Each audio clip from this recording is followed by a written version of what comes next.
I've got to rest before I carry those boxes up 3 flights of stairs. Oh, look. Mom brought all her games. Trivial Pursuit, backgammon, Scrabble. Oh, it's gonna be fun having her here, isn't it? Ted? Isn't it? I don't know. Look, Margot, when we first talked about this, I liked the concept. Your mother's all alone. We have plenty of room. She can babysit. She can help us financially. It's perfect. I hate it already. You're nervous because someone's invading your space, but you'll adjust. You love Mom. Right. And one of the reasons is because if it wasn't for Mom, I wouldn't have you. Grandma's coming! It's Grandma! Hi, Grandma! There she is!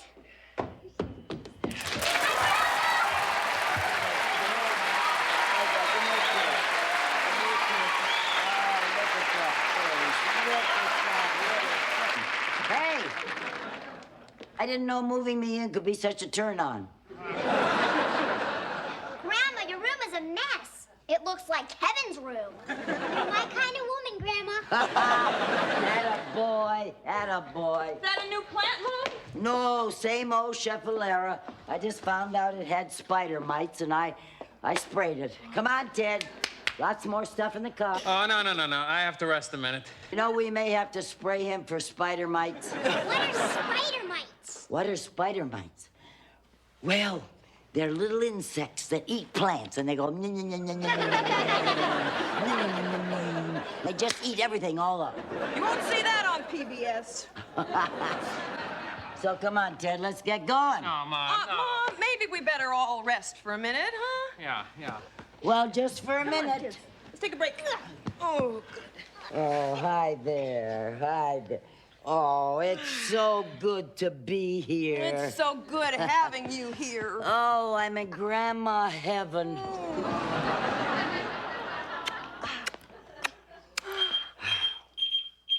What is that? My alarm. I set it so I wouldn't forget the tuna. The tuna? Yeah, I knew we'd all be busy. We wouldn't want to cook, so I made a tuna casserole. Where is it? Where is it? It's in one of these boxes. Which one? I don't know, I forgot.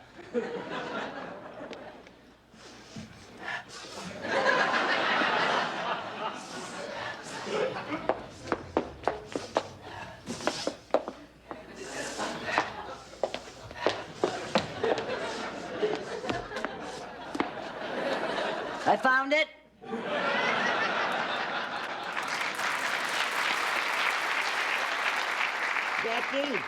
Becky, darling, come here and take this. Get it in the refrigerator for me, will you? Now, is that too heavy? No. You okay? Kevin, will you take this upstairs to Grandma's room, please? Sure. All right, Thank you. come on, Ted, let's get cracking. Oh. Come on. Oh, boy. You know something, kids? I am so happy that my bedroom is on the 3rd floor. You know, the stairs are great for your heart and your lungs, and it firms up your thighs. Hop, hop, hop, hop, hop, hop, hop, hop, hop,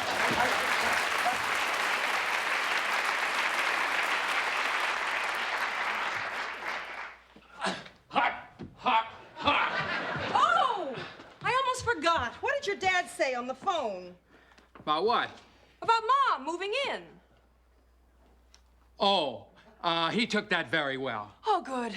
I was afraid he might hate her having the grandchildren all to herself. No, he didn't say a word. I wonder what he'd say if you really called him. We'll never know. Ted! Oh, Margot. This was Dad's first vacation from the hardware store ever. I didn't want to spoil it for him. Well, we've got to tell him sometime. We have to? Well, yeah, Mom could live here for 25 years, and when he comes over for dinner, there's just a vague chance he might bump into her. You're right. Okay. Tell you what I'll do. I'll wait till he gets here tomorrow from Hawaii. He's all tan and rested, and then I'll tell him. Good. Yeah. 25 years? Margot, did you say 25 years? Margot!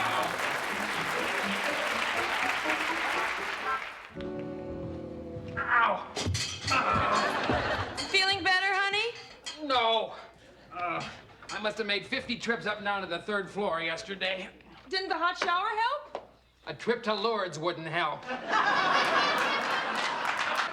Becky, please, honey, I need the couch.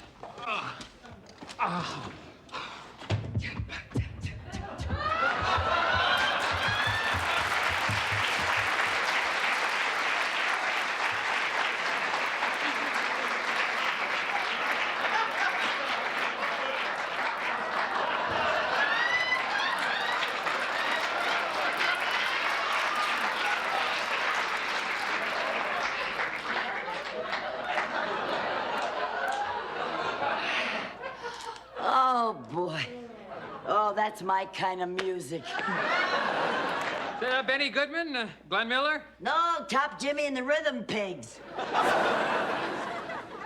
Listen, kids, we want to talk to you about something. Yeah. What'd I do? Nothing, dear. Good. What'd Becky do? Nobody did anything. It's just that we haven't told Grandpa that Grandma has moved in. When are you gonna drop the bomb? Never mind, Becky. What do you mean, never mind, Becky? Never mind. What do you mean, never mind, Becky, Kevin? Your mother's at her blender again. Oh, come on. Those health drinks she makes aren't so bad. They're very good for you. Yucko. Bark for Roo. All righty, who wants a glass of energy? No, Thank you, Mom. No, thanks.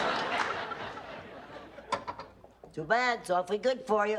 It's made from yogurt, wheatgrass, and bee pollen. You don't know what you're missing. Yes, sir.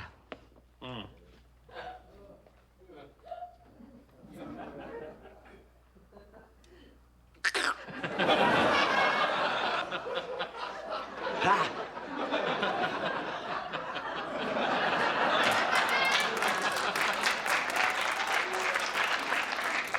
Maybe you got a hold of a disgruntled bee.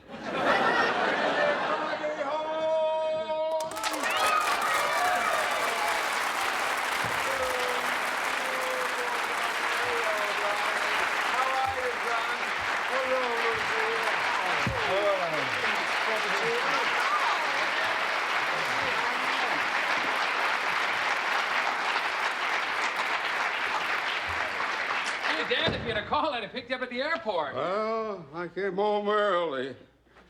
I loathe Hawaii. Curtis, I have never met anyone that didn't like Hawaii. You have now. Nothing but lovely sandy beaches, blue water, hula girls, and gorgeous sunsets. I couldn't wait to get out of that Waikiki wasteland. Yeah, it sounds pretty good to me, Dad. Curtis, how did you ever get your nose so burned? Well, I was paying $100 a day for a hotel room. I thought I ought to get my money's worth. So I went out and sat on their beach. Unfortunately, I fell asleep. You got burned all over? Oh, no, dear, no. Happily, I was wearing this suit. Grandpa, did you bring us presents? Now, Kevin. Kevin, when did your grandpa ever not bring you a present? Of course I brought presents. I brought gifts for the entire family. How about that? Speaking of gifts, here we are, an exact replica of a nice canoe. Yeah, there, that's an enough. outrigger. That's for Outriggers. you, my boy. A real and outrigger. a grass skirt for my little sweetheart. There Thanks, you are, love. Mwah. And just strung up this morning for you, dear. There you Beautiful are. lace. Yes. Lovely. And a nice fresh pineapple. For you, son. Gee, thanks, Dad. Oh, I didn't bring you a present. I never think of you as family. I hope you're not offended. Not at all.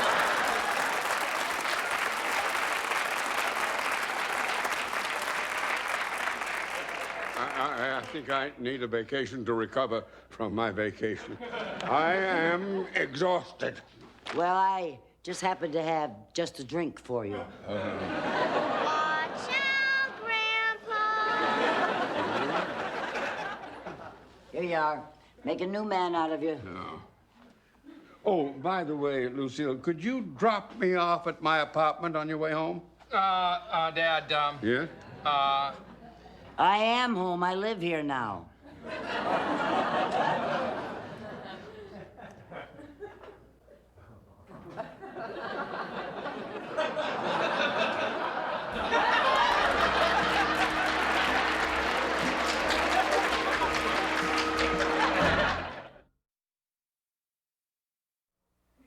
You're living here now?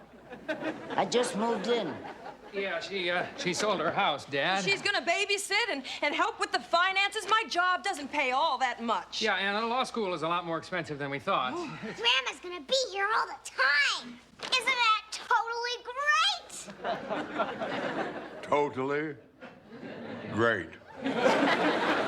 Well, I'll help you get to the car, Dad. All right, thank you very much. Good to have you back. All right, I'll see you at the store in the morning, Curtis. Why would you want to do that?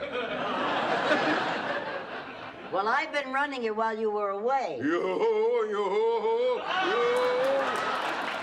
been running my hardware store? Our hardware store.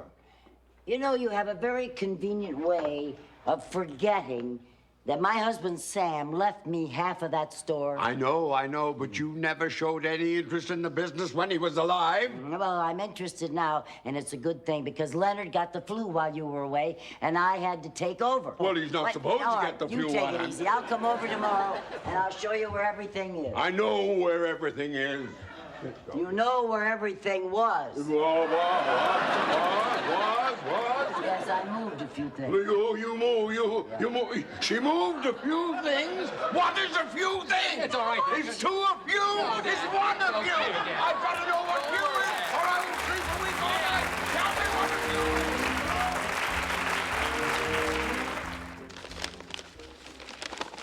is. Thank you very much. Come again. Yes, do come again. She's a lovely lady. Lovely lady. Oh, Leonard, did you get that stuff? Getting it now, Mrs. B.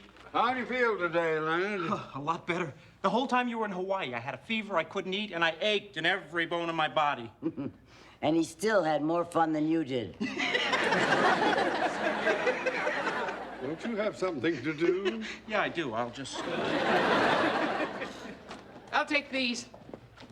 Oh, well, 2 balls of our finest string.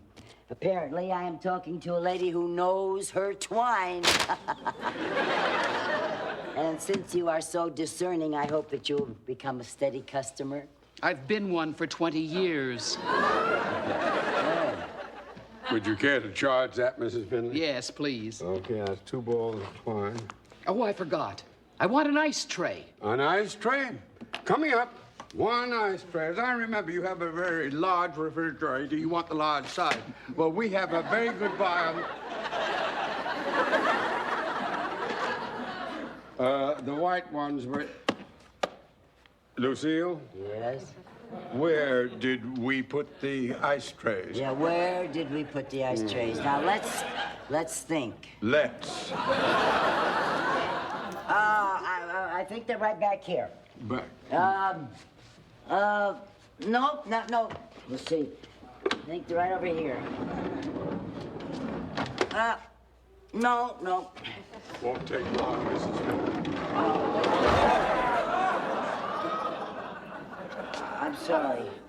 I'm sorry. They're right up here. Here's your ice tray. Sorry for the delay, Mrs. Finley. It's all right.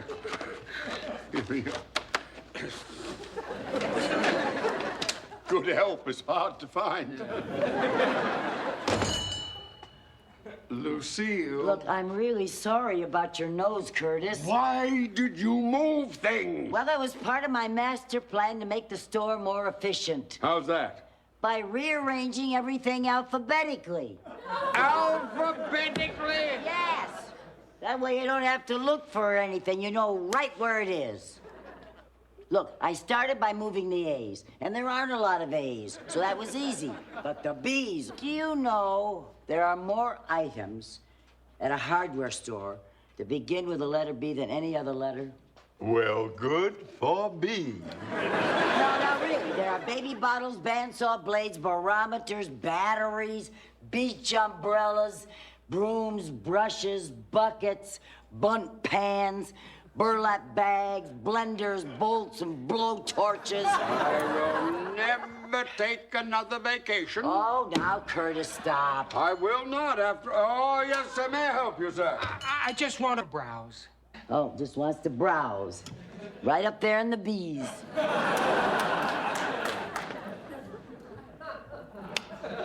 Oh, I almost forgot. I've done something else to improve the store. I don't think the store or myself can take any more Oh, improvement. now, look at this. An industrial-sized fire extinguisher. A very nice salesman named Roger Dempsey stopped by and explained how we really do not have adequate fire protection. Do you know, if we had a fire, you and I could be wiped out, and Roger gave me a very good deal on this. He should have. Roger has been trying to sell that fire extinguisher for 5 years. Well, I still think it's a good idea. Lucille, What? what is this contraption? It is a pasta maker. They're all the rage. Oh, you want rage? Well, No, I give not you the rage. pasta Pasta maker? Did you say pasta maker? Is that it, pasta maker? Yes. Well, obviously, it's a pasta maker, of course. Yes, we just got it in, yes. Well, how does it work? Well, you make your dough, and then you put it through here so that it makes a thin sheet. I'll show you. Let's see. Let No, me help. Let me never help. mind. Come on. No, never Now, mind. Lucille, I'll would find you it. let me... You see, then you turn the handle like this and run the dough through so that it comes out in little strips. So you just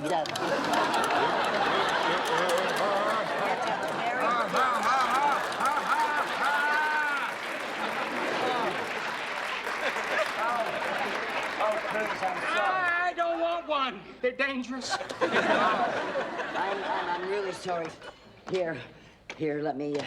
No, wait. Let me even that up for you. Really sorry. We're all out of 200-watt bulbs. We're gonna have to reorder. Leonard, I thought you were going to stop smoking. Well, how'd that get there? You promised you'd quit. I'm going to. This is my last one. Now you have quit. You promised. You promised. All right, thanks. You know, you are going to have to stop smoking your pipe Why? because you should set a good example for your grandchildren. Well, I don't set a bad example for Oh, smoking. the grandchildren. I was supposed to pick them up at school. Well, wait a minute. It isn't 3 o'clock. They get out at noon today. She's something else. Too bad we don't know what it is.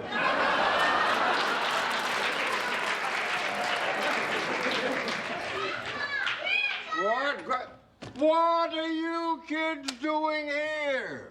Grandma forgot us. No. Jennifer's grandmother gave us a ride. Well, you poor dears. I'm so sorry. Oh, dear. I forgot my purse. Oh, hey, kids, how'd you get here? They were brought here by a real grandmother. Oh, really? I am so sorry. Fire! Fire! Call the fire You and department! your cigarette, you see. You threw it away at the fire department. Now, come on, Fire extinguisher. Extinguisher.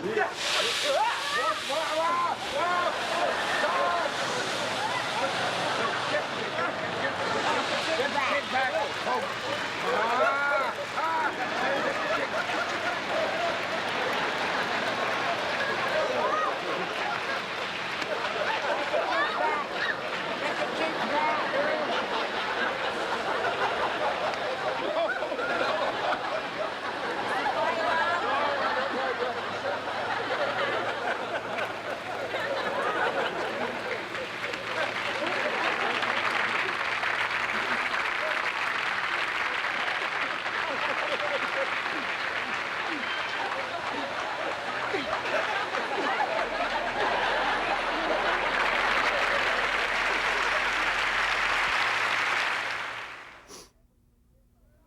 I'll just never forgive myself. I can't believe you actually forgot to pick up the kids. And then almost drowned them.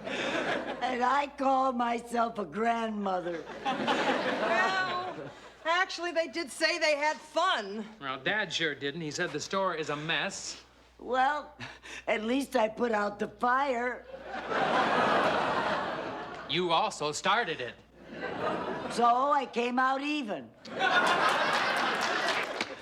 You know, I have been yelled at before, but never the way Curtis did. Why, that man's face was purple. It clashed with his red nose. You know, that's funny. It's not really funny, Mom. No, not really. No. You know, I was trying so hard to get along with Curtis. I thought he'd be pleased with what I'd done at the store. But I'm a failure. And I'll never bother him again. When he comes over to see the kids, I'll just stay up alone in my room. I think I'll go up there now and lie down. You know, being despised takes a lot out of you. I will not trust my grandchildren with that woman. She's a menace. I'm moving in.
Saying yes I can, and every day is better than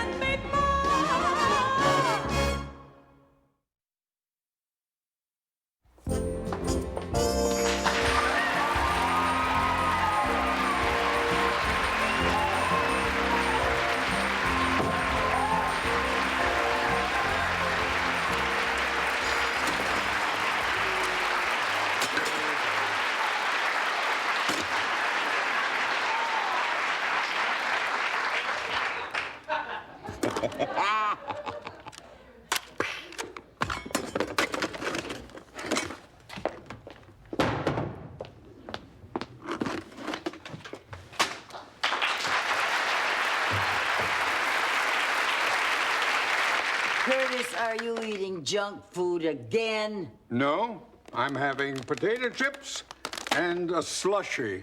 They have no nutritional value. I hate to see you eating them. Then hide your eyes. Oh. Honestly, make me sick.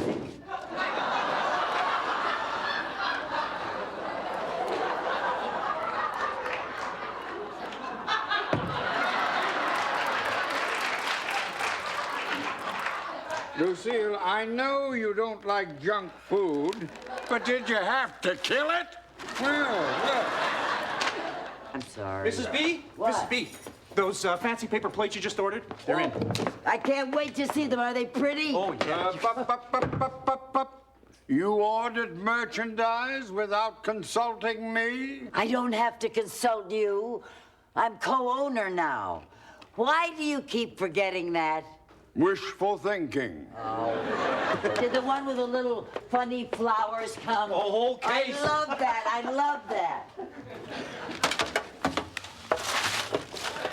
Oh, Mrs. Wilcox. What can I do for you? Well, I'm going to a housewarming for my niece, so I want to buy a welcome mat. A welcome mat, welcome. That would be on the lower shelf on the back wall, right up that aisle, Mrs. Wilcox. Yes, there we are. Now.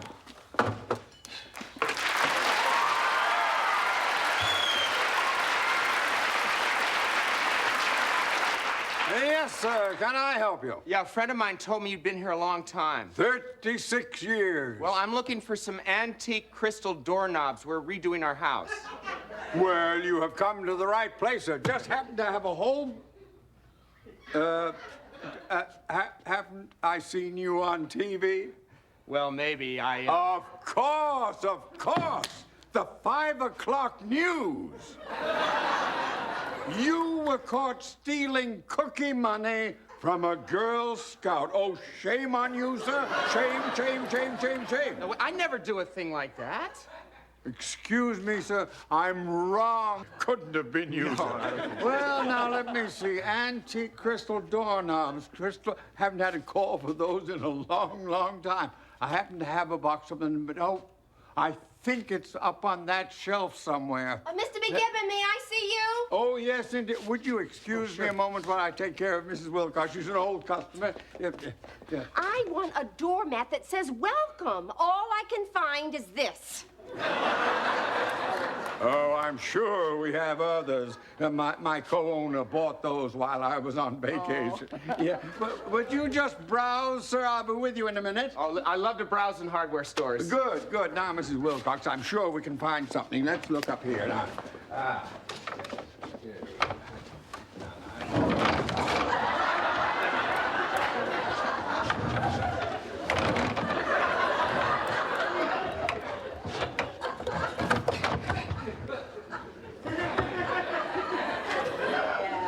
Curtis, you have to see these. They are going to sell like... Oh, Mrs. B, is that who I think it is? Did I miss the picnic? Do you know who that is? It's John Ritter. Who? Three's Company? I thought the expression was two's company. Three's... Oh, Three's Company. John Ritter! What's he doing up there? He's looking for antique doorknobs. I'll help him. I'll help him. I'll help him. Oh. Yeah, here. I'm Lucy Barker. Almost forgot my own name. Hi. Co-owner of the store, and I'm a very big fan of yours. Well, thank you very much. Yeah, I'm a big fan of yours, too. Now, Mr. Ritter, you don't know what a thrill this is.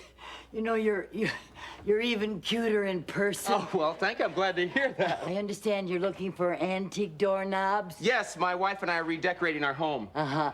Your wife, Nancy, That's right. and your children, Jason and Tyler and Carly. Well, you are a fan. I suppose you know our dog's name is Mikey. Oh, no, that's one thing I didn't know. Well, now, I think those doorknobs are right over there. Right over there. Ah, my head! What?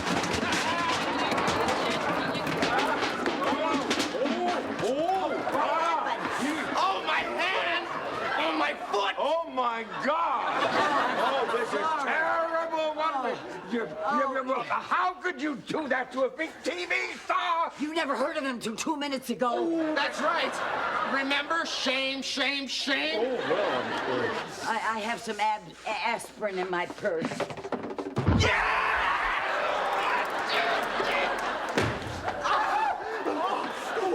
Water! I get water! I'm gonna get water!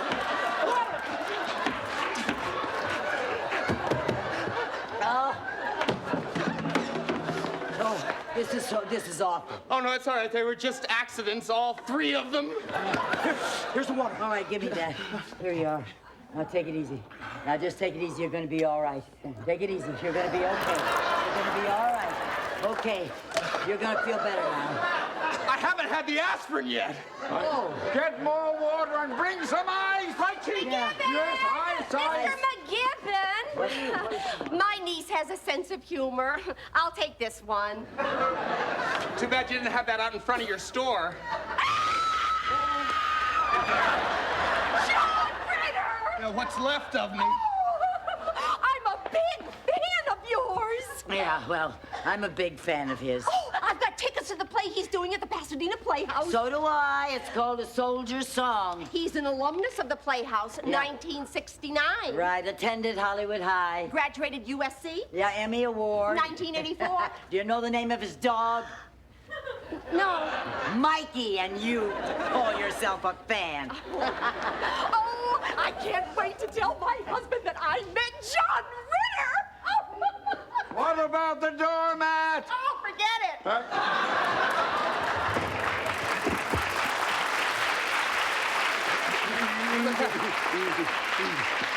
I better go. It's gonna be tricky driving. I wonder if I can steer with my elbows. Oh, now, you can't possibly drive. I'm taking you to the doctor and then home to your wife, Nancy. No, see, as a matter of fact, Nancy's in Hawaii with the kids, so I'm staying at a hotel near the theater. You could drop me off there. Nonsense. You're not staying at a hotel. You're staying with us. You right, Curtis? Oh, absolutely. No, I couldn't do that. You're coming to our house. It's the least we can do. Oh, yes. The hotel is right near here. I'll just hop there. No, we won't hear it. We won't hear it. Help us get into the No, car. it's really not necessary. now, Please, now, it's just all come right. on. All right. It was just a bit. I'm so sorry. My fault. I didn't go where you were looking. Go to the car. Get to the car. Leonard will say Yes, Leonard. Go, you get- Leonard.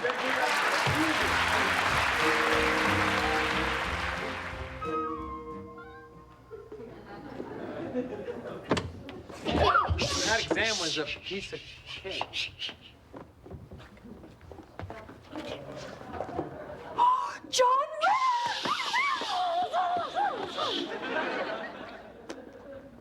What's he doing here? I'll tell you later. It's kind of an ugly little story. He's cute. He's adorable. No, so am I. No, but he's really adorable. Well, I want to know what he's doing in my house. Who cares? He's staying here while he does his play at the Pasadena Playhouse. I read he's a real doll to work with. Right. Oh, I don't know. He's got a mean mouth. Well, he has gorgeous blue eyes. Too bad they're so close together. Oh, how would you know that? He's on our couch. That's right. Here he is. Yeah, but who's John Ritter? He's that goofy guy on TV that's falling down all the time. Oh, he's waking up. He's waking up. Oh, what a cute yawn. Well, hi there. Hi. Hi. Mr. Ritter, this is Becky, and this is Kevin. That's my daughter Margot, my son-in-law Ted. I'm sorry, I can't shake hands. Oh, it's part of the ugly little story. Mr. Ritter, I fixed a little snack for you before you go to rehearsal, so if you'll just sit down at the table, I'll bring it. Great. You're limping. Yeah. Oh, let me help you. Oh. Well, thank you. You're so considerate. And so very kind. Yeah, TV stars always bring out the best in her. Thank you. Now, leave Mr. Ritter alone so he can eat, All please. right, kids, let's go upstairs. Okay. I made you my very special little snack. What is that? It's wheat germ and sauerkraut juice mixed with tofu. I call it health in a bowl. I say let's leave it there. It's really very good for you. Oh, darn. I just realized that my hands are a little too sore to hold the spoon, but thanks anyway. Oh, no problem. I'll feed you. No. I can't let you do that. Now, you need your strength after what you've been through. No, but see, Now, you need your strength. Now, Whoever the guy was that named that tofu knew what he was doing. There you go. No, Very good. Oh, this is so good for you. Now, so what's the play about? Tell me, what's the play about? it was done in 1926 at the What Playhouse. The play I'm doing, Soldier Song, is done in 1926. And yes. They're reviving it. Yeah, well, thank goodness the doctor thought that your hands and your ankle would be in good shape so that you could open on time. Really, I don't want any more, thank you. But listen, it is very good for you now. Just one more bite. Come on. Mr. Ritter, this is not...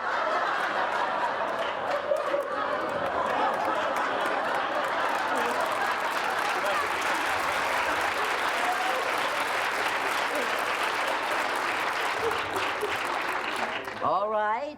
If you don't want any more, that's okay. I am not going to resort to tricks. You know, like the old airplane and hangar trick. After all, you're a grown man. Okay, all right. All right, that's it. Let's just wipe you up. You are a mess.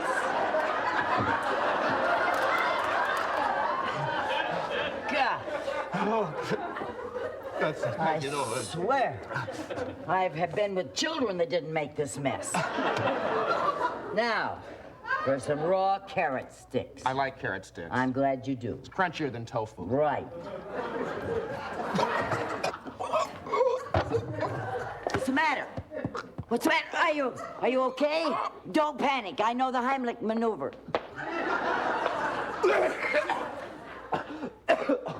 Are you all right? I'm fine. I'm glad you saved my life, thanks, but I think you may have cracked my rib just a teeny bit.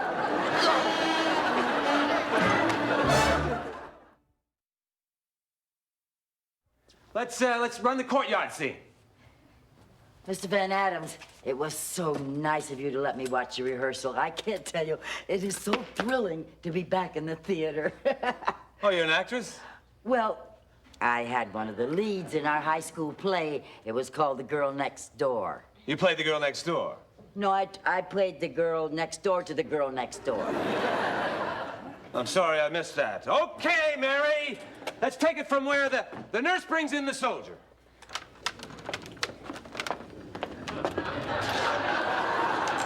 Are you feeling better, doughboy? A little. Now, a couple of hours in the fresh air and you'll feel a lot better. You sit on the bench, and I'll be right back.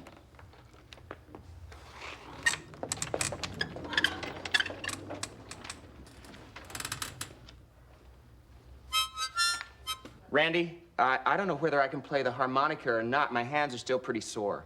Well, you never did tell me what happened to you. I'll tell you later. It's an ugly little story. Yeah, you really don't want to know. Well, do the best you can, John. Yeah, you know the old saying, the show must go on. I also know the old saying, never buy doorknobs in Pasadena. I'm missing something here, but it's probably better that way. Yeah, well.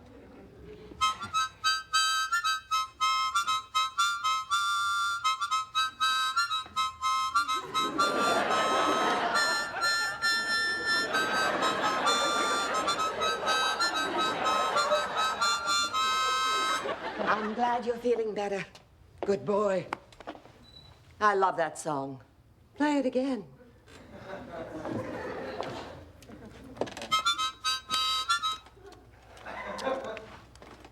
I don't feel like playing right now. I want to talk to you. What about? I'm in love with you. Now, every soldier thinks he's in love with his nurse. As soon as you're well, you'll forget all about me. No, I won't. Yes, you will. Silly boy. Randy, what's my motivation for poking him? It's just a bit of business I added. I think it fits. Yeah, you're just needling me.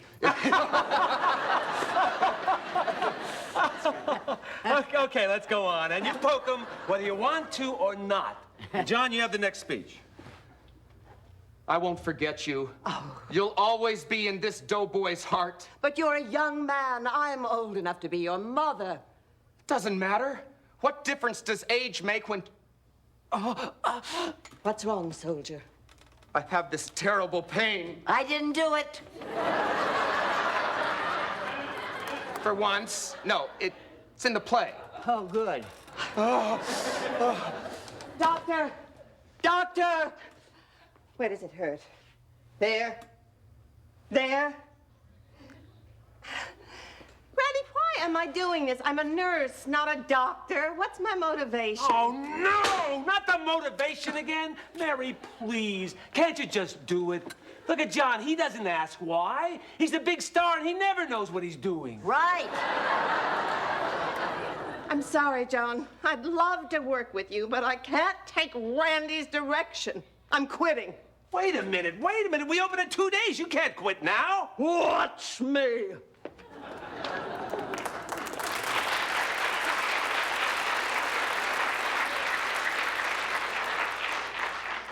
Well, we watched her. Now what do we do?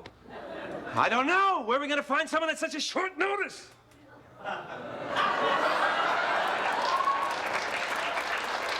Mr. Van Adams, I know someone you can get on short notice. Who's that?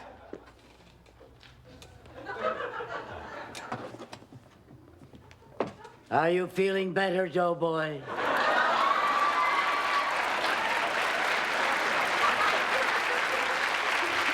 Having a part in a high school play doesn't quite qualify you, Mrs. Barker. I hate motivation. Aha! Yeah, I hate Well, maybe. I see. I'm afraid not. I'll go and get on the phone and start calling people. Oh, please, Mr. Ritter, can't you talk to him? You're the star. You can throw your weight around. Oh, I really don't like to throw my weight around. Go ahead, throw it. I'm sorry. I just don't think you have enough experience. Well, it's too bad. I was hoping that my grandchildren would get to see their grandmother on the stage with John Ritter. But I guess they won't get to do that, will they? No. All right, I didn't want to resort to this, but you leave me no choice. Resort to what? You'd think you'd want to do a little favor for the woman who saved your life? You mean the Heimlich maneuver? Right. Boy, you know how to hit below the belt and everywhere else. Then I've got the part? Why not? Hooray! Good news, good news. I may be able to get Joan Collins to do the part. She'll do it as a special favor to you, John. Tell Joan to forget it, Randy. The part's been cast. Sit down, Doughboy.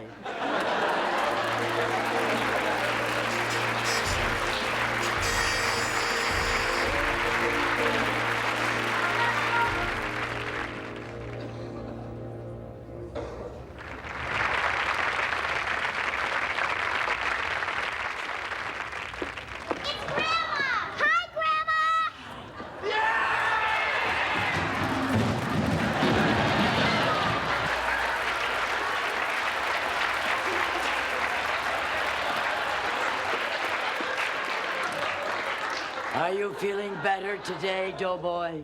A little. Good. Now, a couple of hours in the fresh air will make you feel a lot better. Now, you sit on the bench, and I'll be right back.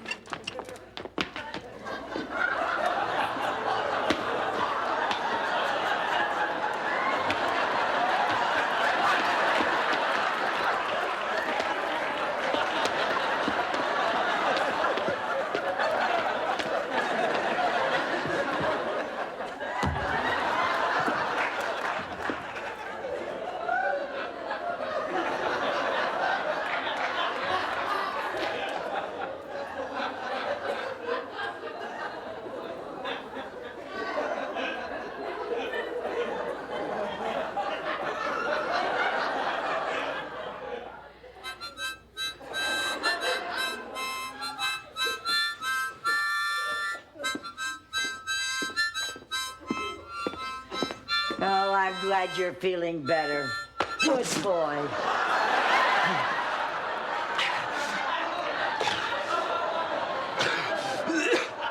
I just love that song. Please play it again. I can't. I mean, I mean, I don't feel like playing right now. Oh, I want to talk to you. about what? I'm in love with you. Now. Every soldier thinks he's in love with his nurse. And as soon as you're well, you'll forget all about me. No, I won't. Oh, yes, you will. Silly boy.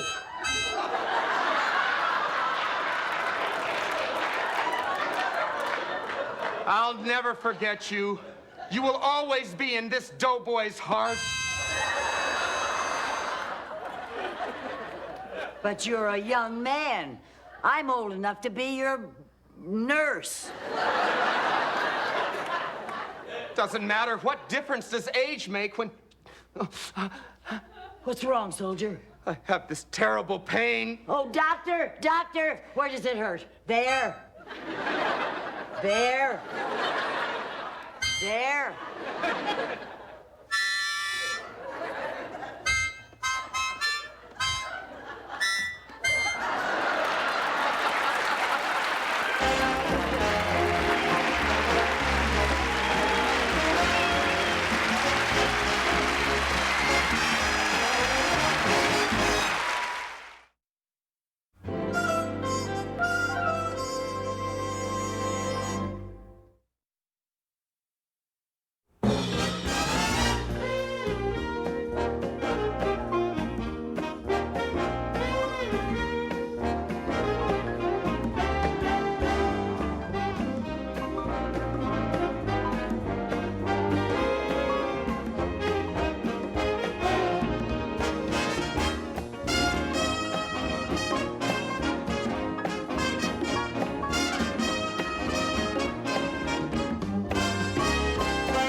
It's Scotty here. Captain, the hardware ship Enterprise, it's losing power. Well, I'm trying as hard as I can, Captain. I'm going to warp speed now.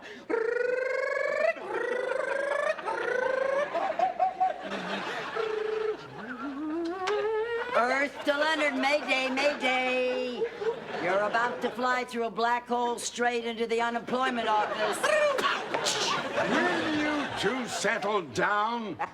The president of the Beechwood Construction Company is due here at any minute. We must prove to him that we are reliable, level-headed businessmen. We'll get the contract. I hope so. That man is building 250 houses, each with 2 bathrooms.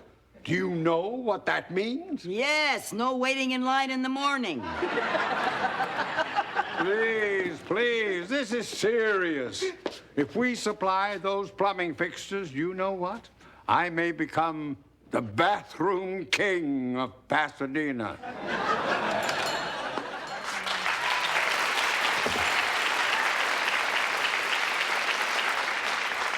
Hello, I'm Ben Matthews, Beechwood Construction Company. Hello, Mr. Matthews. It is a deep pleasure and a joy to see you this morning, sir. Oh, I'm happy to meet you. Happy, happy, happy. Well, thank you very much. Usually the only one that's glad to see me is my dog. If you let him, he'll lick your face. Oh, allow me to present my very capable assistant, Mr. Leonard Stoner. Mr. Matthews, I do all. Nice to meet you, sir. Are you all right? Oh, yeah. Of course he's all right. And if you don't like clumsy people, I'll fire him. Goofy! Lucy? Lucy Everett? I'm Lucy Barker now, but it's still me. Oh, I can't believe it. It's been how many years? Oh, Ben is a friend of mine from high school. We called him Goofy because he had an overbite, and his ears drooped, and he walked like this. He was the cutest boy I ever saw. Oh, Lucy was more than just a friend. She was my first love, and I have never forgotten her. Oh, she's hard to forget. Lord knows I've tried. Ben and I met at a high school dance when he asked me to do the Big Apple, remember? That's right. It was that same night I asked you to go study. Ah. Yeah, we were together every day for the next year. And then my family moved to the East Coast, and I never saw her again. That's such a sad story. Star-crossed lovers. Yeah. Goofy and Juliet. Well, if the reunion is over, could we get started on the plumbing contract, huh? Oh, for goodness sake, Curtis, there are some things in life more important than hardware. Only oxygen. So, what have you been up to all these years? Well, I live in Beverly Hills. I'm a widower. I have 3 beautiful grandchildren. Really? I have grandchildren, too. Have you got pictures? Well, now, you want to see wallet size, 8x10s, or their faces on T-shirts? Isn't it revolting the way she's drooling over that man? No, but if Mrs. B and Mr. Matthews hit it off, that might give us the edge on getting that plumbing contract. Oh, look at those sweet little lovebirds. Lucy, why don't the 2 of us have dinner tonight and just talk over old times, huh? Oh, tonight? No. I couldn't possibly. I have some work to do around the store. My good woman, there are more things in life than hardware. And one of them is... amore.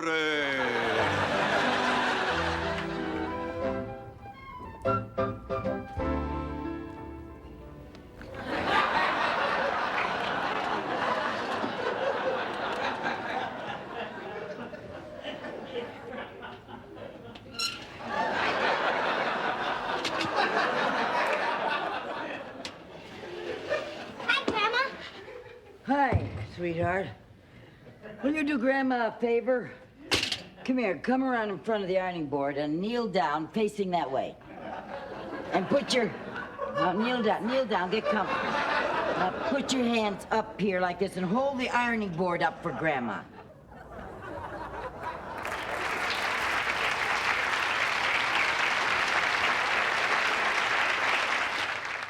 Okay, thank you. Boy, do I hate housework.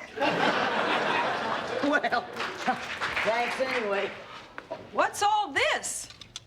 Oh, well, I can't decide what to wear on my date tonight, so I just thought I'd iron everything I own. Calm down, Mom. Wear that new dress you bought. It's perfect. Whoa. Getting ready for our date, are we? You're coming too? Mom's a little nervous. I'm a lot nervous. This is my first date since your father passed away. You know that I've forgotten how to act. Oh, well, if it's any help, Mom, I read in a magazine that men don't like women who talk about themselves. That's right. They like women who talk about hardware. Put that in your purse. It might turn him on.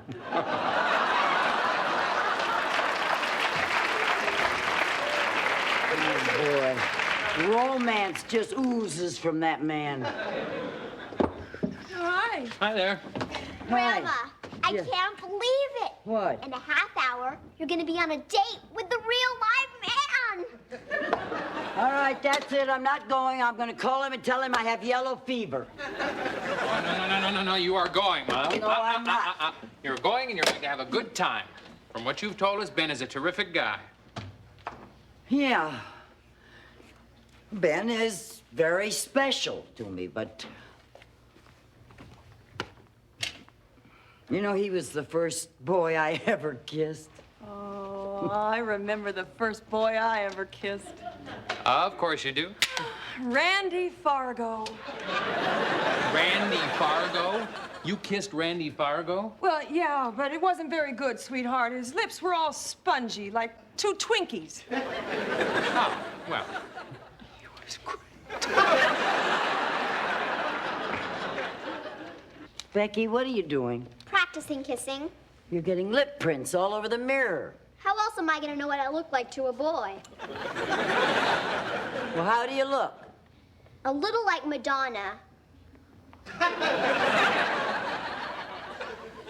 But a lot like a fish. A very cute little fish. Come on, Becky, why don't we let Grandma get ready? Mr. Matthews will be here any minute. I can't wait to meet him.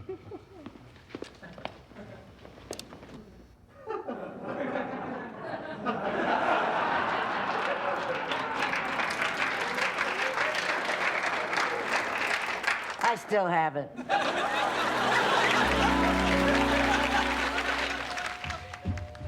I'll get it!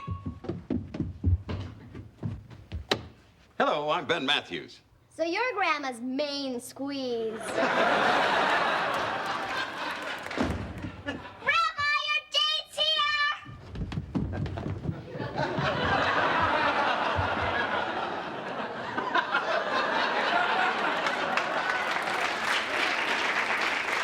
This is Lucy's family, all right. I'm Lucy's daughter, Margot. And I'm her husband, Ted. This is our daughter, Becky, our son, Kevin, and of course, you met Dad. Well, I'm very pleased to meet all of you. Well, please, my boy, come in. Sit down, make yourself comfortable. Really? Here, right here, sir. There you are. Huh.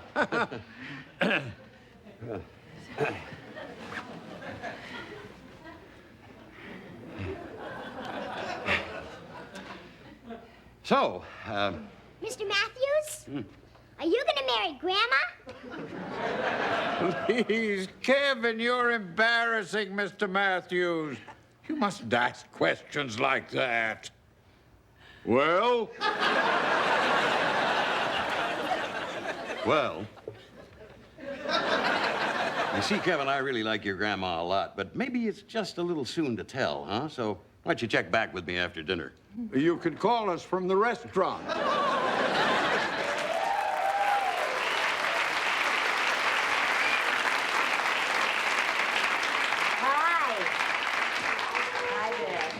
Lucy, you look gorgeous. That dress is a knockout. Oh, this old thing. Oh, you look great, Mom. Well, thank you, Ted. Where are you two lovebirds going tonight? Well, I'm taking Lucy to dinner and dancing, and then I've got a little surprise for her. Are you gonna take Grandma break dancing?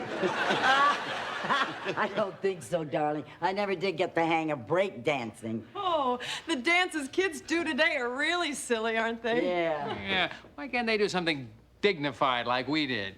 Like the monkeys. Right? Or the swim. I love it. I love it.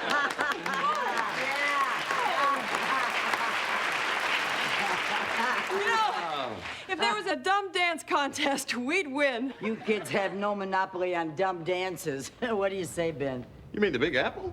Yeah, I dug up some of our old records. Uh-oh.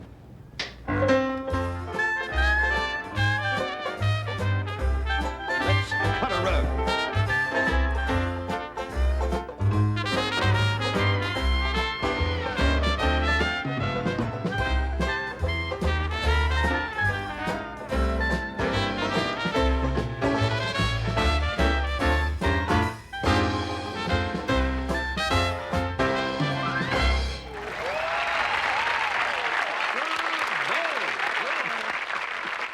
What kind of dances did you do, Grandpa? When Grandpa was young, they didn't have dances. Every Saturday night, they just squat around the campfire and wait for a dinosaur to eat them. All that beauty and funny, too. We better get going. We've got a 7 o'clock dinner, Reggie. Right. Oh, well, now have a marvelous time. Good time. Here's a little wine, a little candlelight, a little hardware. Not too late now. Yes, Mother.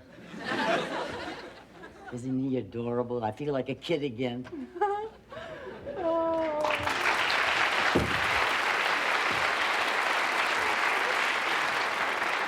Her first date.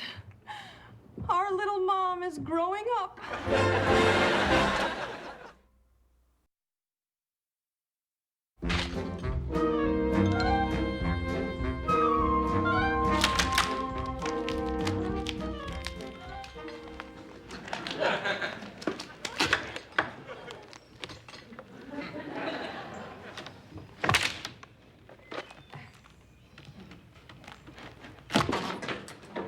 Hey, Tony, the basement floor is not dry yet. We better cover this hole in case it rains. Good idea. Give me a hand with this tarp. All right. You know, I hear Mr. Matthews has a date with his high school sweetheart tonight? I wish I still talked to my high school sweetheart. So what happened? You lose track of her? No, I married her. Don't you open your eyes. No, I won't.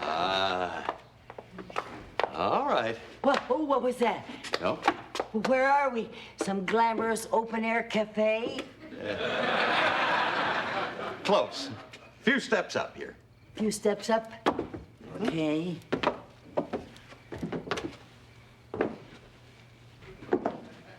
Go. Is that it? That's it. Okay. All right, open your eyes. Ta-da! Oh, gosh, look at this. And we're the first to arrive. You don't remember, do you? Remember what? The night we met, after the dance, we went walking in the moonlight to a house that my father was building. Oh, our first date. Now you have it. That's the night I fell in love with you, you know. Oh, this wood, this is marvelous. Marvelous wood has great knot holes. I love wood with knot holes, and everything seems so strong and nice. Thank you, Lucy. Now, look what I've brought. What? Do you remember our favorite bubbly? Ah, yes. Chateau de Dr. Pepper.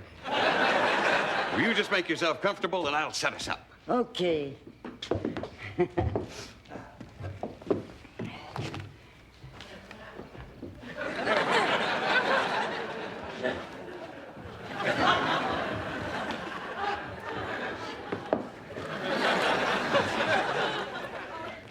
Coffee?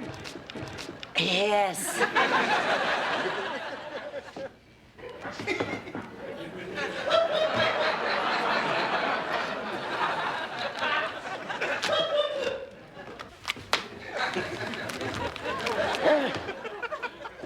For you.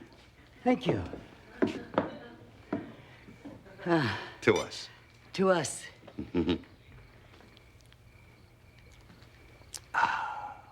Vintage. Now, do you remember that first date? We pretended we were married. Yeah. You were going to be my husband, the famous race car driver. And you were going to be my wife, the mother of our 12 children. 12? Well, you know, that might have happened if my family hadn't moved away. Yeah. Yeah, I know. We might have gotten married and lived in a house just like this. Oh, and we would have lived happily ever after, too. Oh. You know, we still could, Lucy. I'm available, you're available, and I'm starting to get those old feelings again. Oh, I just can't get over this wood. My. It is so beautiful, this place. All right, I've got another surprise for you. What? This.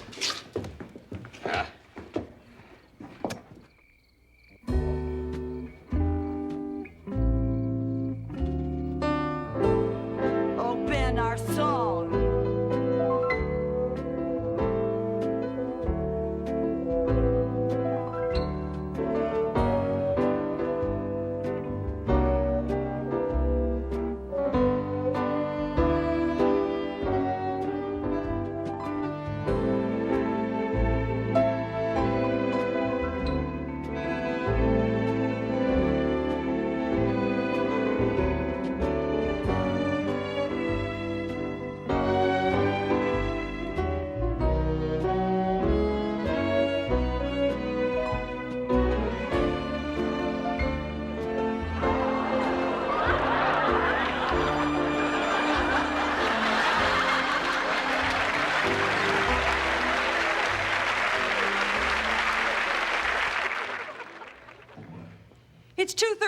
morning.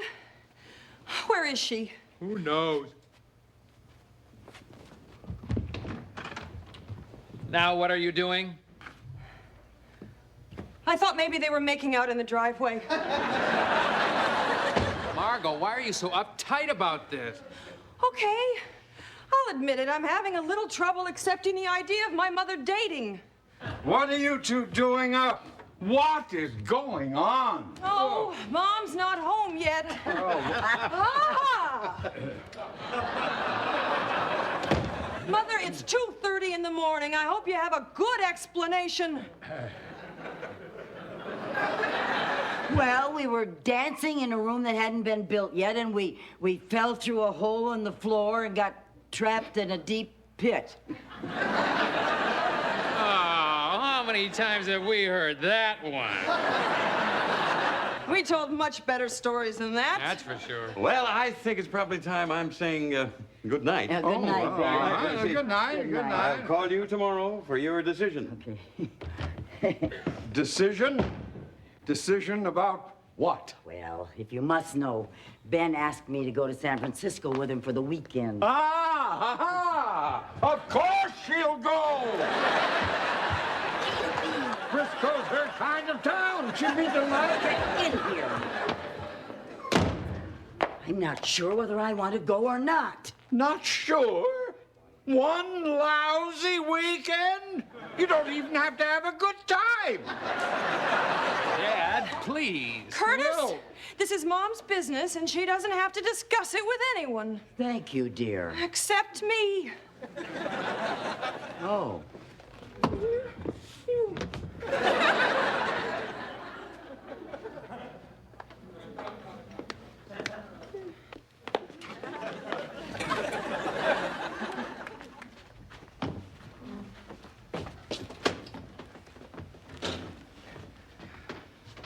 What's that you're getting?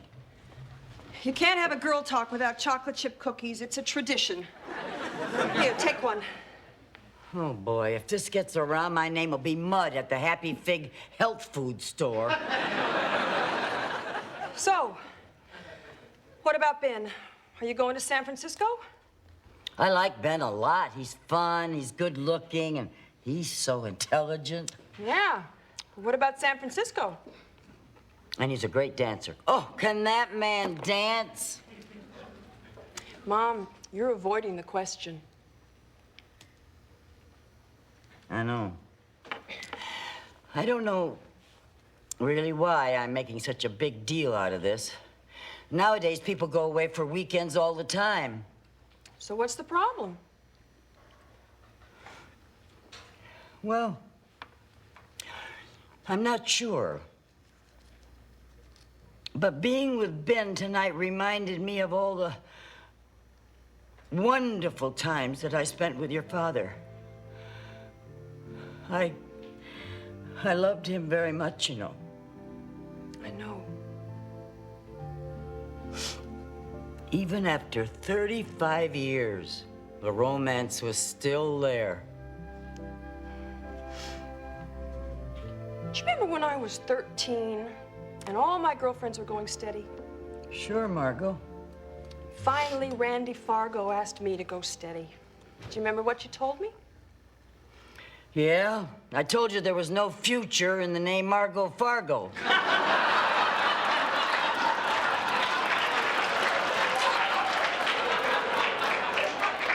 Yeah, but you also said I could move at my own speed. That just because everyone else was going steady didn't mean I had to. So, maybe what I'm feeling is that I'm just not ready to share my life with another man yet. I need a little more time. San Francisco will be there next year. And from the way Ben looks at you, he'll be there next year, too.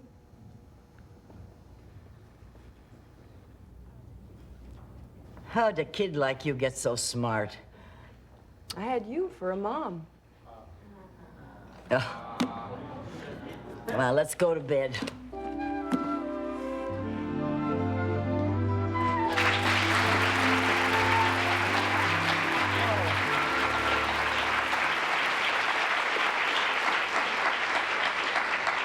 one more thing. Come in, Curtis. You got the plumbing contract.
Saying yes I can, and every day is better than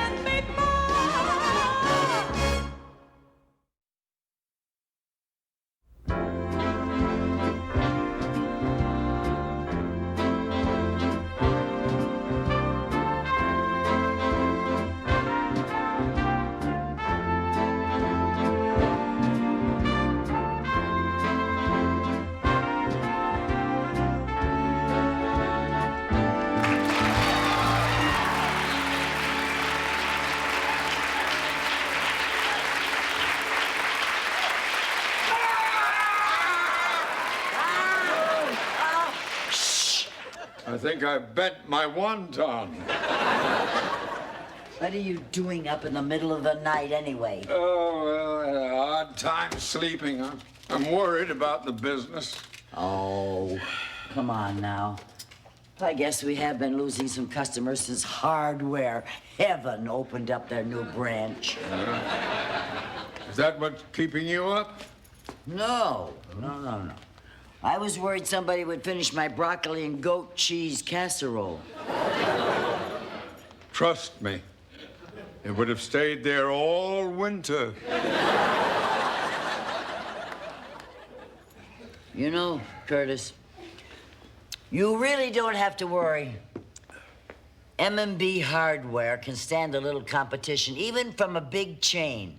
You really think so? Absolutely. And always remember, we're in this together. You have got me for a business partner. Oh, Lord.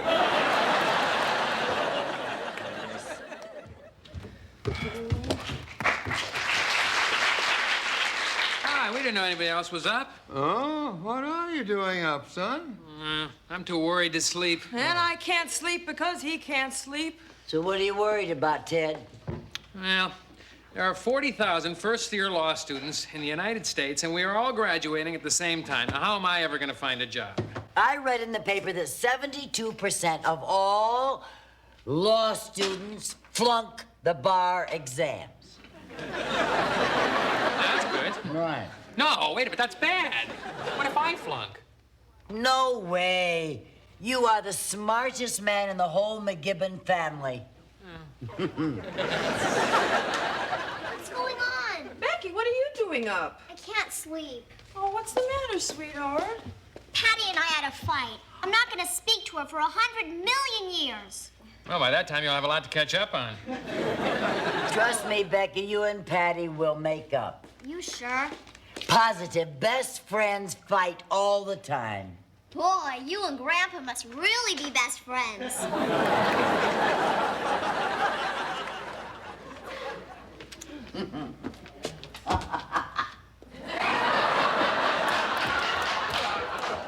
Hey, it's party time! Kevin, you too. It's 1:30 in the morning. I can't sleep. So, what are you worried about? I'm worried Miami Vice will be canceled before I'm old enough to watch it. Well, as long as we're all up, let's eat. Oh, thank you. All right. Oh, this looks good. What is it? My science project. I'm learning to grow mold.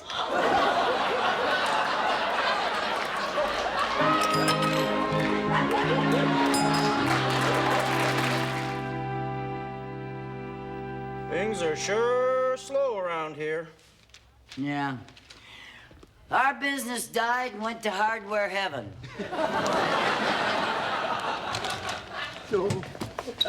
Can I help you, madam? Welcome to M&B, home of all your hardware needs. Today we have a special, a 2-for-1 sale. You buy any 2 items and I, for one, will be thrilled. 2 for 1. Thrilled. Mrs. B. What can I do for you, madam?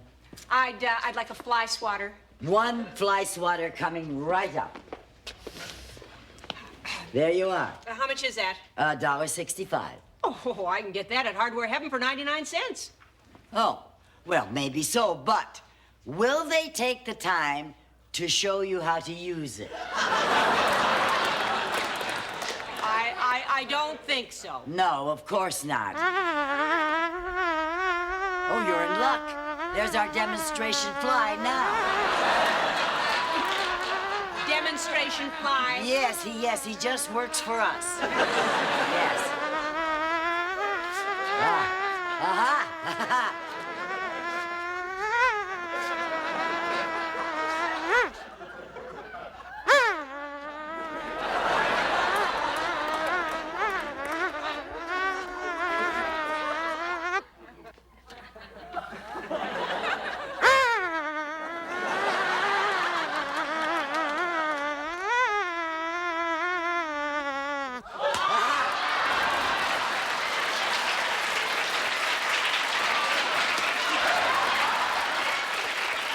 I'm going to Hardware Heaven.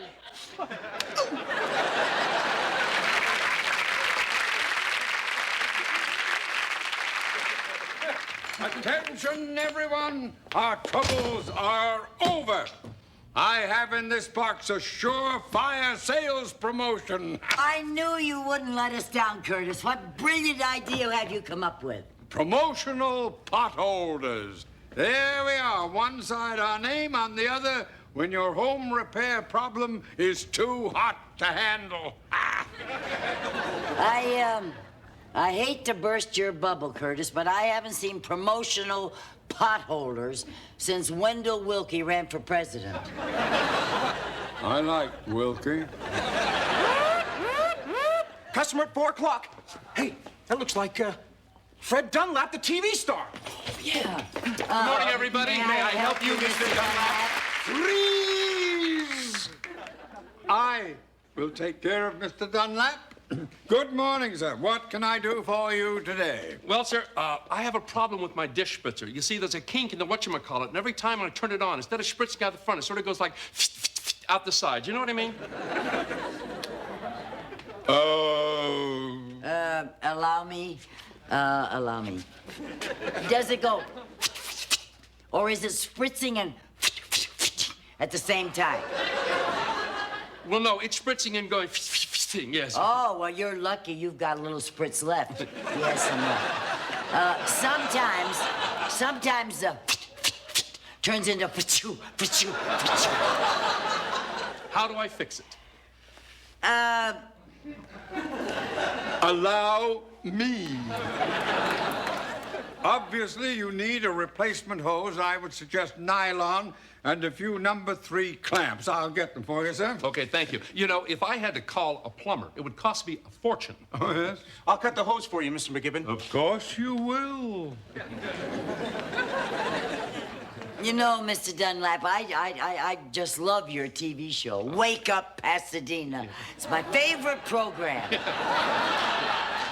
It must be exciting to be a talk show host. Well, it is, but it's hard work. Yeah. You know, I do 5 shows a week. No. Yes.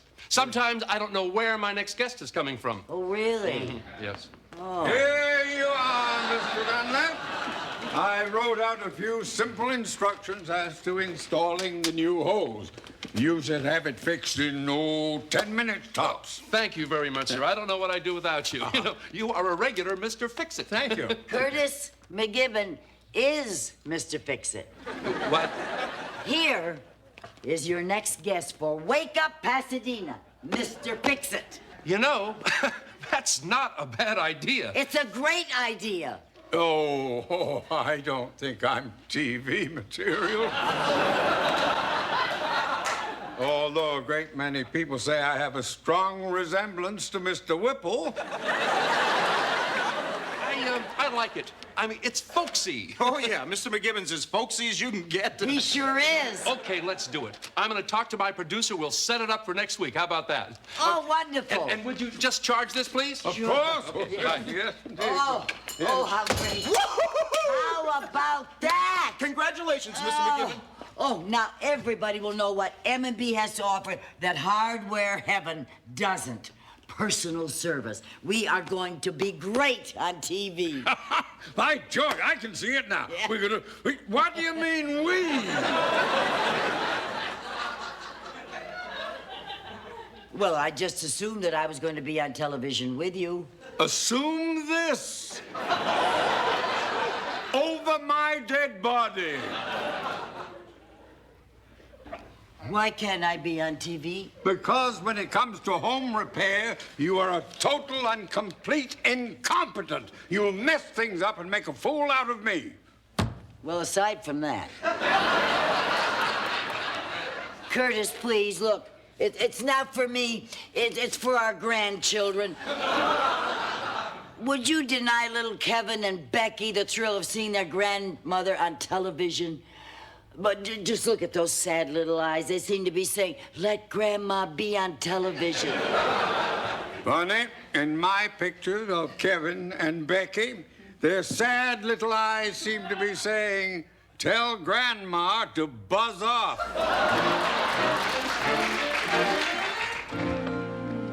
Can you believe the cost of groceries nowadays? Mom, what are you doing with Curtis's old chair? Well, Curtis will not let me go on television with him because he says I don't know anything about making home repairs. Well, this ought to show him. Well, he's getting the mail. He'll be right in. Good. Curtis? Yeah? I fixed your lounge chair. Oh, you did you? Yes, I did I? Now, look. See, takes a load off your feet. Takes a load off your mind. Now for a little relaxing vibration.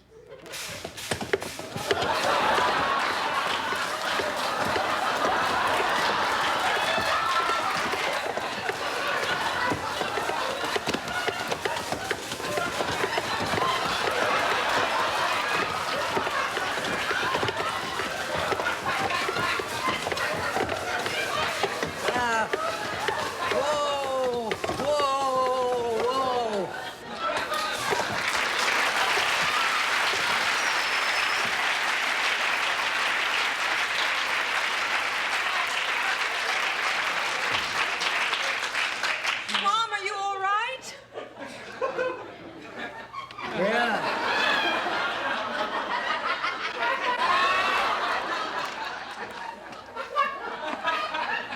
I never felt so relaxed in my life.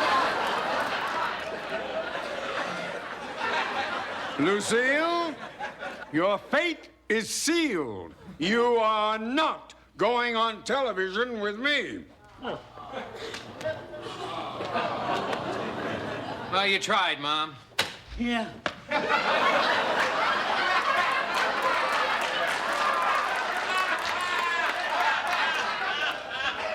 A lot of good it did me. A lot of good it did me. Mom, can I get you anything? You want a cup of herb tea or something? Herb who? Tea. No, thank you. All right. I'll just sit here all by myself. Nobody needs me. Nobody wants me. Nobody's listening. They're all out of pathetic range. Becky! No! Come on, Becky. Please! Forget it. No way. Kevin? Oh, boy. Oh, boy. Oh, boy.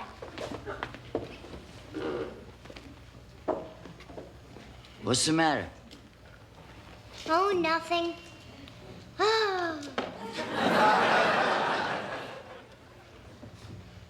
What's the matter with you? Oh, nothing. Oh, come on, Kevin. Obviously something's wrong. Becky and Patty won't let me play with them.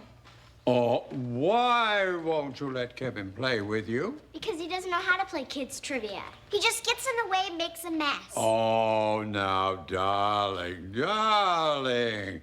Kevin needs an older sister to teach him things. Just because he can't do something, that doesn't mean that you're going to exclude him. But you said Grandma can't be on TV with you because she doesn't know anything about home repairs, and she'll make a mess. Oh, well, yeah. That has nothing to do with what so? So, you're not being fair either, are you? Answer the girl.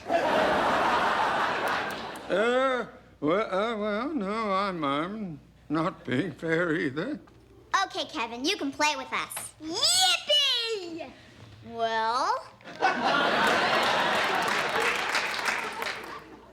All right, Lucille. You can be on television with me. There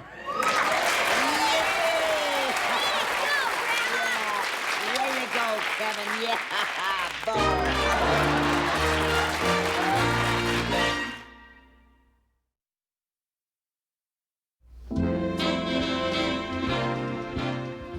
Here you go, Mom. Thank you, dear.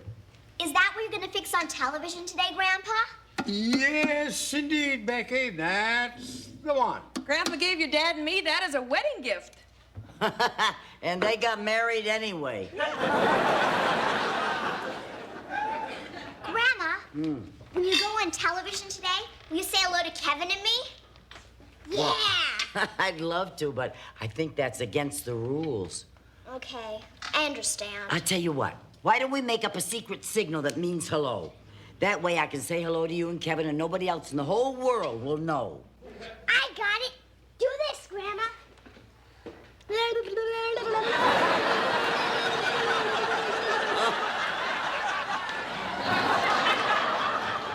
Kids. Well, now that's really a good idea, Kevin, but maybe we should try something that's a little more secret. Why don't we do what Carol Burnett does when she says hello to her grandmother? She just does this. She pulls on her ear. Wow, that's awesome. Awesome. Okay, don't forget now. That's what I'll be doing for you. Hey, it's getting late. Shouldn't you guys be going? Yeah. Oh, yeah, showtime. Don't forget to smile, Dad. Oh, no, I won't. I'll be looking bright and chipper. Hey, you're forgetting your tools and everything. I am Mr. Fix-It.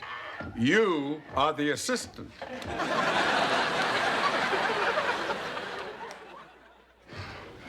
All right, here we go. In 5, 4, 3, 2. Okay, welcome back to Wake Up Pasadena. Now, today, our first guest is going to come out, and he's going to tell us how to repair things ourselves and save ourselves a bundle. You'll see. Welcome, please, Mr. Fix-It.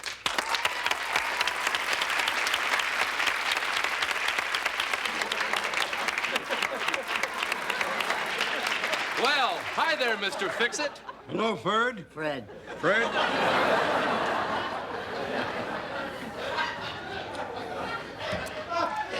And is this the lovely Mrs. Fix-It? Actually, I'm his business partner, Lucy Barker. I'm the B in M&B Hardware. That's M&B Hardware, 7207 Hill Street, Pasadena, California, 911... Well, we get the idea, Mrs. Barker. 06. Well, what are you going to show us today, Mr. Fix-It? With a few simple repairs, this lamp could easily be put into working order. I see. Now, what do we have to do to it? Oh, well, we have to replace the broken switch and glue this part back onto the lamp itself. All you need are a few simple tools. First, a screwdriver. The screwdriver. And then, of course, a new switch. The new switch. And finally, the strongest adhesive on the market, wacky glue. The wacky glue. This is all very interesting, but we're running a little late. Do you think we could move it along? Oh, yes. You go on to the next step, Mr. Fix-It. Your trusty assistant will I'll fix the switch. All right, now we'll check the plug to see if there are any frayed wires. No frayed wires on that. This is fine. Now it is time to repair the lamp itself. If my assistant would apply the wacky glue. Right. Yes. And for proper adhesion, it is important to put glue on both pieces. Right. But please, be conservative. Yes, you sir. may not believe this, but the most common mistake people make is to use too much glue. Yeah, that's right. And that is sloppy. Yes, sir. Don't be So, sloppy. Mrs. Barker, why don't you tell us a little bit about yourself? Well, I have a lovely daughter, Margot, and a lovely son-in-law, Ted, and two lovely grandchildren, Becky and Kevin.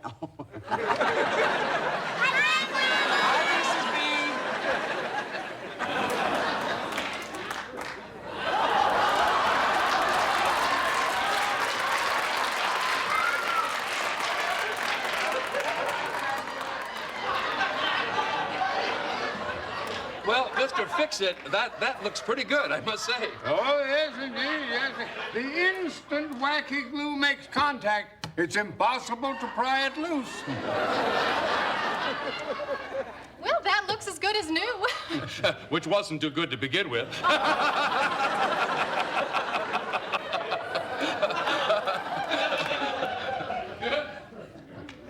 What are you doing? I'm gluing my fingers to my ear. Why? I put too much on, and I just wiped it off like that. Oh, all right. Well, let me help you. Here. Ow! Let go. Can't let go. Well, Mr. Fix-It, I want to thank you very much for being here today. This was a great pleasure. It really was. And you too, Mrs. Barker. This was just wonderful, okay? Well, what do you know? It looks like we're stuck. Yeah, I guess that's why they call it wacky glue, huh, Fred? Oh, yeah. Here, let me give you a hand here. Let's get that. Uh-oh. I tell you what, let's do. Why don't we just move over to the couch and maybe we can introduce our next segment. Good idea. No. Wait a second. We didn't show them that the lamp works. No, wait. This segment is over. Not yet, it isn't. Now, this is important. I want everyone to know that at M&B Hardware, the job gets done. Plug in the lamp, Mr. Fix-It. Here we are. Here today.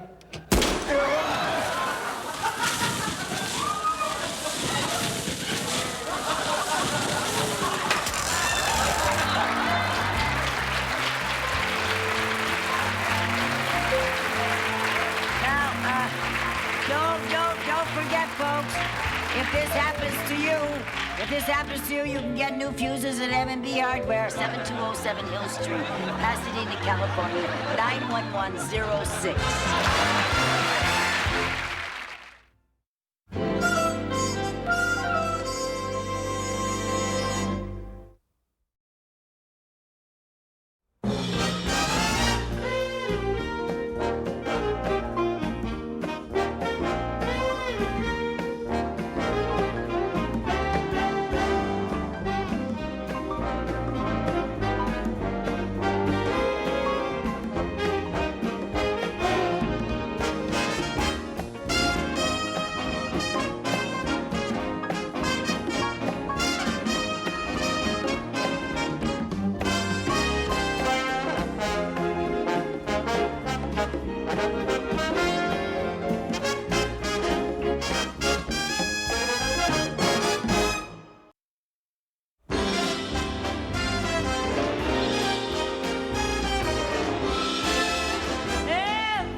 It's mostly up to you. It's true. You can make a better you. Every day's a new world that I'm eager to explore. Every day opportunity knocks at my door. Every day I'm loving, living more and more and more. And every day is better than keep on saying yes I can. And every day is better than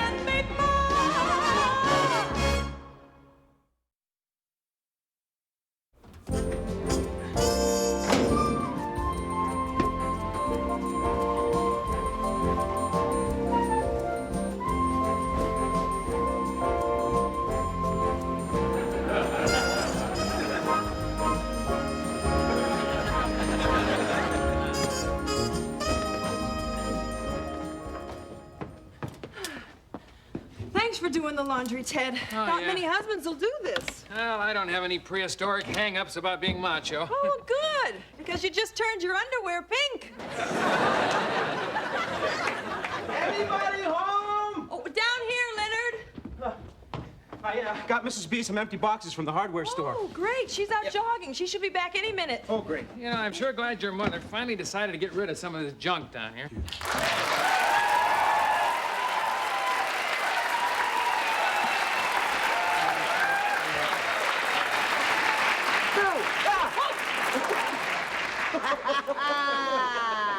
I jogged past the garage sale. It's a mask from Africa.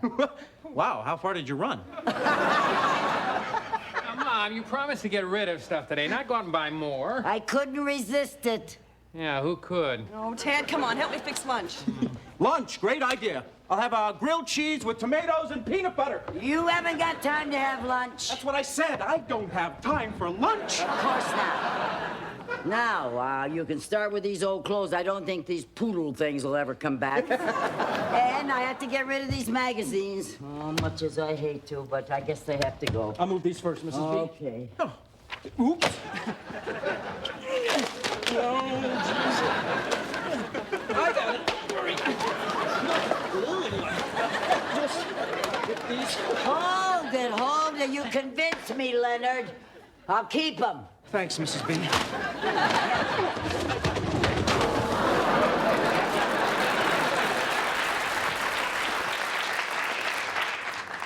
Why don't you go get your lunch? Oh, good idea. Take a little rest. One grilled cheese, hold the mayo! Oh, God, where to start? Oh, dear. I remember that trunk. Yeah! Oh, you little doll. Oh, yeah, hello there. Hello there. Oh. Oh.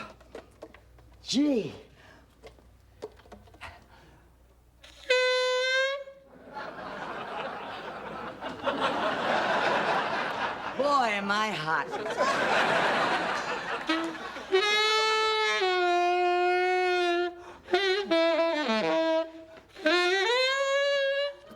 Throw it away. It's broken. It's not broken. I'm just a little rusty. Did you play in a rock band, Grandma? No, the Pasadena High School marching band. I was friends with all the cute guys on the football team. That's how I met your Grandpa Sam. Grandpa played football? No, he played flugelhorn, and he marched right in front of me. Oh, boy, could that man flugel. Now then. You look great, Grandma. Yeah, you really do. Thank you. Ladies and gentlemen, the Pasadena High School Bulldog Marching Band, inspiring our team to victory.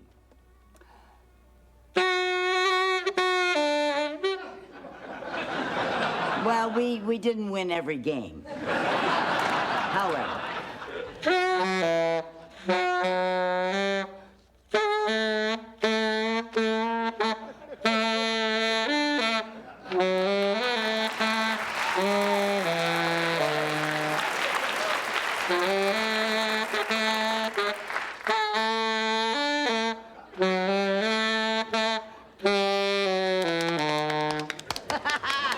You like that, huh, kids? I thought it was great. You're cool, Grandma. Listen, come here, Becky. Let me see something. Do like this. Uh-huh. Oh, yeah. Grandma, what are you doing? I'm checking to see if you can carry on the family tradition. You know, not everyone's born to play the saxophone. Now do that again. It's there, all right. You've inherited my lip. You need a special lip? Absolutely. I wanted your mom to play, but she didn't have it. Well, how did Becky get it? Well, sometimes a lip skips a generation. How about it, Becky? You want to learn to play? Okay. And if I'm lucky, some boy will flugel in my ear. That's the way I like to hear you talk. Oh, boy, I can see it now. First, you hear the big bass drums. Ba-ba-boom, ba-ba-boom. Then the crash of the cymbals. Psh, psh. Then you and the band start marching down the field. Go, Bulldogs, go! And a boy.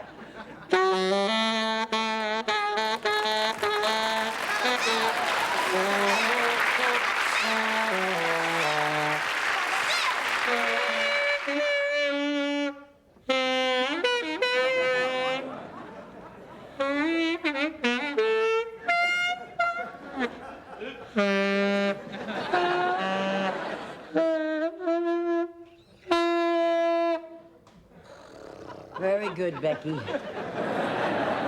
Are you sure? It sounded awful to me. I'm your grandmother, dear. I say it sounded fine. What would you say if you weren't my grandmother? I'd say keep practicing.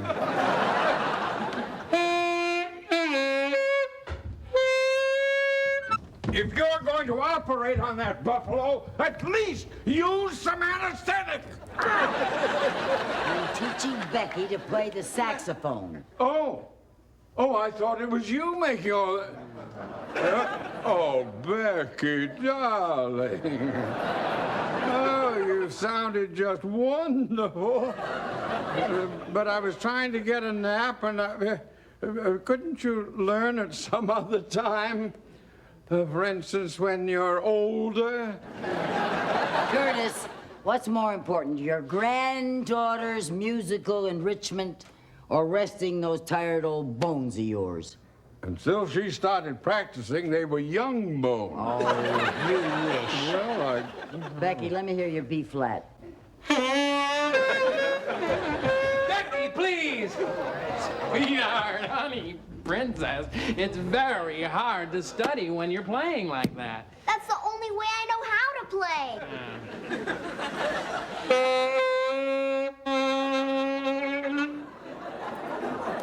that is a sound only a mother could love.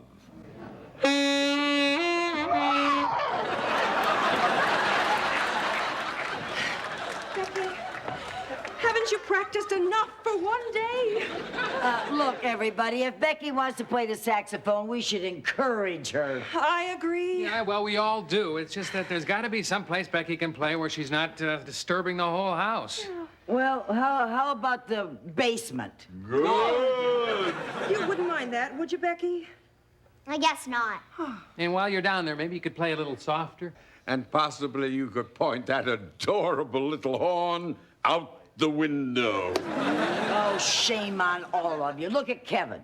He loves listening to Becky play. Don't you, Kevin? Kevin? Kevin? You say something, Grandma?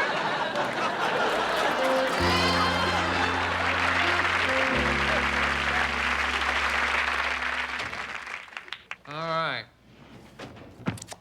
The basis of a tort action is that there's a breach of a legal duty on the part of a party other than a contract duty by which another party is injured. I love it when you talk legalese. Oh, yeah? Well, then. The case of Damari versus Cresci. The doctrine of re ipsa loquitur is such that... Please. I'm only flesh and blood.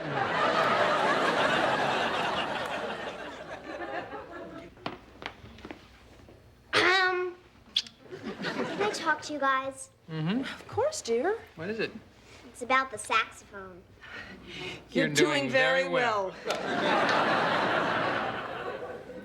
I've been practicing every day for a whole week, and I hate it.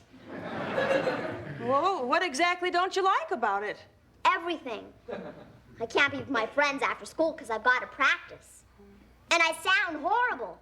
All right, if you don't want to play the saxophone, you don't have to. Really? Of course not. You just tell Grandma what you told us. She's very understanding. Grandma really wants me to play the sax. If I tell her, I'll feel like a real crumb bum. You want me to talk to her? Would you? Sure, that's what dads are for, aren't they? Do the dirty work?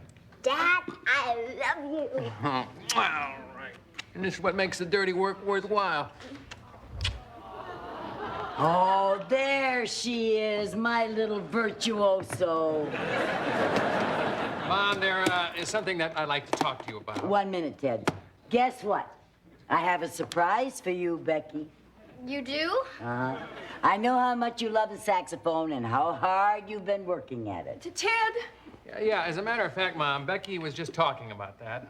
Oh, that's the way it is with the saxophone. Once you pick it up, it becomes your life. Oh, you've made your grandma so proud and so happy. I want you to have this. You bought her a new saxophone? Even better. I took my old one and had it polished and cleaned up. I even had it engraved. Go ahead, Becky, read it.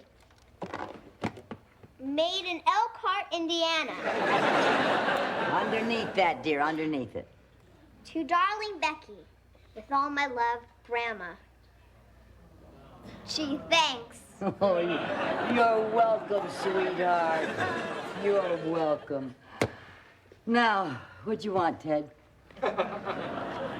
Right. Well, what I wanted to say, Mom, is that,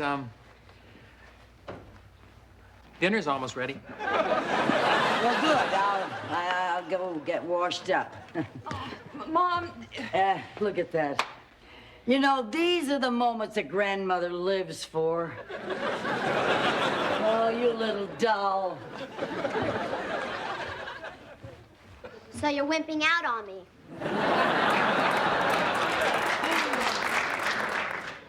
No, honey, not exactly wimping out. You see, when people live with other people, they have to learn to be considerate of their feelings. What about my feelings? Honey, our own feelings don't always come first. What do you mean? Remember the time Grandma sat through the Three Stooges Film Festival with you? 6 full hours of woo, woo, woo, woo, woo, woo. Yup, yup, yup.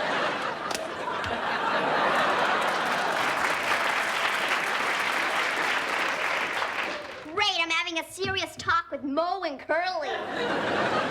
Sweetheart, what Curly and I are trying to say to you... I know. I owe her one.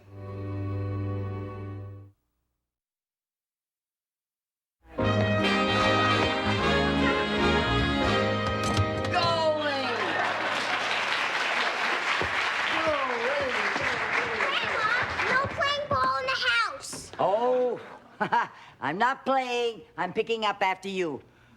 And, sweetheart, you are not supposed to be fooling with Becky's saxophone. I got it from the basement to show Max. Mrs. Barker, Kevin was just telling me how beautifully you play the saxophone.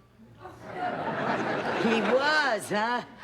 Well, I did blow a mean horn in my day. If it's not too much trouble, would you favor us with a selection? Why, of course. Oh, nice. You ought to bring Max around here more often, dear. What a nice thing to say. You. Well, let's see now. What'll I play?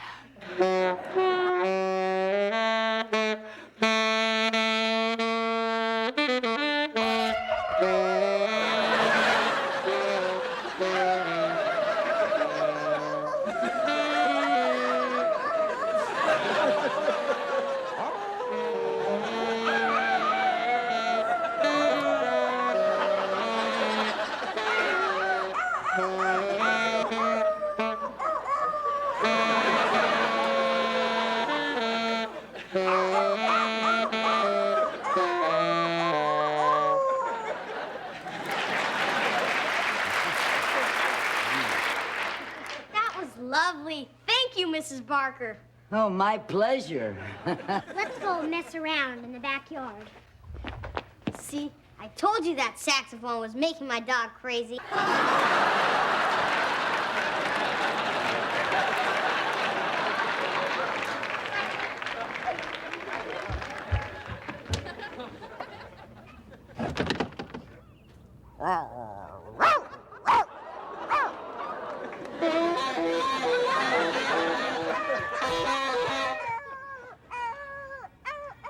And stay away.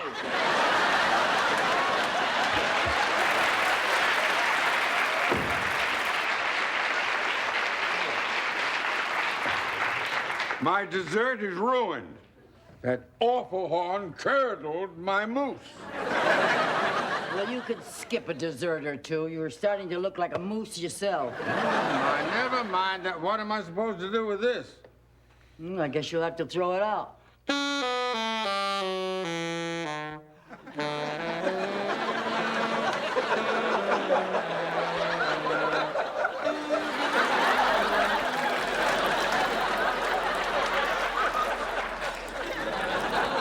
I cannot believe you did that. Just a minute. Curtis! Curtis! I can't.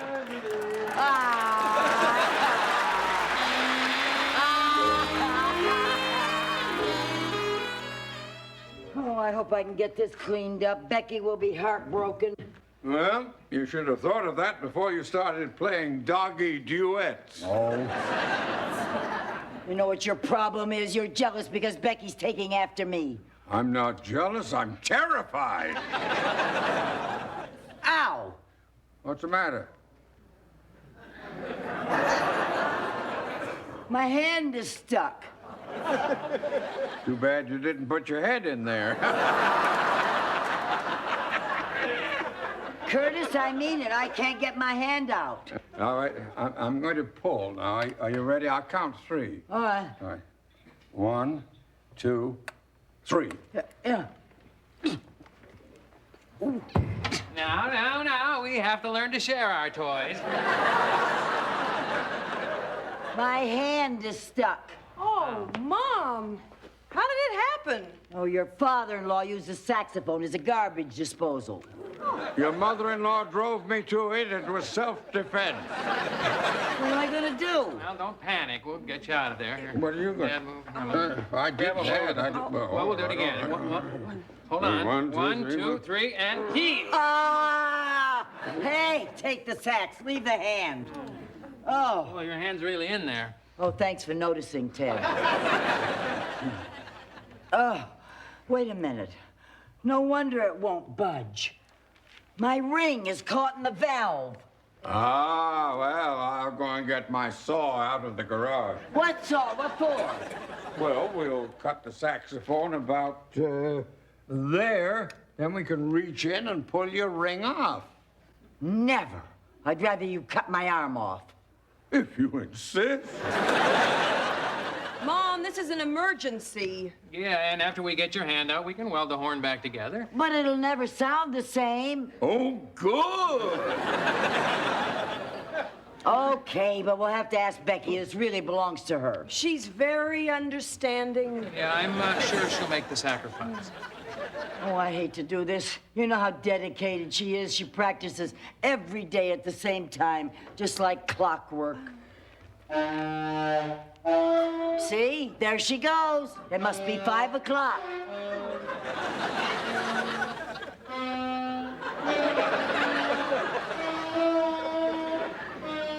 She's so dedicated, she practices without the saxophone.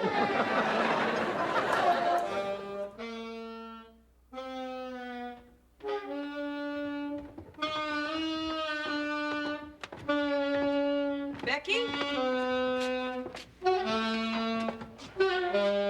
Becky?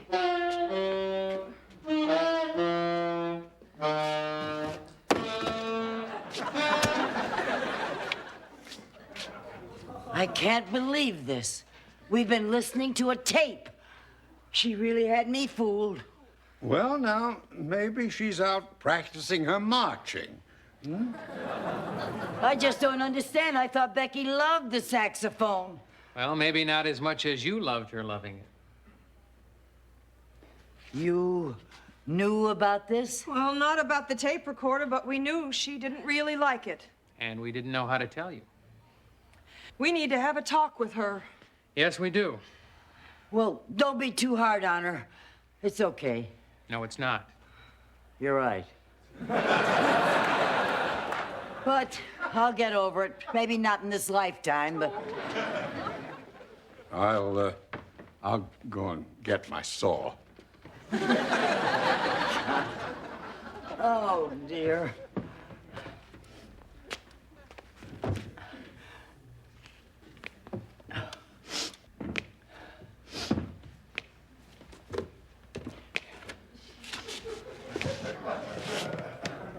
Hi, Becky.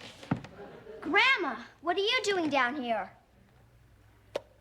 Well, I'm trying to decide if it's real or if it's Memorex.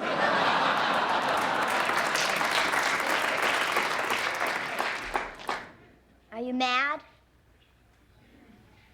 No, I'm not mad. I'm disappointed. I'm really very disappointed. What's your hand doing in there?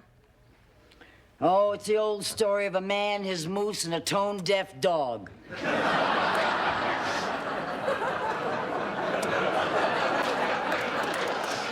But we have more important things to talk about, young lady. Sit down, please.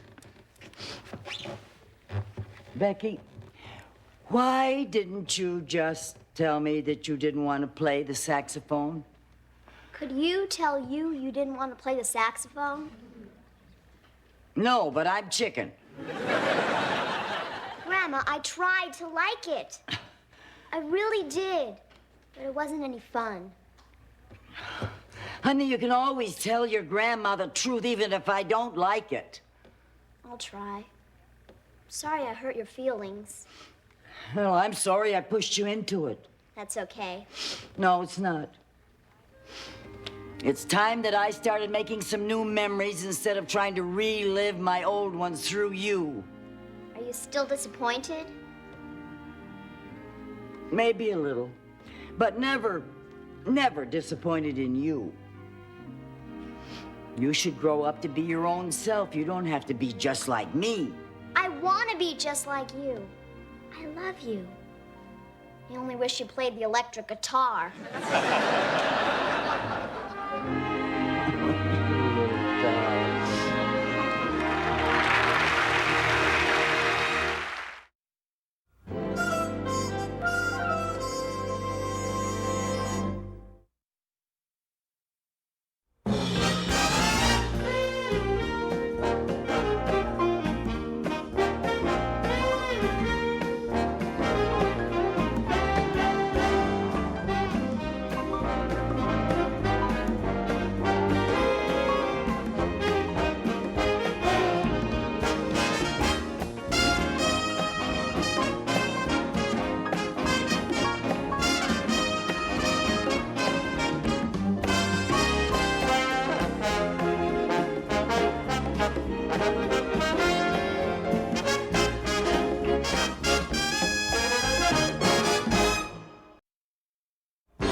must remember to fix that.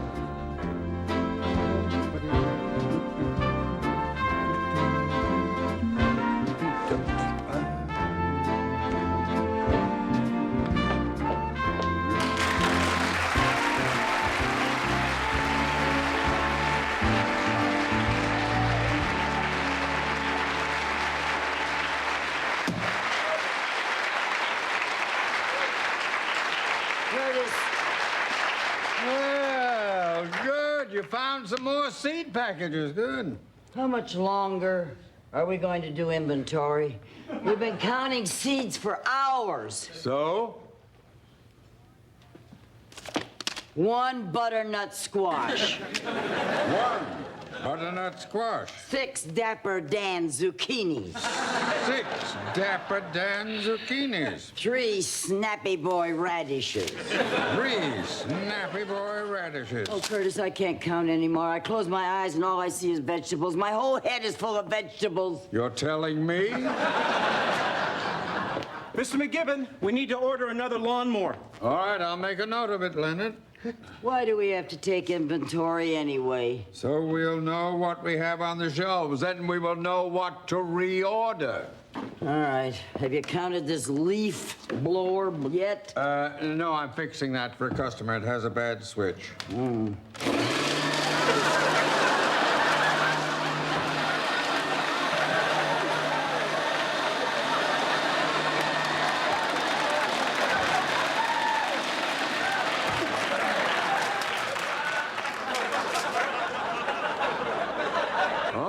Lucille, we'll have to count them all over again.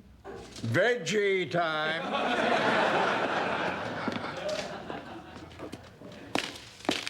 One butternut squash.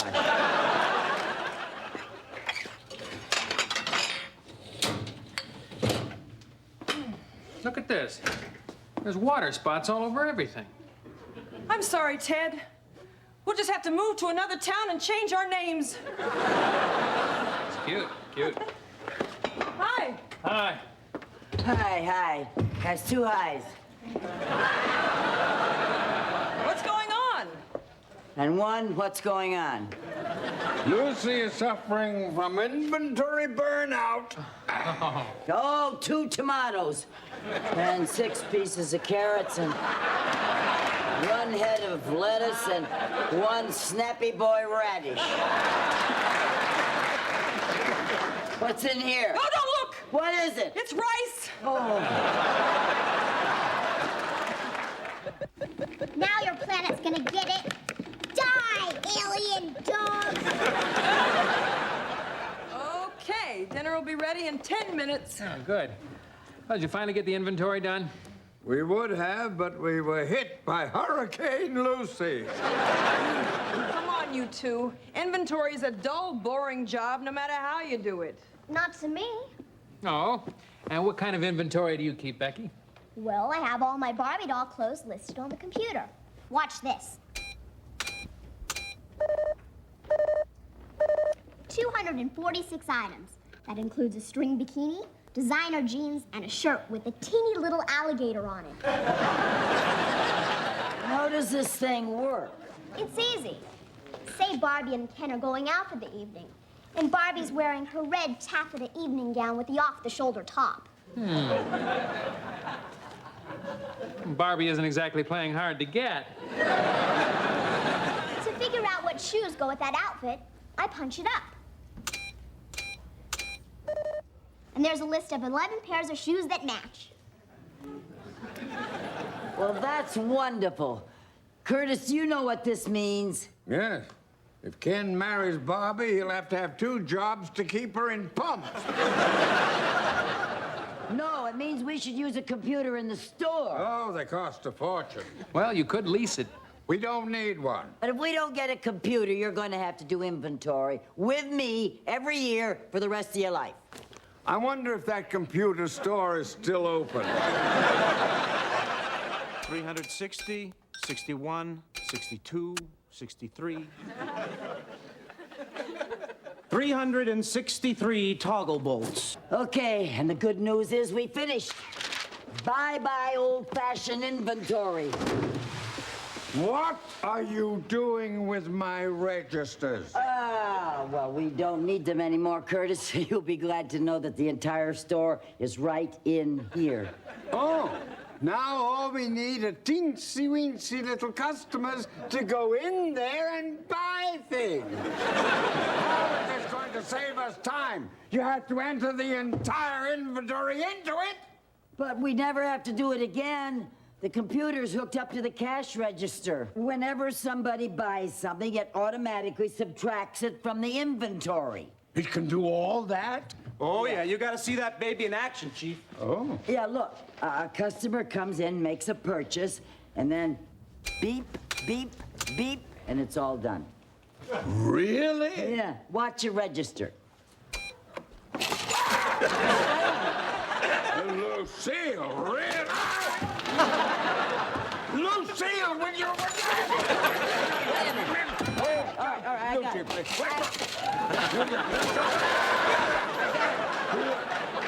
I got it. I'm sorry.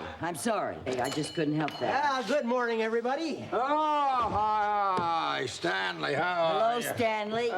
Well, now, what have we here? M&B Hardware has entered the computer age. Oh, smooth move, Curtis. That's the way to get the jump on the competition. Well, you know me, always keeping up with the times. Yeah, he's almost up to 1956. All right, Stanley, I'll give you our order, then we'll get down to the real business, our chess game. Oh, Curtis, you are a glutton for punishment. Here we are. All right, now, what can I do for you? Well, I need one of those Chadwick lawnmowers. All right. No, we don't. It's on its way. It is? Yeah, we ordered it directly from the warehouse, on the new computer. You're ordering by computer, too? Curtis, I'll lose my commission. I'm sorry, Stanley, but computers are more efficient. They don't make mistakes like people do, Nothing personal. I'm not taking it personally. Why should I take it personally? I don't have to eat. Lucille, this is a fine way to treat someone I've done business with for 30 years. No, don't blame her, Curtis. You're not the first store to computerize it. It's been happening more and more. Oh, but I hate it, Stanley. The day of the human being is over. It's disappearing. We're on the brink of extinction, like the black-footed ferret. I never thought of myself exactly like that. Well, you should. Gone is gone, no matter whether you're killed off by a computer or a gopher snake. Oh, Curtis, you've been watching Wild Kingdom too much. Well, I guess this is goodbye, Curtis. What? I'm going to miss you, Stanley. You were a good chess partner. Well, we've been through a lot together. From the pot-bellied stove to the microwave. Then back to the pot belly. I'm gonna miss you, Curtis. I'm sorry, Stanley. I loathe this thing. Now, look, Curtis, change is hard on everybody. Just relax and let Mr. Computer become your friend. I don't want to relax. I'm happy being rigid.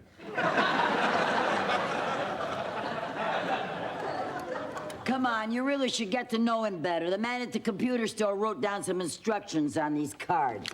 And I'm gonna put them right up here, where you can see them.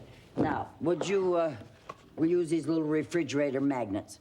What do you want, the tiny broccolis or the little weenies?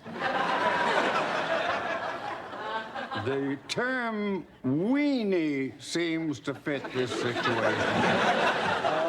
Okay. Now, the first one says, press power switch on. See?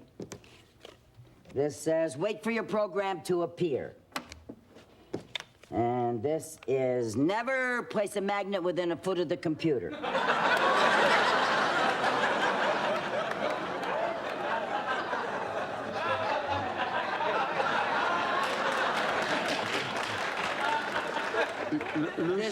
Lucille, why can't you stick a magnet to the computer? Well, I don't, maybe it says on the card, maybe it said something I didn't. Oh, yeah, there's a little, yeah. Magnets will erase all the data you have entered. And just what does that mean? Well, it means that it would wipe out all the information in the computer, but I'm sure they don't mean weenie magnets. They mean grown-up magnets, you know. Wipe out everything? You have lost our entire inventory? No, everything's fine. I'll print it out and you'll see. Oh? I'll see over there.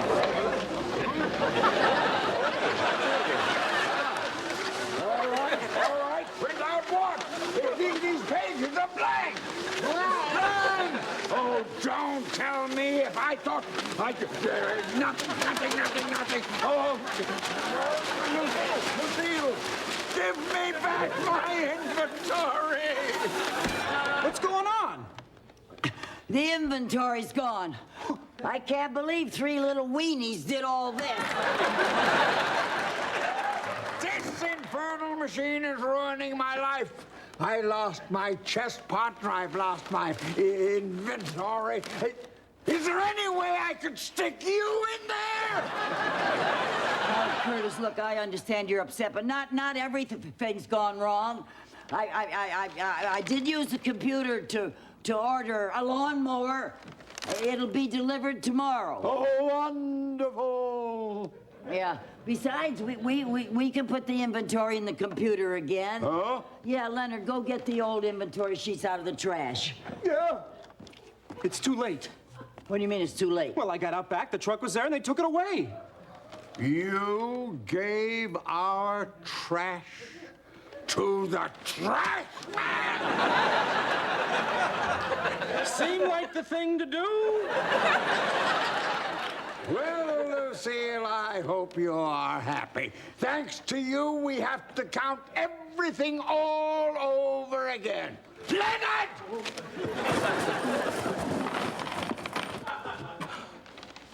One toggle bolt. 2 toggle bolts. 1 toggle bolt.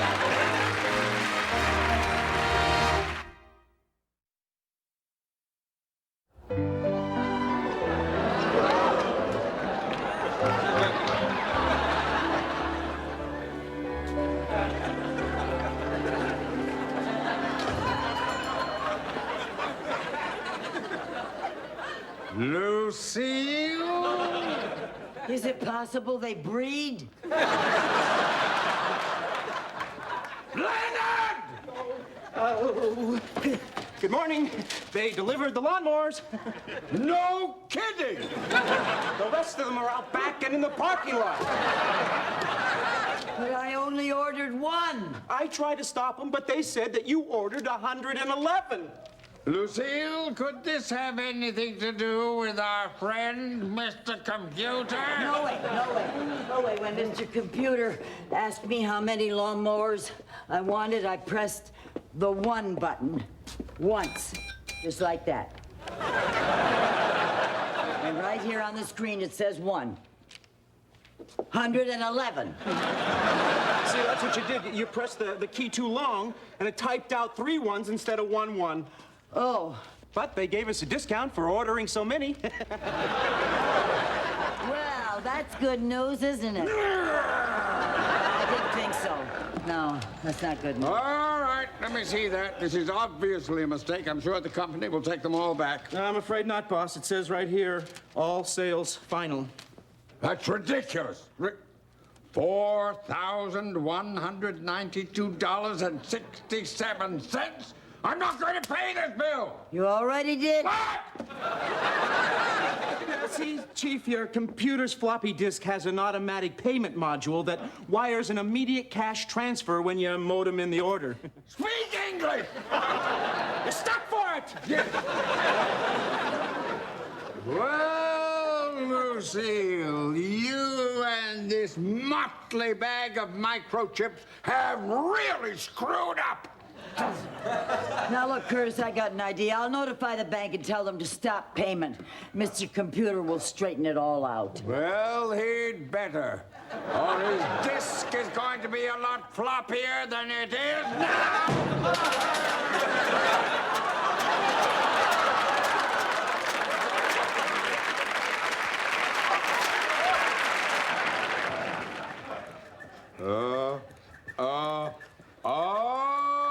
What is it? Oh, look.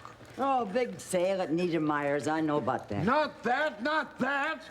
I'm dead. You're not dead, you're just not a lot of fun. Will you see for yourself? I'm in the obituary. Oh. Curtis McGibbon, Pasadena merchant, beloved and devoted father and grandfather. It's a nice write-up, Curtis. What do you have to say? Well, it's obviously a mistake. You're standing right here. I can pinch you. Some people have no respect for the departed. Oh. Yeah. Flowers for the McGibbon family? Wonder who these are from? The Pasadena Chamber of Commerce. Sorry to hear about old man McGibbon. I'm old man McGibbon. Gee, and you look so lifelike. Well, I am going down to that newspaper, and when I am through talking, they will know who's dead and who is alive. By George. Hey, don't you think you should get dressed first? Oh, you're slow. Okay. Oh, Leonard. I came here the minute I read about Mr. McGibbon. Oh, Leonard. He had so much to live for. Leonard, listen. He was like a father to me. I'm gonna miss that old goat. Yeah. The grouchy way he used to say good morning, and the way he used to yell at me. Remember?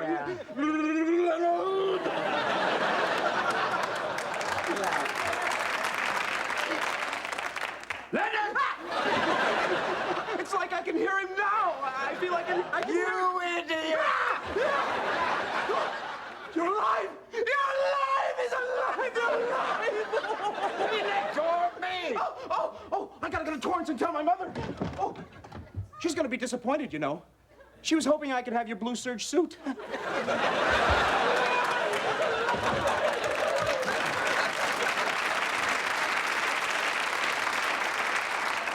I'm going. Curtis, I have a friend down at the newspaper, and I'm going to call her and straighten this whole thing out. This is The silly. nerve of Leonard's mother. Yeah. I was planning on being buried in that blue serge suit. Oh, hello, Carol. Lucy. Yeah, listen, about Curtis. No, you don't understand. He's not dead. I am facing up to reality. I'm telling you, he's still with us. No, not just in spirit. He's here in the grumpy flesh.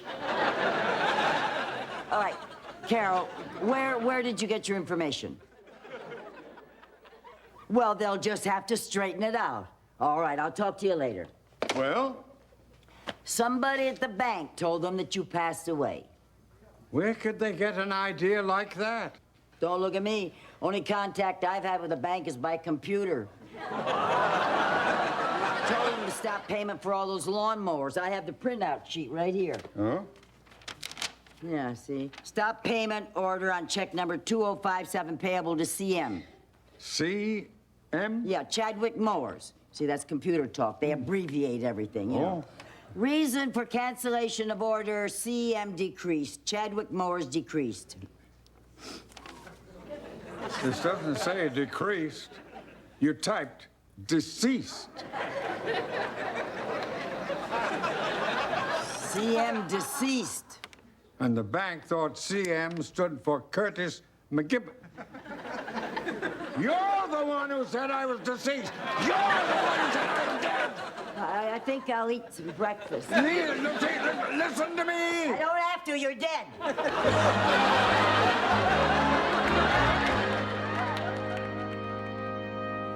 I want to thank you, Stanley, for convincing your company to take back all those lawnmowers. I didn't want to get written out of your will. You know, it's an eerie feeling reading your name in the obituary column. You know, there were moments when I began to miss me. Hi. Oh, hello, Lucy. Well, I returned it, Curtis. M&B hardware is no longer computerized. Oh, thank goodness. And I straightened it out with the bank. You should be alive by next Wednesday. And the newspaper, are they going to print a retraction? Oh, better than that. They're going to put you in the birth announcements. Yeah, 205-pound bouncing baby boy. Stanley, I owe you an apology. I was wrong to think that we could do business without people like you. That's okay, Mrs. Barker. You sure you're not going to miss your computer? Oh, no. Computers are all wrong for us. M&B is a small, personal business. But I did find what this store really needs. Wait right there. Come in, Rupert.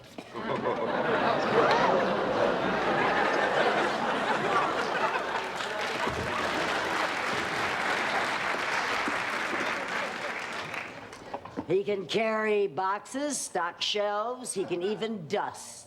Hey, wait a minute, that's my job. Nothing personal, Leonard. Nothing personal. Curtis, meet Rupert.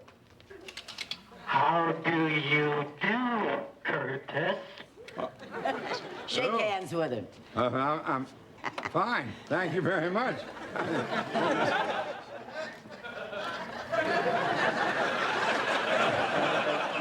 Get him out of here. But why, Curtis? Rupert, get out. Okay. Rupert, don't listen to him. For the last time, get out. Oh, yeah? Make me.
Excuse me.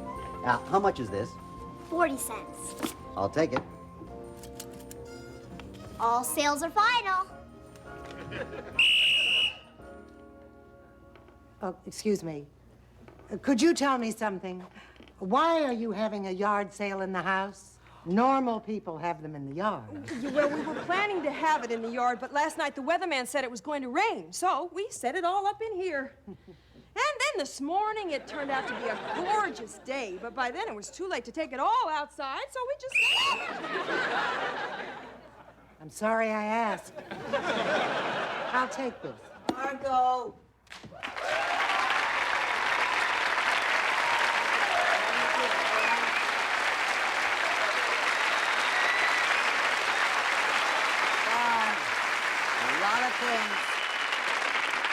Remember the lady who had her 100th birthday last summer? Did you get a lot of presents?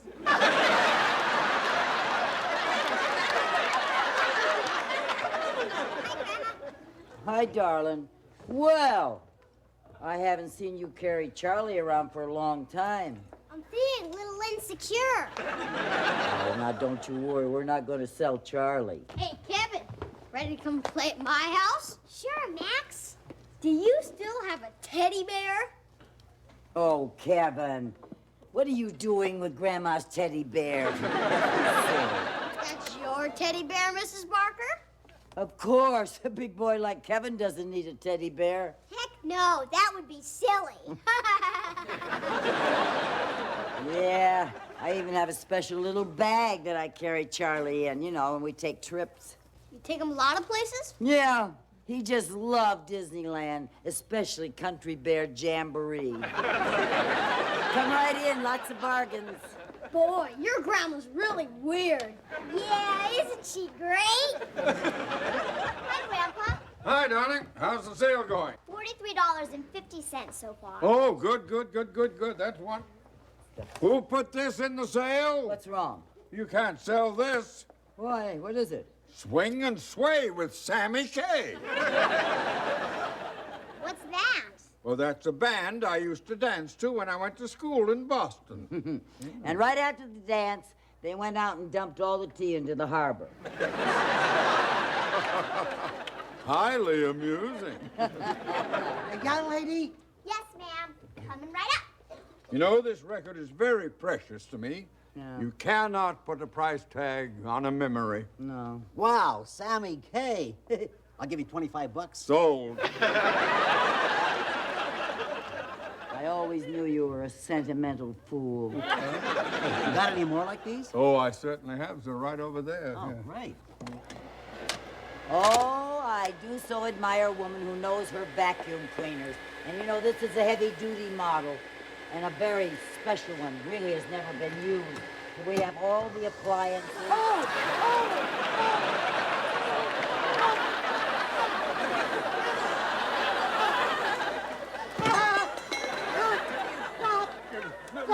Lucille! What happened? Look what you've done! Oh, allow me, madam. I'd be very happy. Thank you. Watch it, Buster. Really, I am very, very sorry. I have never been so humiliated in my life. You know, I bet she has. Well, hi, honey. I thought you were at Max's house. I remembered it was time for lunch. Grandma? Yeah, darling. Thanks for saying Charlie belonged to you. That's okay.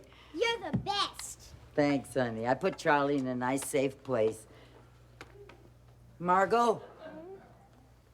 What happened to the bag that was under the table here? Oh, which bag? I sold one. I sold another one. Why do you ask? Well, I put Charlie in a straw bag, and now it's gone. Oh, no! Well, I'm sorry, honey. I'm really sorry. Oh, it was just a mistake, sweetheart. Grandma didn't mean to. I guess it was a mistake. A tragic, tragic mistake. Of course, this means I'll never sleep again. I put those posters up all over the neighborhood. Good. Anybody bring in Charlie yet? They will when they see this $50 reward. Oh, and if it'll help any, I I brought Kevin an old stuffed animal I had when I was a kid.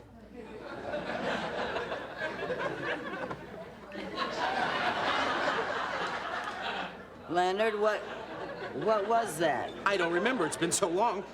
But I named him Fido. Well, offering this to Kevin is very thoughtful of you, Leonard. Well, losing your Teddy's the worst thing that can happen to a kid. I know how I'd feel. No warm, fuzzy fur to cuddle up to. No red felt tongue to lick away your tears. All alone in the dark. Leonard, maybe you're not ready to give him up. Give it a few more years. Good boy, good boy.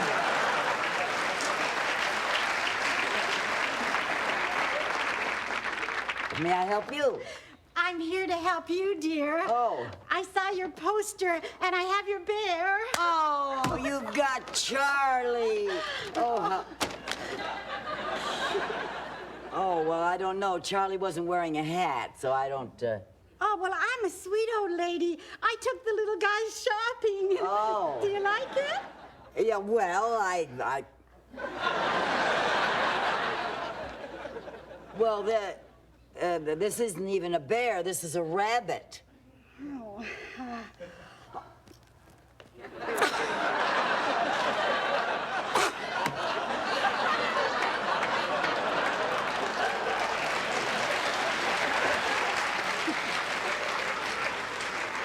Now it's a bear.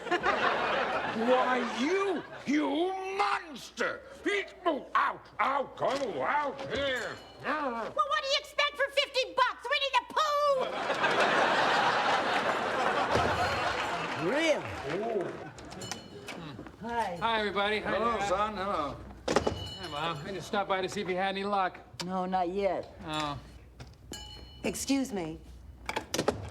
I believe that you're looking for this. You found Charlie. Oh, thank you, Mrs. Loomis, Hilda Loomis. Well, Mrs. Loomis, you are going to make my son a very happy little boy. Oh, yes, indeed. Not so fast. Oh, of course. Let me get you the $50 reward. I don't want your $50. Oh. I want $500. $500 for a teddy bear? Take it or leave it. That's extortion. No, it's revenge. You are only doing this because I vacuumed your skirt off. Don't be silly. Why, just the other day I was saying, not enough people are tearing off my clothes. Who did you say it to, Mr. Loomis?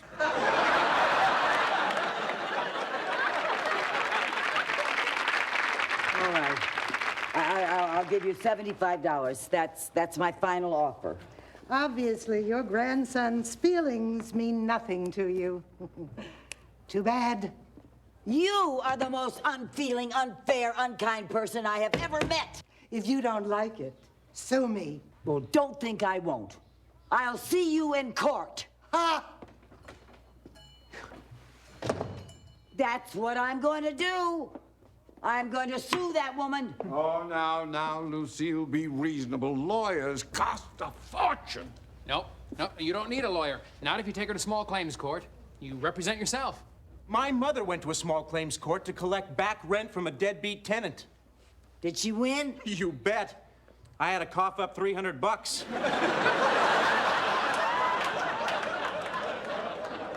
All right, that's it. I'm going to have my day in court. I am going to sue her. On what grounds? The grounds that she's wrong and I'm right.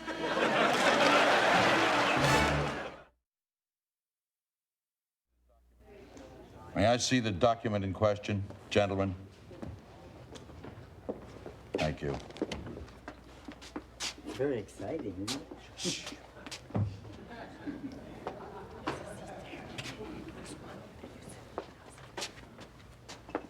Excuse me.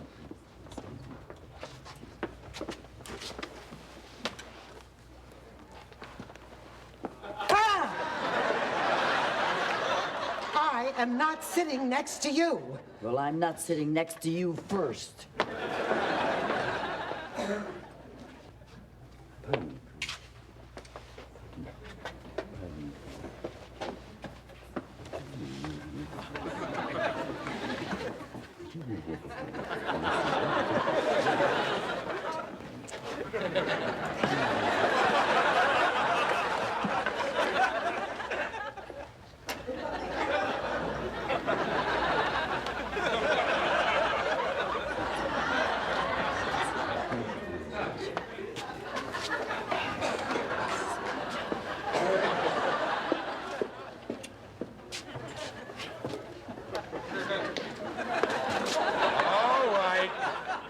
When the music stops, everybody sits.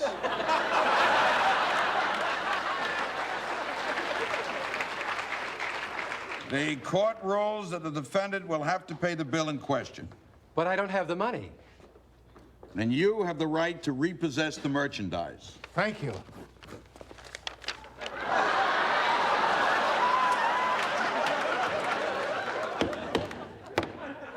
Just as well. It made my head itch. Next case.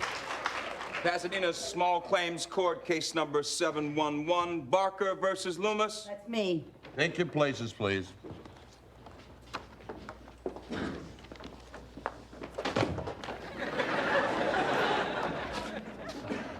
Raise your right hand. You solemnly swear to tell the truth, whole truth, nothing but truth. I do. Who is Mrs. Barker? I am, Your Honor. And I'm Mrs. Loomis. Yes, better known as the guilty party. I am not guilty. And Mrs. Barker, we haven't decided who's guilty. That's why we're here. Now, you claim that Mrs. Loomis stole your grandson's teddy bear? Here it is, Your Honor.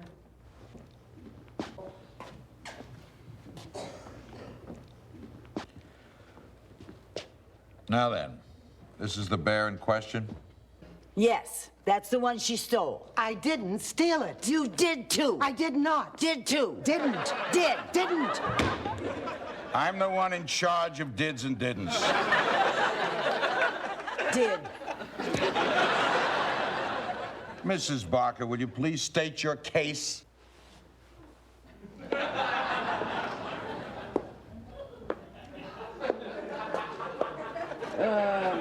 This case would appear to be about a bear, but in reality, it's about a human being.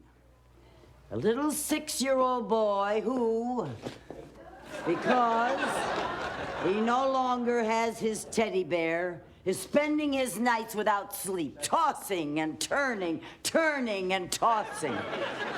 This bear was his security. And whose fault is it that his security has been shattered? Oh.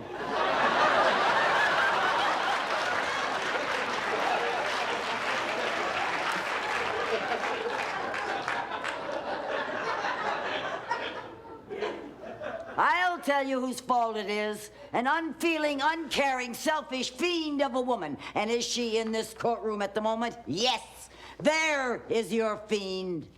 I object. Objection overruled. I'll do the overruling around here. Mrs. Barker, spare us the legal histrionics and get back to your place. Mrs. Loomis, just how did you get possession of this bear? At a yard sale. Do you want me to tell you what really happened, Your Honor? Now, that would be refreshing. First, she thinks she's the Statue of Liberty. Then she sells me a teddy bear and wants to buy it back. Next, she vacuums my skirt off. If you ask me, the lady doesn't have both oars in the water. Mrs. Barker, do you? I have as many oars in the water as she has, and I can prove it. I, Your Honor, would like to call a surprise witness. Would Curtis McGibbon come to the stand, please? Lucille, I just came here to give moral support. I didn't expect to take the step. That's a surprise. Over there. Raise your right hand. Right. You solemnly swear to tell the truth, whole truth, nothing but the truth? I do. Be seated. Mrs. Barker, you may proceed.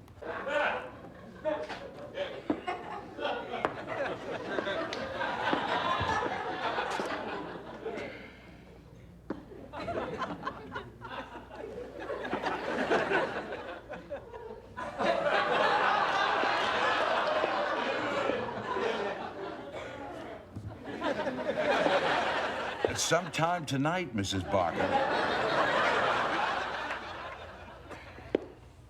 Mr. McGibbon, how long have you known me? Over 36 years. Mm-hmm. And in all that time, have you ever seen me do anything that might indicate that I do not have both oars in the water?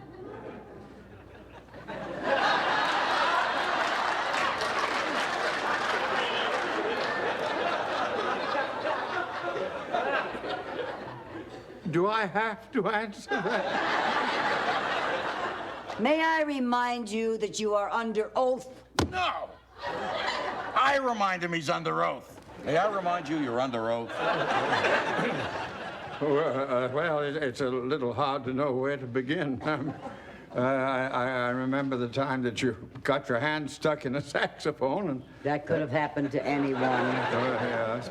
And the time you glued us all together on that TV show. Thank you, Mr. McGibbon. That'll be all. Oh, I almost forgot the time you flooded... That will be all, Mr. McGibbon. That will be all. Don't you ever touch my gavel. Your Honor, move his testimony be stricken from the record. He is a hostile witness. And I'm becoming a hostile judge. Mrs. Barker, if you sold Mrs. Loomis something and she paid for it, it is the opinion of this court that the bear legally belongs to her. But Charlie belongs to my grandson. Mrs. Barker, put that bear back. No! Bailiff! Curtis, make a run for it. Ooh. Give me the bear. Oh, give me the bear. Give me that bear. Give me that. Order! Give me that. Order in the court! Mrs. Barker, you're very close to being held in contempt of court. How close? You're a hop, skip, and a jump away from jail. I'm gonna count 3. 1, 2. I'm sorry, Charlie. I tried. Get back to your place. Ha ha!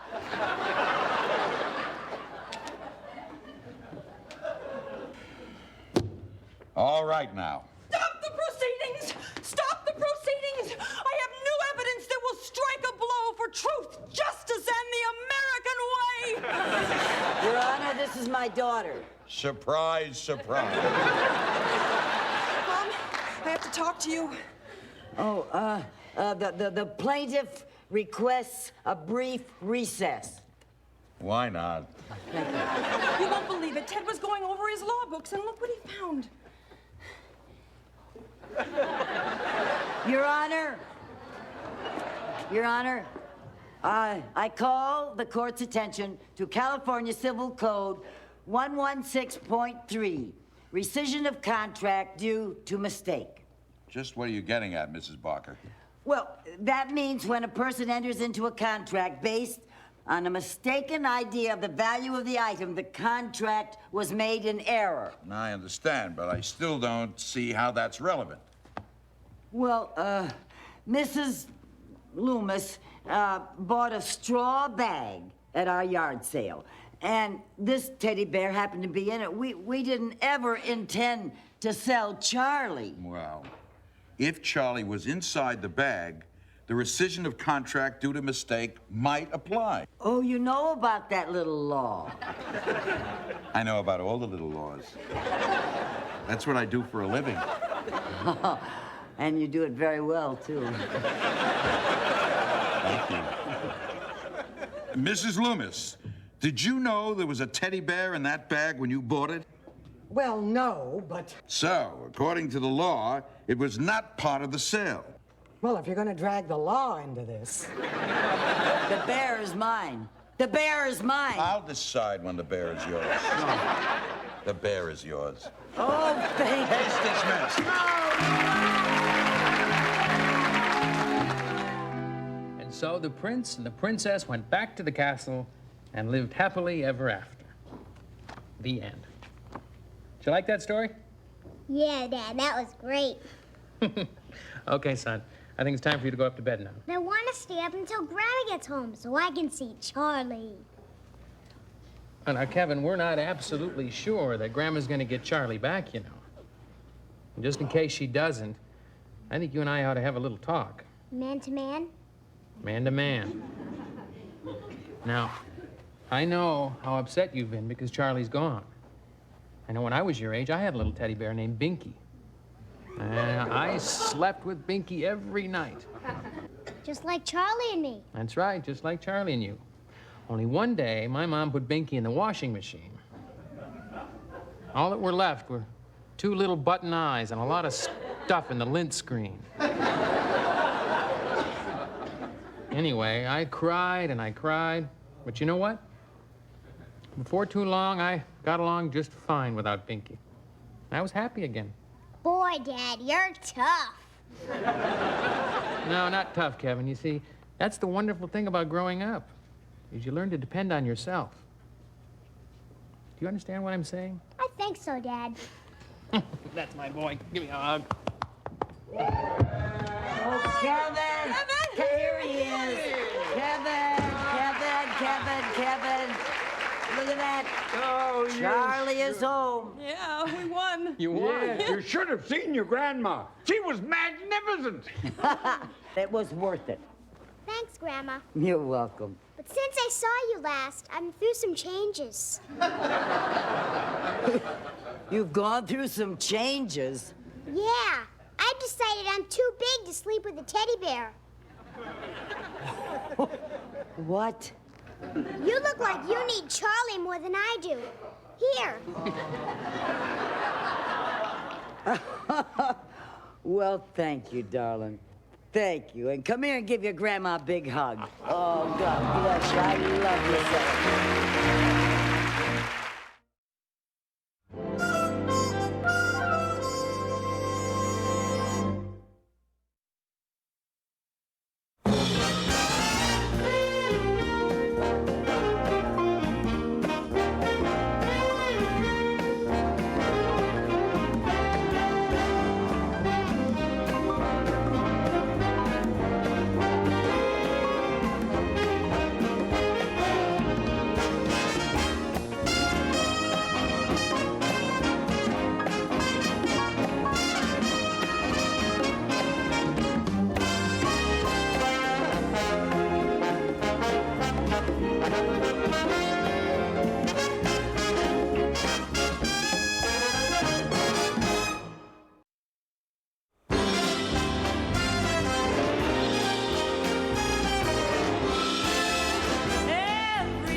Would someone please come and empty the dishwasher?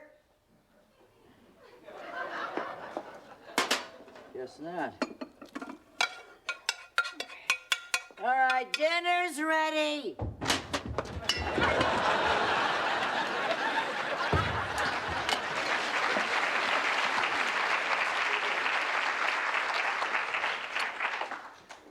Well, now I know what to yell if I ever get mugged. Pass the lima beans. Mom, what's the big red circle on the calendar for? Oh, I don't want your father to forget our wedding anniversary. Oh, come on, Margot. Give me a little credit. How can I forget that after 9 years? 10 years. 10 years. Seems like just yesterday you two eloped. You guys eloped? Yep. Uh-huh. We were gonna have a regular wedding, but things got out of hand. She means I got out of hand. Yeah, well, Mom, you wanted us to get married in a cathedral with a high mass by an archbishop. So? We're not even Catholic. I go to bingo. Admit it, Lucille, you got carried away. She's my only daughter. I always dreamed of giving her a big wedding. Uh-huh, which is exactly why we eloped. You see, kids, I think that getting married is a commitment of love between two people that should be shared quietly and without fanfare. Yeah, and without the mother of the bride. Oh, please, Lucille, they've been married 10 years, and maybe it was no frills, but you must admit it was effective. Listen, did you kids ever hear about your grandpa's wedding? No. Tell him, Grandpa. Well, it was a wonderfully frugal affair. My darling Josephine and I went to City Hall on our lunch hour. Luckily, Josephine was working at a donut shop at the time, so she was already dressed in white. Yeah, and instead of rice, the guests threw powdered sugar. Laugh if you will. Our entire wedding only cost $2.50 each. I'd like to do something special this anniversary. You know, a lot of couples celebrate by renewing their vows. Yeah, they have a ceremony, a reception, and everything. Oh, that would be so romantic, wouldn't it, honey? How about those Lakers, Dad? Oh, come on, Ted. Sometimes I feel like I missed out on being a bride. And just once, I would like to be the mother of the bride. You know what we could do? We could move the furniture out of the living room and have it right here at home. Come on, Dad. It'll be neat. Yeah, Dad. I didn't go to your first wedding. Thank goodness. Look, Margot and I will take care of everything, Ted. And Curtis, you won't have to do anything but pay for half. Well, I'd be glad to. Here's my $2.50. Please. Please. Please. Okay. Ah! Good But boy. please, keep it small. Okay. Wait till I tell the kids at school my parents are finally getting married. I wouldn't put it exactly that way, darling. Oh, don't get up. The mother of the bride will get it. Dum, da-dum. Dum, dum, da-dum. Dum, dum, da-da-da-da-da-da-da.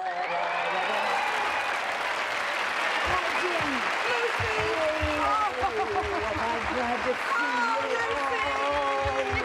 Oh, what a surprise. My sister is here. My sister is here. And Audrey.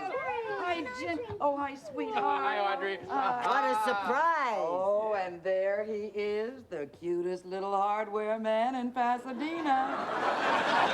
Oh, go on. There must be one cuter somewhere. Get your bags in, Audrey. Oh, Lucy, I missed you so. It's so good to see you. Oh, you bet. What are you doing in town? I thought you were working on a cruise ship. I am, but the engine broke down. Oh. So I am shipwrecked here for 2 weeks. I'll bet Pasadena's a pretty boring place to a world traveler like you. Oh, Pasadena. 100,000 people, a dozen stories. Well, you couldn't have picked a better time to come. Ted and I are celebrating our 10th anniversary next week. That's right. We're going to renew our vows. Oh, congratulations, kids. Thanks. Margot's finally going to have the wedding Lucy always dreamed of. Yes, this is perfect, and I'm so thrilled that you're going to be here. Well, you know, as the social director on the ship, I plan weddings all the time. Oh. And I have some marvelous ideas. Oh, well, thanks, Audrey, but I got some pretty marvelous ideas of my own. Oh. Are you ready for this? Now, listen, we fill the room with white daisies. Mom, that sounds beautiful. I love it, I love it. But don't you think white tea roses would add a touch of class? Oh, well, we couldn't afford white tea roses, Aunt Audrey. Oh, darling, I know a vendor in the flower market. I can get them for you wholesale. Really? Mm-hmm. I love tea roses. I love wholesale. Good, then it's settled. Now, what about food? Well, I thought that we'd start with hot hors d'oeuvre, you know, maybe Swedish meatballs. Oh, darling, nobody but nobody serves Swedish meatballs anymore. Oh, not even the Swedes? How about tiny tacos? Oh, I'd love tiny tacos. Well, and speaking of food, Aunt Audrey, we just were sitting down to dinner. Would you like to join us? Oh, I'd love to. Great. Come on, kids. You know, I thought we could release some white doves. Just trust me, Margot. It'll be a day that you will never forget. Yeah, doves are dirty birds. I will turn this room into a bower of flowers, and music will play, and champagne corks will pop. You just leave it to Audrey.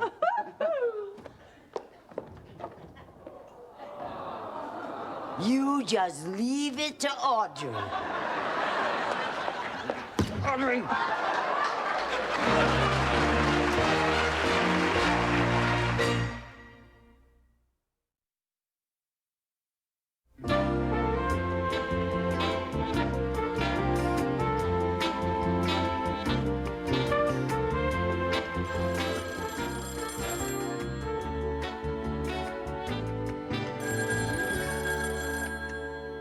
Hello? Doc Sevenson's agent? Why should I care that Doc doesn't play weddings and bar mitzvahs? Oh, is that, yeah, well, same to you, buddy.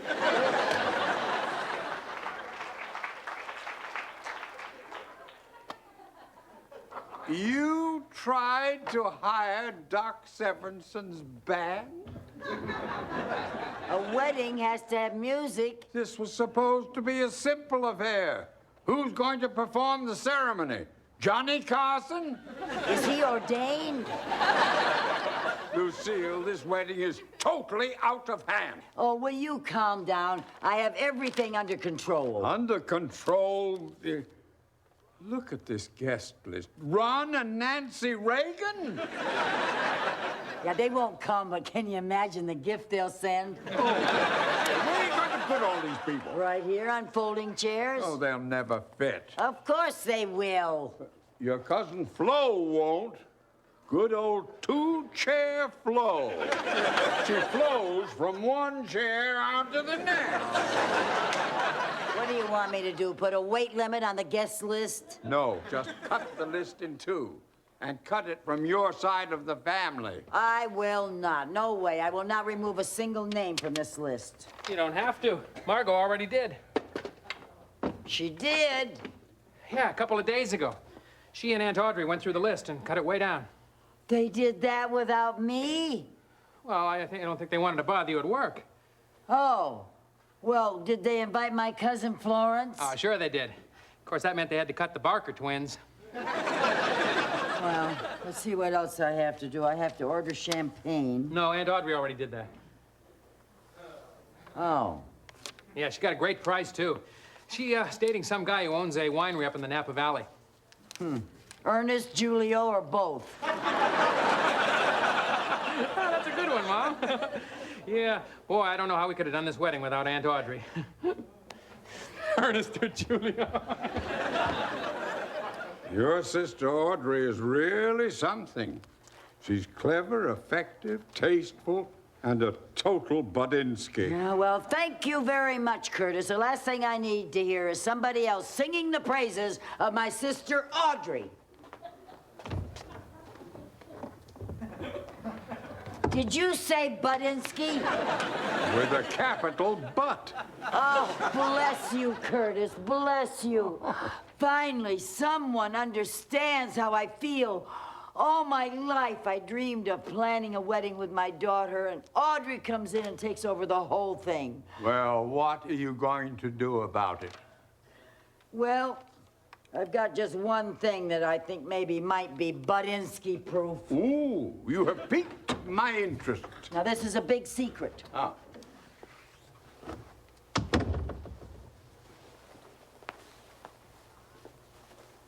My wedding gown. Why, it's beautiful. Yeah. To save money, you see, Margot's planning to wear her white suit, and I'm going to offer my gown instead. What a lovely gesture. Yeah, when Margot was little, she found my dress in the attic, and she called it the most beautiful dress in the world. You see, when she was little, she talked a lot like Elmer Fudd.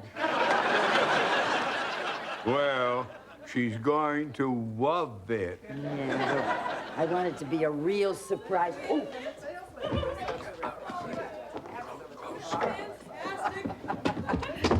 Oh, Lucy, I'm so glad you're here. The most wonderful thing has happened. They fixed your boat. No, Grandma. No. Aunt Audrey bought Mom a wedding present. Yeah, we were on our way home from the supermarket when we happened to see this in a store window. A wedding gown. Isn't that the most beautiful dress in the world? Yes, it is, Margot. It's the most beautiful dress in the world. Lucy, Yeah, well, never what? mind, Curtis. Audrey, you've done it again.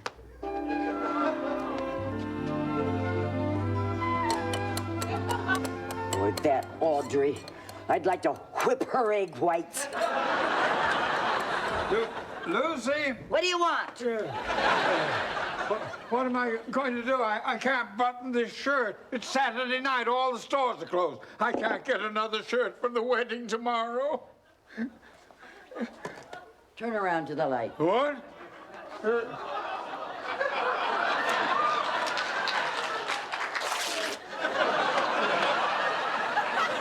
your coat on.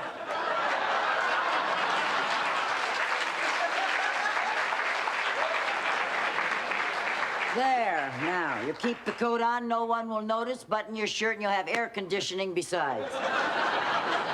Lucy, the way your mind works scares me. Thank you.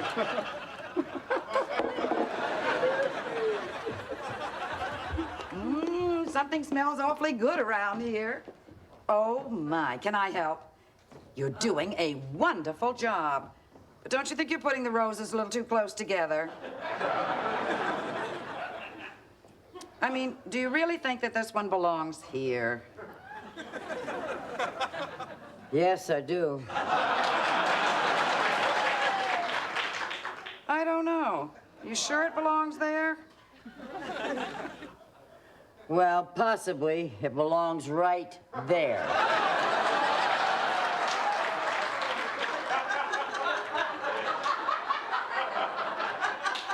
Lucy, I have this hunch that something is bothering you. You want to know what's bothering me? I'll tell you what's bothering me. In grammar school, the day I finally got an A on a spelling test, you got the starring role in the school play. I played a petunia. Yeah, but you were brilliant. Let me get this straight. This is for something that I did in the 3rd grade? No, that is for what you did this past week. What are you talking about? All my life you've upstaged me, Audrey. Here I was, the mother of the bride. Margot and I were going to plan the whole thing together. Then you showed up and ruined everything. I was only trying to help. I was only trying to help. You were trying to take over. You always have to do everything better than I do. Oh, that's ridiculous. No, it's not. In high school, I was all excited because I was going to play saxophone in the Rose Parade. Well, you did very well. Well, thank you. But what did you do? You ran right out and got yourself chosen a Rose Princess. So I rode on a float. I got stuck marching behind Cowboy Pistol Pete with his prancing palominos. So, who do you think Daddy took all the pictures of? You up on your float or me down on the street going like this?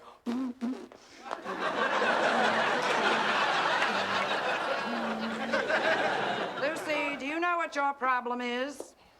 You're jealous. Well, you are pushy and selfish. Everything I do, you have to do better.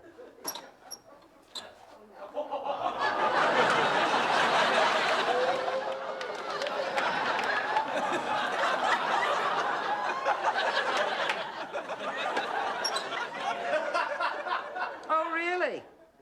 Well, now I am going to do something else better than you.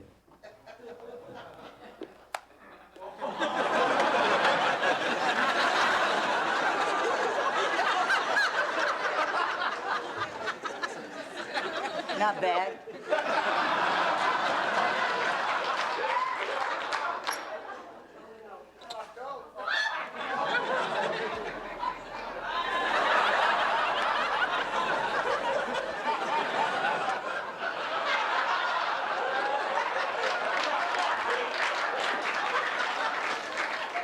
Excuse me.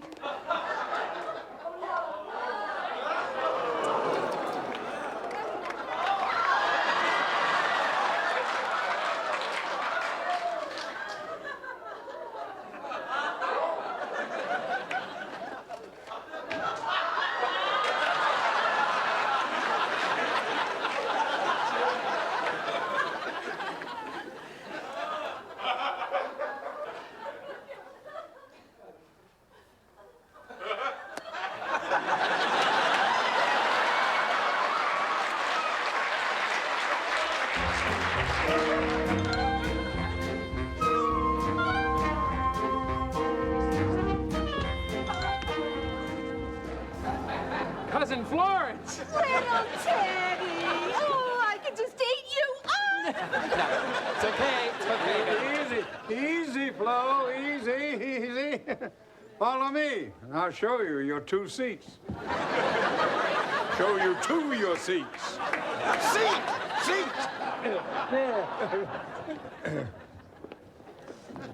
Hello, Reverend Hackett. So nice of you to come. You look great, Mom. Oh, thank you, darling. Thank you, thank you. Cousin Florence, oh, I'm so glad you could come. Oh, I'm so glad to see you. Hello, hello.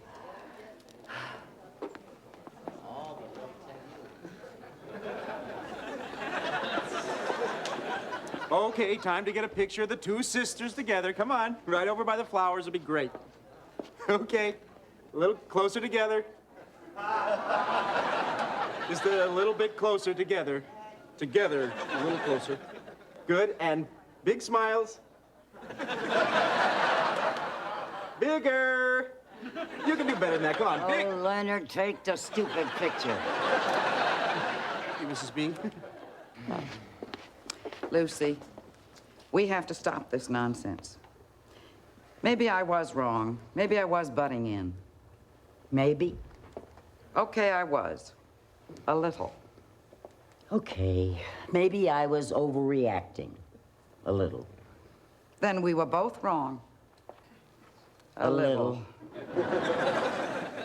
Audrey, you were right last night. I have always been jealous of you. Of course, you just wouldn't even understand about jealousy. Lucy, I am the one who is jealous of you. Me? That's right. I mean, I have an interesting job, and I do get to travel a lot. But I have never had a husband or a family. And when I came here the other day, something really hit home. I'll never have a daughter to marry off.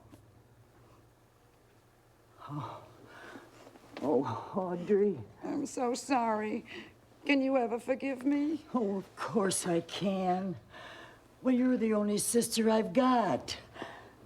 Thank God.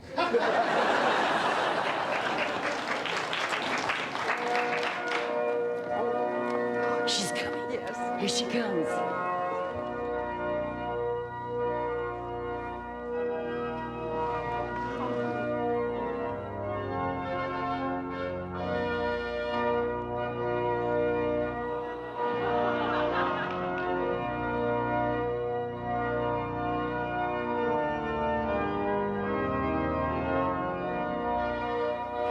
There she is.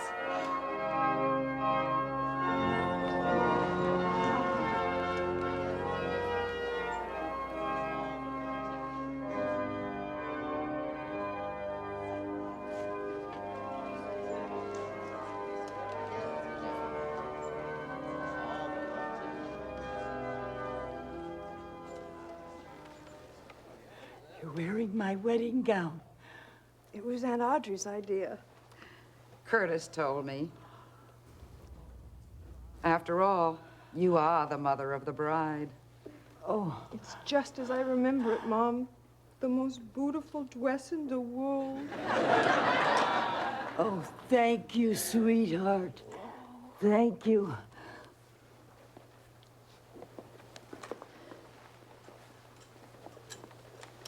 Thank you, Audrey. You've always got a family right here. Dearly beloved, we are gathered here to join this man and this woman in holy matrimony. Who gives this woman? I do. This is fun. Let's get married every year. Kevin. Do you, Ted, take Margot to be thy wedded wife, to have and to hold from this day forward, for better, for worse, for richer, for poorer, in sickness and in health?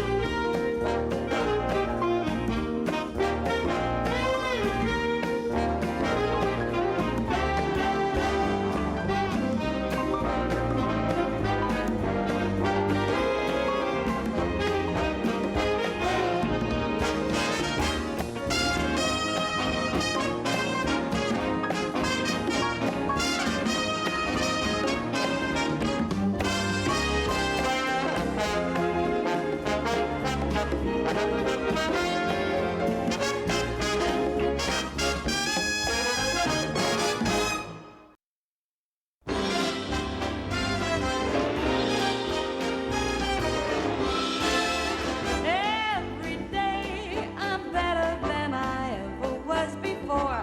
Every day I'm loving, living more and more.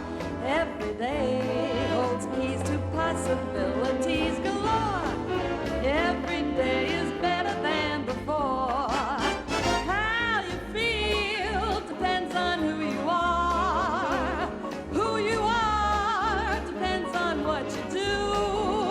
What you do is mostly up to you. It's true, you can make a better you. Every day's a new world that I'm eager to explore. Every day opportunity knocks at my door. Every day I'm loving, living more and more and more. And every day is better than, keep on saying yes I can. And every day is better than before.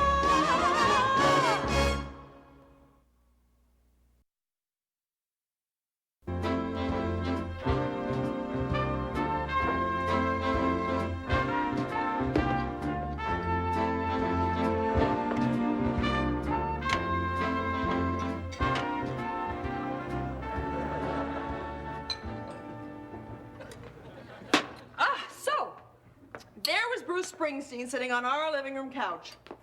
He had on Levi's and a leather jacket and headband. Oh, he looked so cute. I said, Bruce, I had a dream about you last night. See, in my dream, I told him about the dream I was having. Isn't that funny? And Bruce said he had to go because he was giving a concert and he couldn't stay to hear the rest of my dream. That Bruce knew what he was doing. Well, but that's the way you're gonna be. I won't tell you my dreams anymore. Good. Well, honey, your dreams do have a tendency to go on and on and on. And on and on. I think Mom's dreams are neat. She has celebrities in them. I like the one where she did the tango with Tip O'Neill. Good morning, everybody.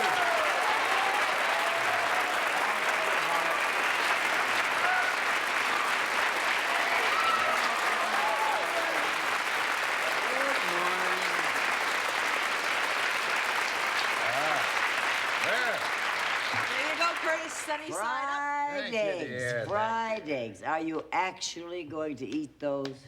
No, I'm going to rub them in my hair. Do you know what eggs do to your cholesterol level? Will you kindly leave my eating habits alone? Okay, if you don't care what happens to you.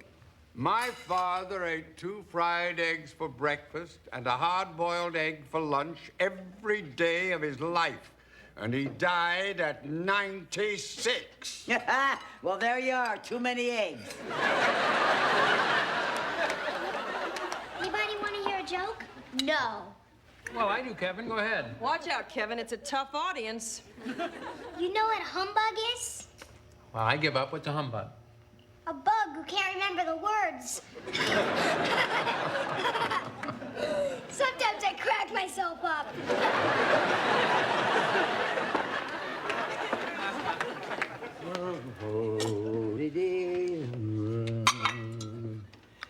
What in the world is all that? Bran, granola, wheat germ, and dried bananas. You don't recognize it because it doesn't come with French fries. Hello. Oh, just a minute. Curtis, it's for you. It's Leonard. All right. Let's see. Hello, Leonard. Leonard! Leonard, get hold of yourself. They what? They did. They didn't. You did. I'll be right there. The shop has been robbed. You're kidding. Do I look as if I'm kidding? Come on. We've got to go and check up on it. Robbery, thievery, everything going, gone. Will you stop eating that stuff and help me? We've got to take inventory. They may have stolen the whole store. I don't know what's there. He couldn't tell me he was so...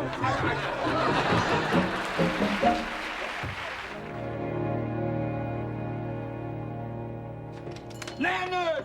Leonard! Oh, Mr. McKibben. Leonard, what happened? Well...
Oliver, I've just about had it with you.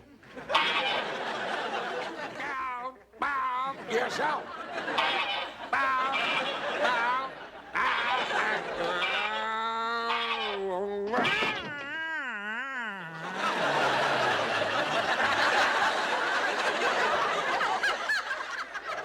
Curtis, you hit him. Look, he's not moving. You goose assassin. Is he dead? Oh, we don't know, dear. Oliver, speak to me. Say something, Oliver. Yeah, what I wouldn't give for just one little honk. What's going on? Oliver's dead. Grandpa hit him with the telephone. It was self-defense. Well, maybe I can give him mouth-to-beak resuscitation. Hey, that gives me an idea.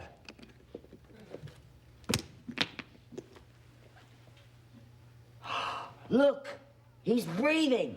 See that? That's a good sign. He's still breathing. Achoo! Achoo! Oh, I must be allergic to something. Uh-oh. Don't you remember you couldn't ever have feather pillows when you were a child? I forgot. Achoo! All right, maybe you better come away from here, honey. Yeah, Come on, kids. I want to stay. Me too. All right, don't worry. I'll get him to bed. All right, but not too late No, now. don't worry. Don't worry. Good night. All right, good night. Good night. Good night. Well, this has been a fun evening. But I'm going to bed, too. Well, do you want me to wake you if Oliver revives? Only if he calls for me by name. Night, kid. Good night, Grandpa. Wake up, Oliver. Please. So come on, Oliver. Hold your beak up high and waddle like a man.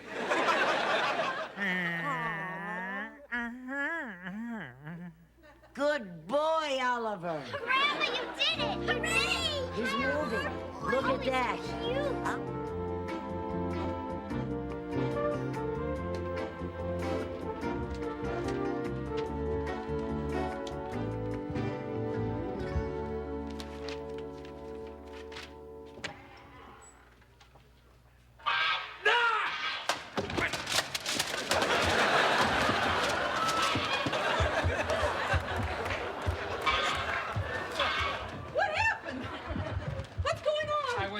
I got hungry, I went in the kitchen and got attacked. That was Oliver. Yeah, I gathered that, Kevin. Thank you. You woke me up. I was having this great dream. Mick Jagger came over and wanted me to join his group, and I said, Mick, you can't always get what you want. Margot, stuff your dream. I almost got my leg torn off. Oh, will I never be free of that infernal goose? You should be glad that he's alive and well. Well, I'm not. Oh, is he gonna keep that up all night? How can we get him to shut up? I know. Let's show him a roasting pan and tell him how many days till Christmas. Curtis. Oh. Well, we have to do something. I have an exam in the morning. Why don't you try Zellman again? He's got to come home sometime. Oh. Just a minute. On the first day of Christmas, my true love sent to me one roasted goose. I give up. No, Charlie Zellman. He's still going where the wild goose goes. Wait a minute. Mom. What? Remember when I was little and I had that parakeet? And he wouldn't stop chattering until we put the cover over him, so it was dark. Yeah. You mean turn out the light in the kitchen? Yeah. Good thinking.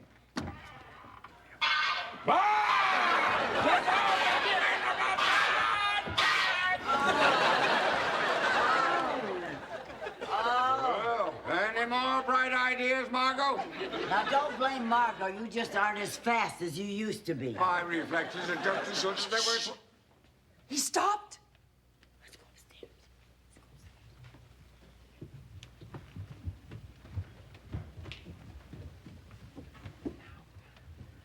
Hey, Sue!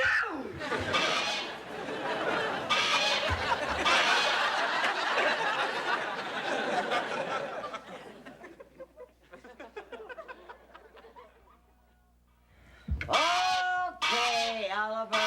Okay, that's enough. Now you listen to me, Oliver. You listen to me. People have to get some sleep around here, and you are making entirely too much.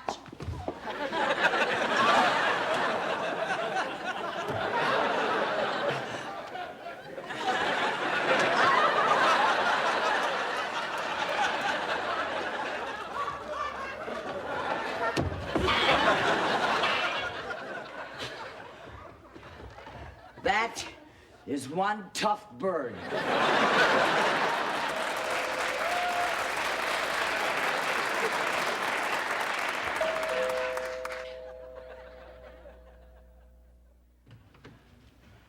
Sergeant Green, Pasadena Police. We've had a complaint from one of your neighbors of possible goose abuse. We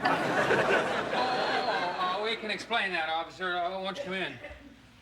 Mr. McGibbon and Mrs. Barker, your business associate? Oh, never mind shooting your eyebrows up like that. We live here with my son. And my daughter. Yeah. And their adorable grandchildren.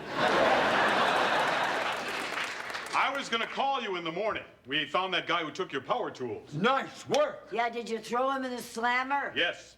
And he's gotten a lot of laughs with that story about the key in the rock. Look, Sergeant. Now, this is easily explained. Because of our robbery, we decided to get a guard goose. So we hired Oliver, and we put him in the store, and, well, he fainted. I don't know why exactly. Grandpa hit him with the telephone.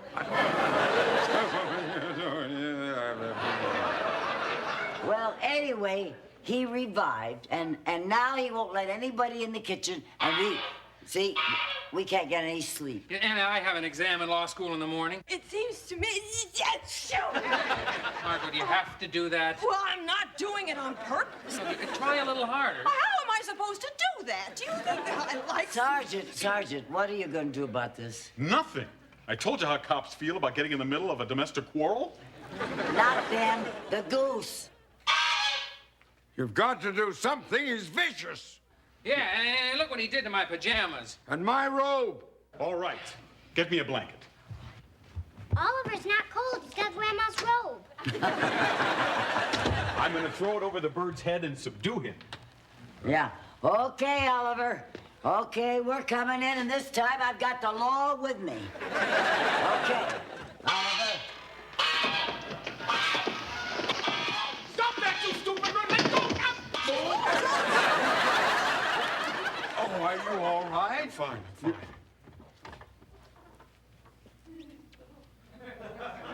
Lucy? Are you all right? We better go in there, Dad.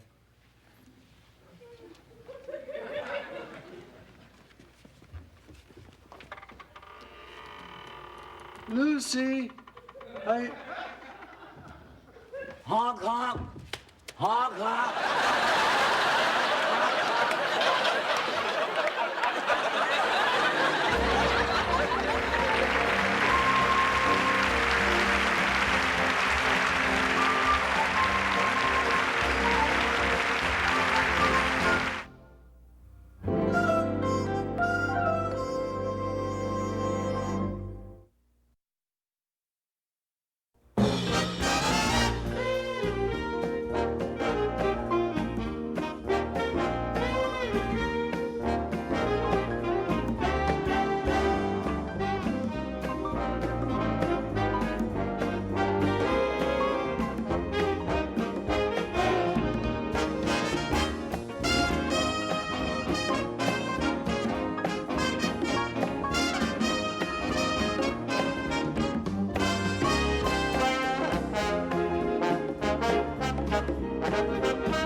saying, yes, I can, and every day is better than before.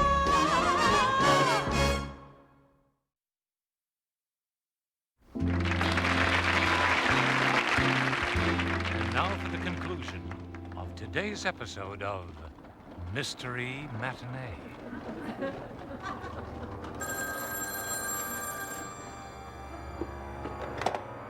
Oh, hello, Martha. Yeah, this is Ramona.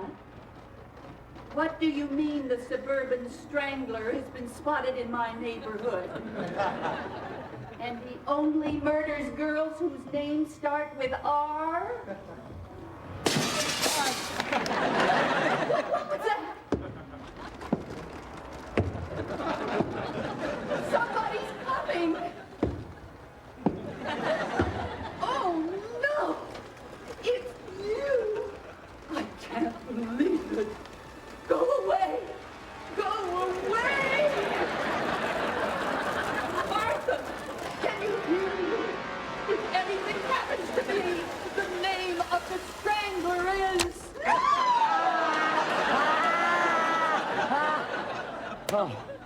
Oh, you scared me to death. Why'd you turn it off? Don't you want to know who killed Ramona? No, I don't want to know until the summer reruns. Besides, my 3 miles were up. Mom, Grandpa and I need more lemonade. Well, there's some in the refrigerator, Kevin.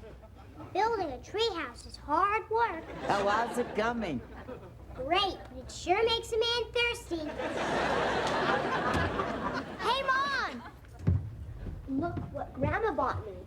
Oh, that's cute, Becky. That's the 3rd outfit you bought for her this week. The 4th.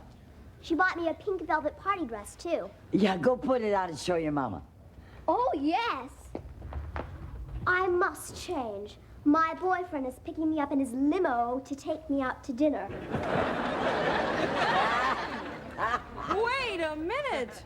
Who said you could have chocolate donuts this close to dinner? Grandpa.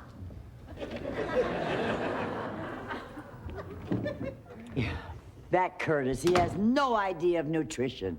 I cannot get him to stop giving the kids junk food. Well, now Kevin won't eat a bite of dinner. Oh, what a shame. And I made tofu with cabbage loaf supreme. Well, I'm gonna get cleaned up. I'll take this up for you. Thank you.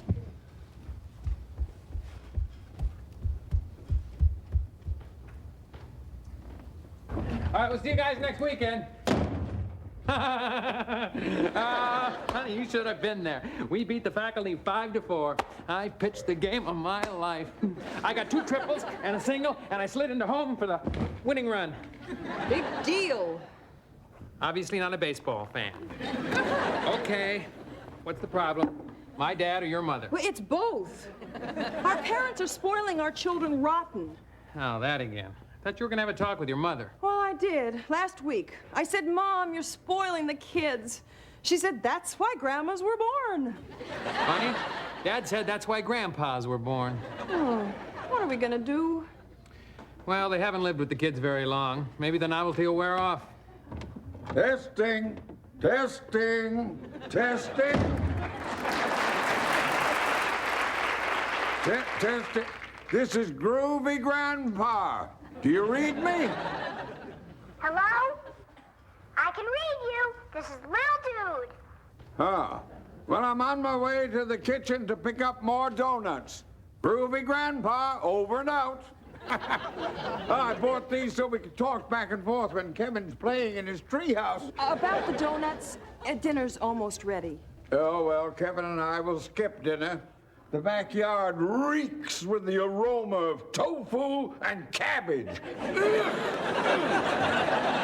Now for your bedtime story. Once upon a time, in the land far away, there was a king. And he had a handsome son who was a prince. And there was also a very wicked witch who was so bad that the king banished her to a dark forest. And she didn't like it much. She said, I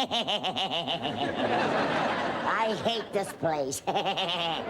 You call this a forest? One day, the prince took a walk in the forest. And the witch said to herself, I'll teach that king a lesson. I'll turn the prince into a frog. And the prince said, oh, hello. You must be the Wicked Witch. And the witch said, you got it, Buster.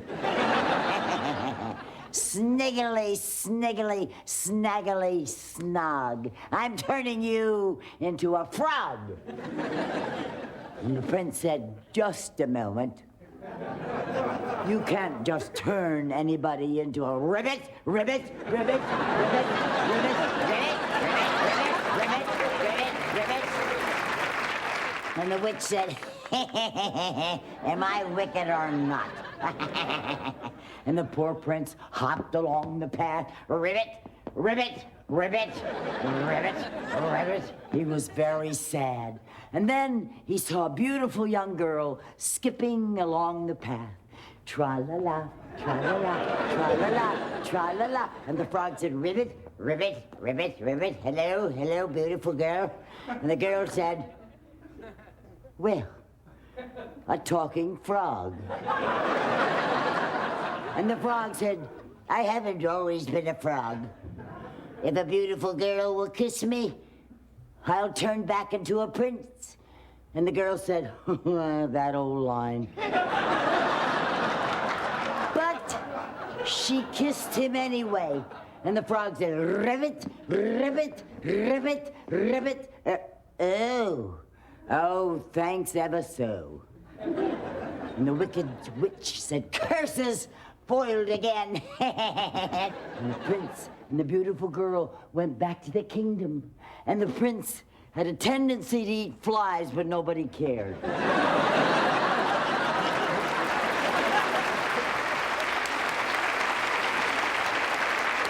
night, darling. Sleep well. Okay.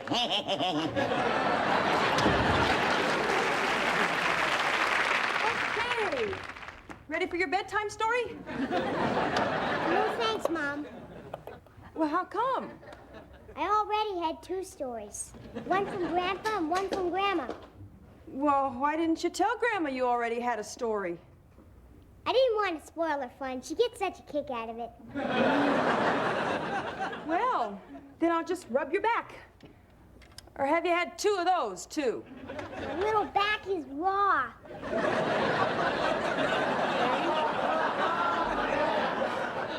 Well, you haven't had too many kisses, have you? Heck no. Good. Good night, love. Night. Mom, look what Grandma bought me. She was saving them for my birthday. But she said she just couldn't wait. She got me this. She didn't want to make me feel left out. Good old Grandma. Good night, hon. Good night, Mom. Good night, Mom. Not too late now. Would you like me to read you a story? Oh, give me a break.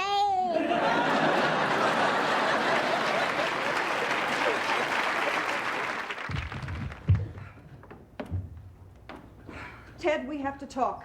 In a minute, honey. No! Ow! Well, I'm sorry, but our parents are starting to bug me.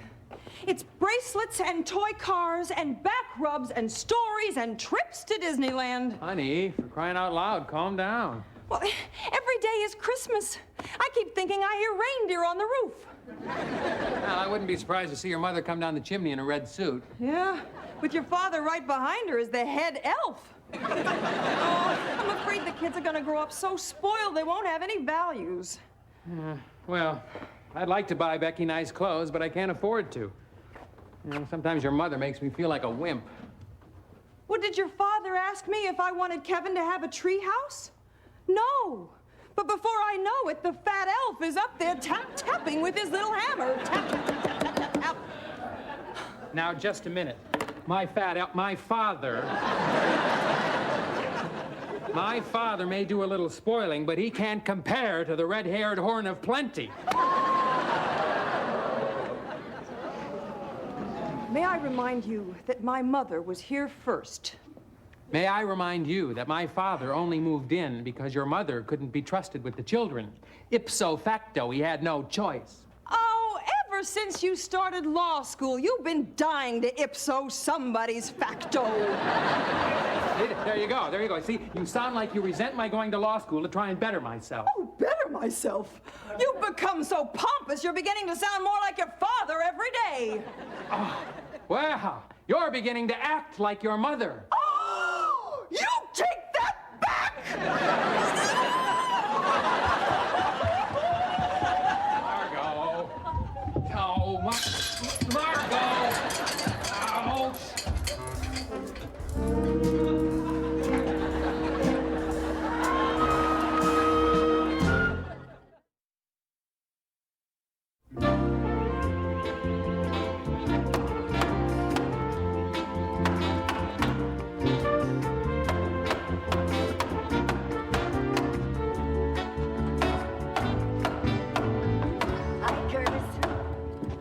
Hi, Curtis. Oh, you scared the living daylights out of me. Oh, you didn't do much for me either. Oh. What are you doing up here? I want to talk to you. Oh, couldn't it wait? After all week long we work together in the hardware store. We live under the same roof. On Sunday morning, I would like a few Lucy-free minutes. Well, really? Yeah. Well, since you're here, make yourself useful. Will you just tack that down for me, please? No. Staple it along I need there. to talk to you. Well, can't you talk and work at the same time? I'm trying to get this thing finished. I think it's going to rain. We have a very serious problem. Huh? Last night, I went down to the kitchen to get a glass of goat milk. Oh, well, that's your problem, not mine. I'm trying to tell you that I overheard Ted and Margot. They were having a big fight. Ted and Margot never fight. Well, they're fighting now. Oh. She was crying last night, and they weren't speaking to each other this morning. By the way, where were you? I didn't see you at breakfast. Oh, you bet your sweet blender you didn't. I fixed waffles with sunflower seeds and walnuts. Now, doesn't that sound delicious? Only if you're a desperate chipmunk.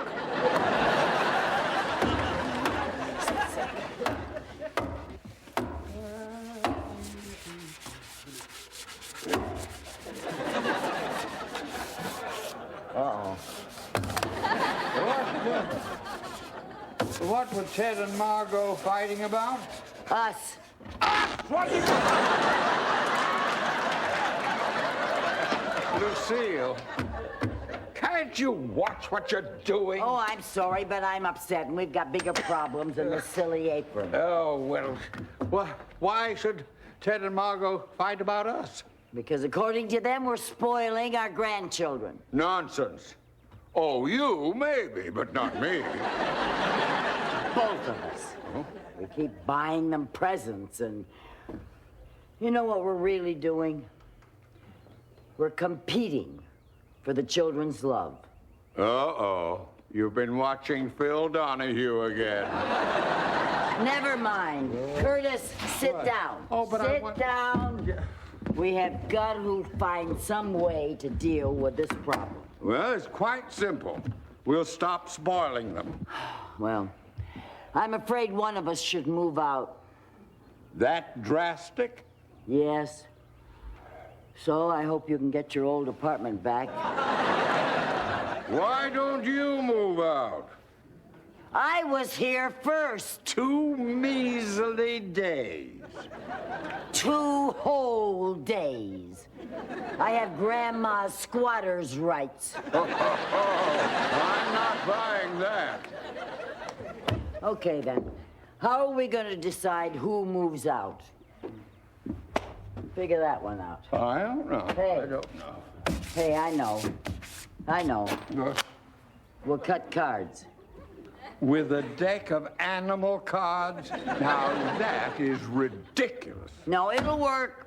High card stays. Okay. 9 of muskrat.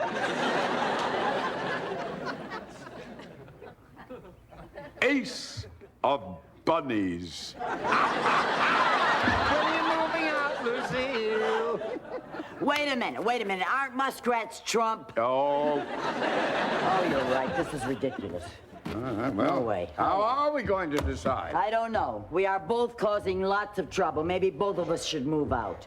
Well, I hate to admit it, but that seems to be the only solution. Yeah. I guess so. Hi.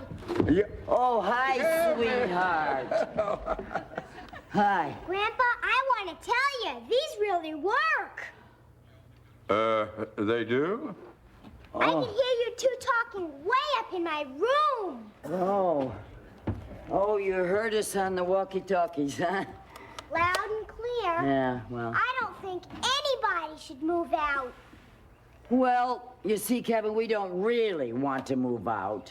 Then don't do it. Well, it's just not that simple. No, we may have to. Well, okay then.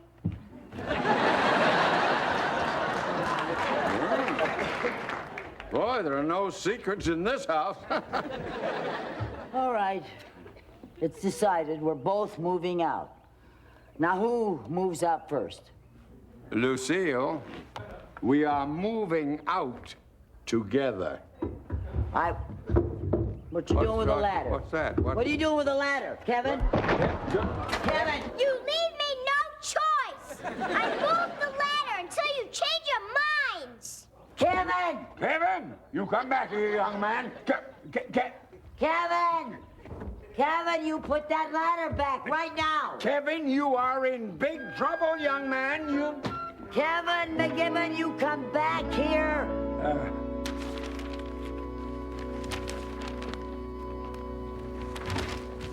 Honey, Were you speaking to me? well, you are the only honey I've got. Would you come over here, please?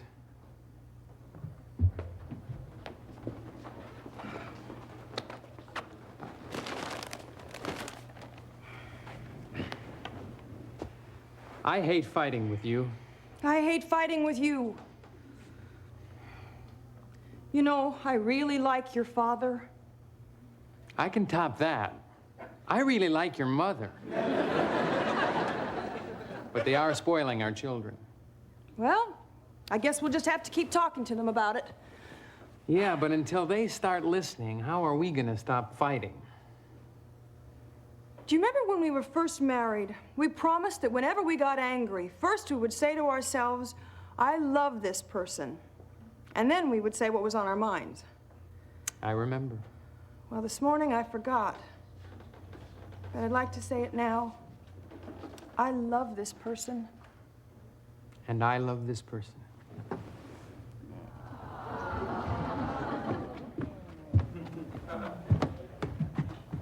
Does this mean they're speaking to each other again?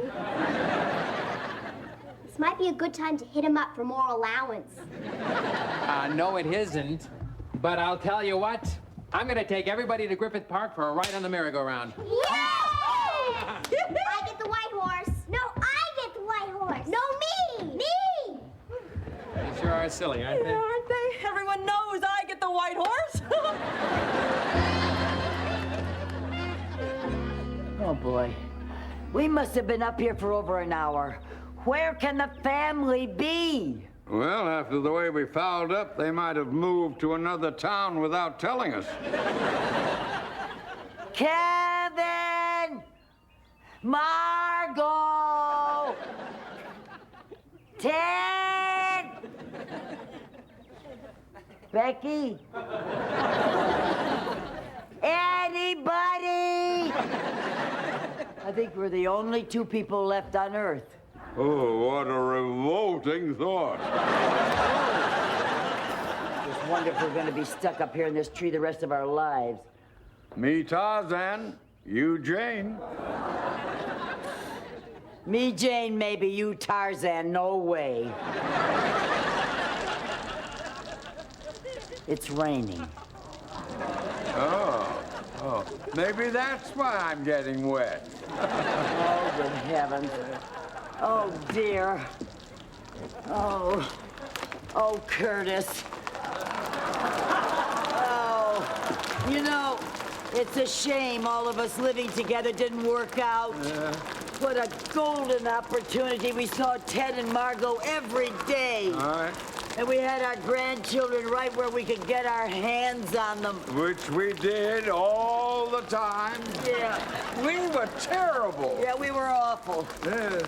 We failed as grandparents. We blew it.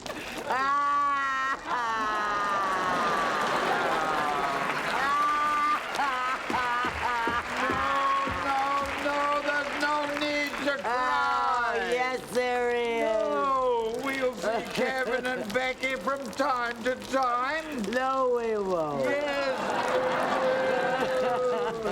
Oh, and we'll see them on birthdays and at Christmas time. Oh, big deal. If you will hold your gifts down to a minimum, just a small little gift. Oh, you're right. I have to accept it. Que sera, sera. You never have known what that meant.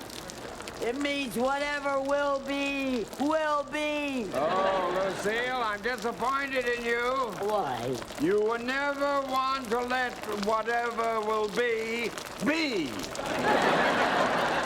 Well. So why can't we stop spoiling the children? Maybe we can change. Yeah. Besides, kids need their grandparents. Right. It gives them a sense of security. It's a sacred trust. Yeah, well, let's not get carried away. All right, then it's settled. We'll stay and behave ourselves. Agreed. Agreed. Curtis! Oh, my God! Oh, no! Boy! Where have you been? Right? Oh, yes, we're all right, but where have you all been? We were at the park. What are you doing at the park? My dad. Yeah, okay, Where in the damn, but world okay. have you all been? At the park. And Kevin remembered he moved the ladder. Yeah, I don't know how you can forget something that important, Kevin. My memory is slipping. I must be getting old. Kevin told us what he heard. Honey? Grandma? Yes, dear. I'm sorry. They didn't want you to move out. Oh, you did a good thing. We talked it over and we're staying. I am so happy I've got my family back. I'm singing in the rain. Just singing in the rain.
yes I can, and every day is better than before.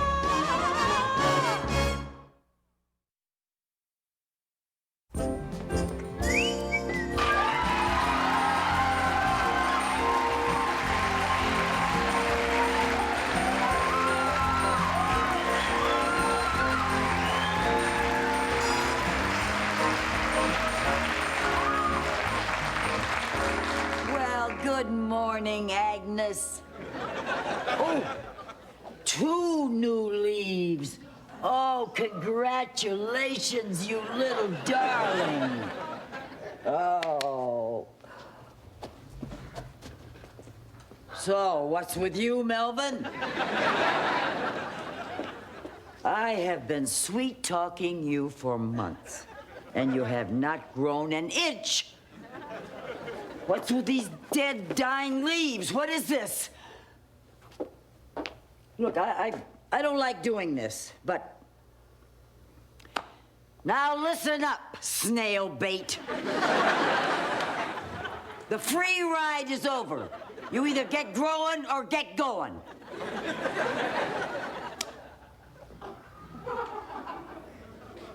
I'm sorry you had to hear that, Agnes.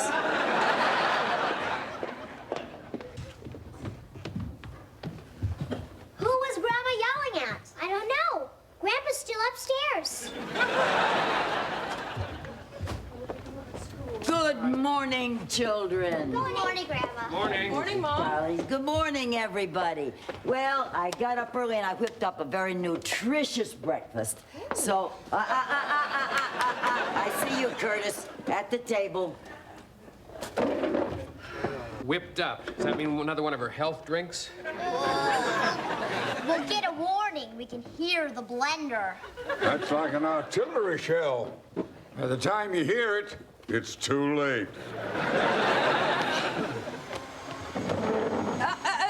Come on, come on. Grandma's drinks make us healthy. I'd rather be sick. Here it is. A super strength organic energizer. I put in everything healthy I found lying around.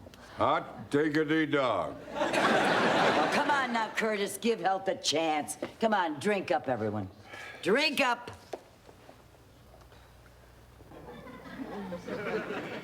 Wow! That's nutrition.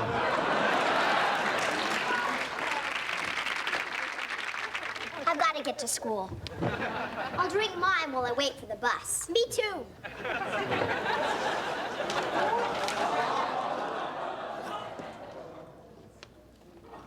Oh, look, they're having a sale on children's shoes at Niedermeyer's. Why don't we pick some up after school? Kevin! After all the trouble Grandma went to, how can you do that? It's easy. Just taste it. Kevin, the bus is here! Hurry up, Kevin. You're going to be late. Here, take this banana and eat it on the bus. Thanks, Mom. Okay. Bye. Bye. Well, here's to good health. Yeah.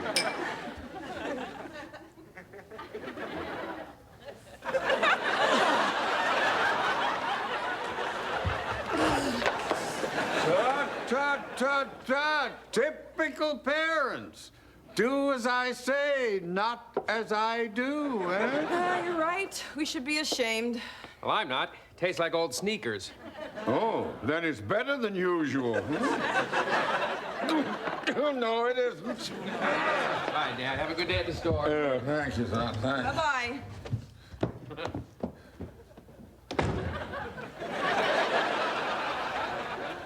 Curtis, I'm ready to go to work. Oh, I see you emptied your glass. Yes, I did.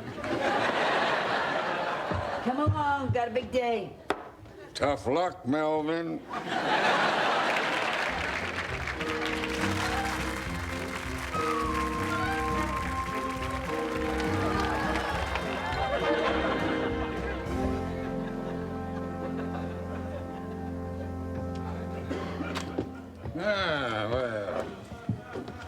Well. Here's one for you, dear. Thank you.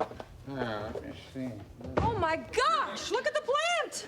Well, it's twice as big as it was this morning. Well, that's totally illogical. Somebody must have switched plants. Well, no one was home all day, and besides, it's in the same pot. What could have made it grow so fast? I know.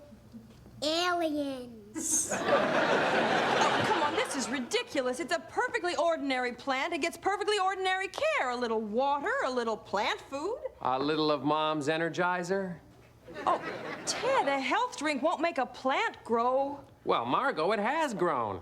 And this morning it got yours, mine, and Kevin's health drink. That's 3 glasses. 4. Becky done hers in 2. Squealer. Okay, 4 glasses. 5. Whatever happened to tut, tut, tut? Well, you'll find this hard to believe, but I am not perfect. Okay, let's look at the facts. It's the same plant. And right now, it is twice as tall and twice as full as it was this morning. And the only difference is it got Mom's health drink. It has to be the Energizer. Holy moly! We could have a gold mine here. You mean selling Mom's health drink as a plant food? Well, certainly not as a thirst quencher. Yeah, you could sell it at the store. We could sell it all over the world. From this moment on, when you hear the name McGibbon, you'll think fertilizer. There. That's getting home in record time. Look at the plant! Well, Melvin, is that you? Congratulations. You know, it's twice as big as it was this morning. Yeah, and I know why. You do? Yeah. Because I yelled at him. I told him off. Mom, this isn't from what you said to it. You've been talking to your plants for years, and they never listened to you. None of us do. Well, what other explanation is there? We all dumped your health drink into it. You all dumped out those little glasses of love? Well, never mind that. Look what it's done for Melvin. Do you know what that means? Yes, it means that you're all devious and undernourished. No, it means that you have discovered an extraordinary fertilizer, and we are all going to be filthy rich. Yeah, Mom, there's a tremendous need for plant food like this. Imagine growing everything this fast. You'll be in the encyclopedia right after Luther Burbank. Right before him. Barker comes before Burbank. That's the way I like to hear you talk. You take tomorrow off and whip up a big batch while I go to the store and plan our marketing campaign. Yeah, but right now, I think we should all celebrate, huh? What do you say we go out for a big fancy dinner? My treat? Your treat? Did I say that? Yes, you did, Dad. Oh. Come on, let's get cleaned up. Yeah, what do you want, honey? Can we have a boy to Grandma talk? Well, of course. When you get that stuff mixed up, can I have some? Sure. But what for? I'm gonna pour it on my head. On your head? Why? Because I'm the littlest guy in my class, and I want to grow. Oh, honey, I don't think it'll work that way. It has to. I want to be bigger. Why do you want to be bigger? Because then I can be on the soccer team, and all kinds of good stuff. And the girls go for you more, right? Yeah, there is some bad parts, too. Kevin, listen. It is not important how big you are on the outside. It's how big you are on the inside that matters. What do you mean? Well, there's nothing wrong with being small as long as you're the best person that you can be. Understand? Yes, Grandma. Okay. Maybe I should pour some on my head anyway. Couldn't hurt. Oh, you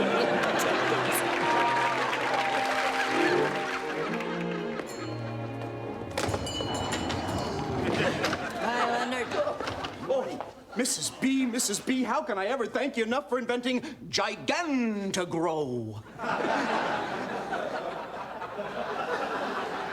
Gigantogrow? Yeah, Gigantogrow, your new plant food. Because of you, Mr. McGibbon has promised to give me 3 weeks paid vacation. I'm going to Hawaii and lie on the beach. Leonard, there isn't any Gigantogrow. Oh, I know. Mr. McGibbon told me you're still mixing it. There isn't going to be any. No, I put so many ingredients into that health drink I can't remember how I made it. You can't remember. I have been mixing and tasting things since 7 this morning and no luck. Lucille, how could you do something so stupid? No, I think I'll let Mr. McGibbon do that. Where is Mr. McGibbon? He went to get a haircut so he could look good for the photographer. What photographer? The one that's coming with the reporter. What reporter? The one that's coming from the Pasadena Star News. Mr. McGibbon has called a press conference for 2 o'clock to announce Gigantigro. Oh, boy. Yeah. Oh, boy. My partner, my genius, my pal. We have to talk, pal. Anything. You want to talk, we'll talk. You want to sing, we'll sing. You want to dance, we'll dance.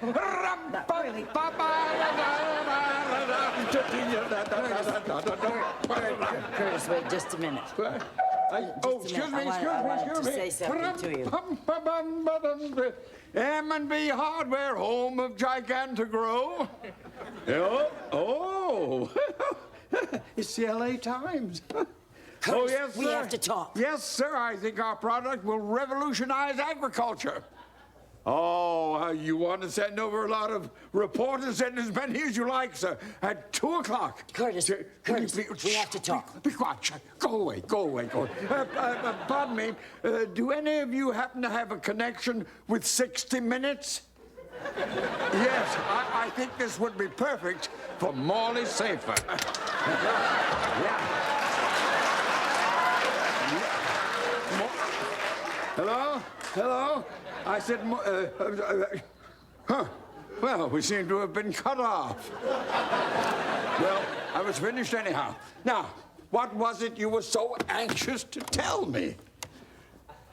Well, I just wanted to tell you that I can't remember how to make more Gigantigro. In 4 hours, I'm having a press conference, and I am going to look like a fool. Well, lucky you didn't reach Morley Safer.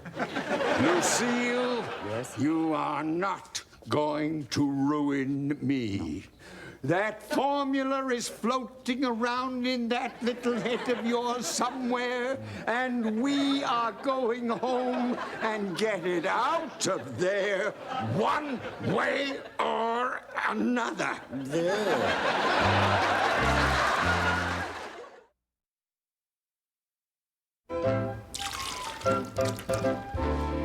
This better be it, Lucille. Yeah. This is your 11th try. Yeah, 1 ounce ginseng extract. Sure of that. 3 drops of lecithin. And let's see, gobs of garlic powder. Just gobs. And the wonderful God-given wheat germ. Yes. And then yeast to rise it to heaven. There's a press conference at the store in 2 hours, and you're playing mad scientist? Oh, now, this might be it.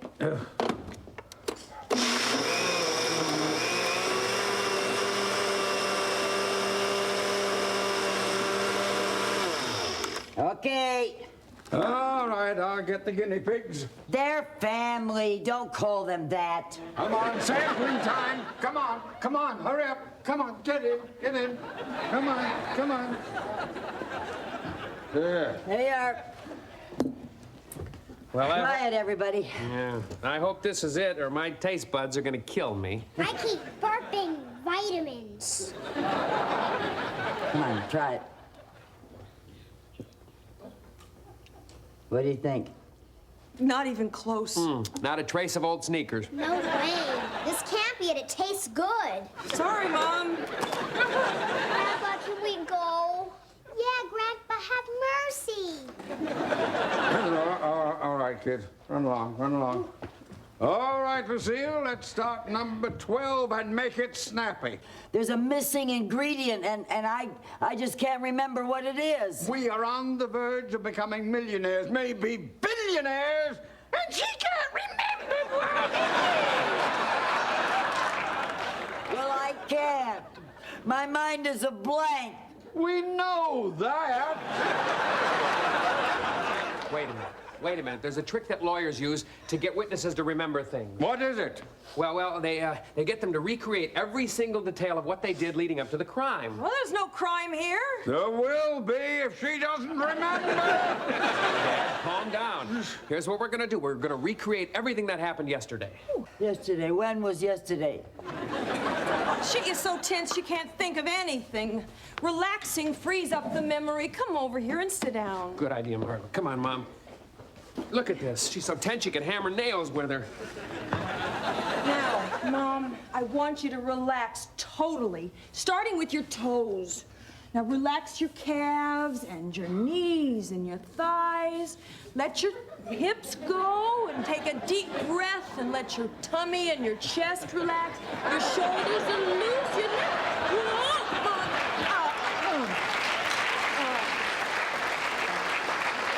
That's good, Margo. Now, Mom, think about yesterday. How did the morning start? Early.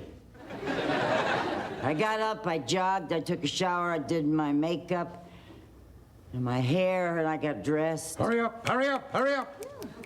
Well, I couldn't decide whether to wear my black skirt or my blue slacks.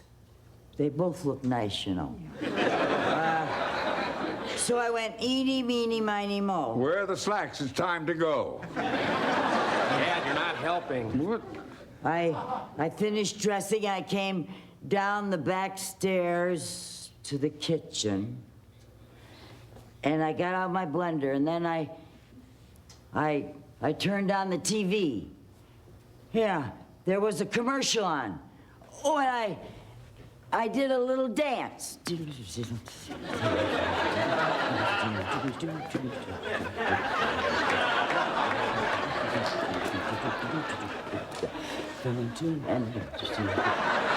And then I put in the missing ingredient. No, that's not it. No, I can't remember. That's it. I might just as well go down to the store and face all of those reporters. I'm going to be the laughingstock of Pasadena. Thanks to you, Lucille. I'm just a big flop. Oh, no, you're not. Yes, I am. No, you're not. Yes, I am. Yes, she is. Now, Dad, don't give up yet. Yeah, there's still time for Mom to think of it. No, it's over. Finished. Kaput. You cannot get blood out of a turnip.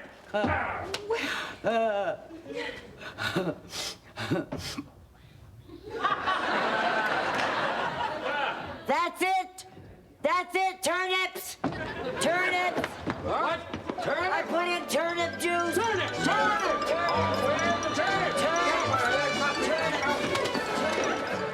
Only 48 hours ago, this magnificent specimen you see here today was only 2 feet tall and a pathetic, simpering little excuse for a plant. But the gigantic growth story is not mine alone. I would like to introduce the person who invented this marvelous product of ours, Mrs. Lucy Barker.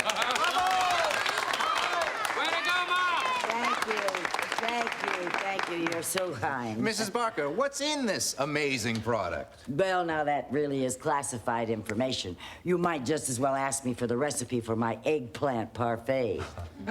No one's going to. Please, Mrs. Barker, can your plant food help my Swedish ivy? Oh, I'm sure it can. Does it have a name? Helga. Helga. Well, skål, Helga. A few applications of Gigantogrow, and she'll be back on her taproots in no time. Thank you, Leonard. Yeah. Now, when you feel better, Helga, you come back and I'll introduce you to Melvin. Thank you. You're a wonderful person. Now, no crowding. You'll get your chance. Gigantogrow will be on sale right after the press conference. Mrs. Barker, can we get a picture of you next to the plant, maybe pouring some of your plant food in? Sure, but could I have my whole family around me? Well, that's fine. Stuart. All right. You too, Leonard. There we go. Everybody getting close now. Getting close. Turn around, sweetheart. Oh, here we go. Okay, everybody smile and say Gigantigro. Gigantigro!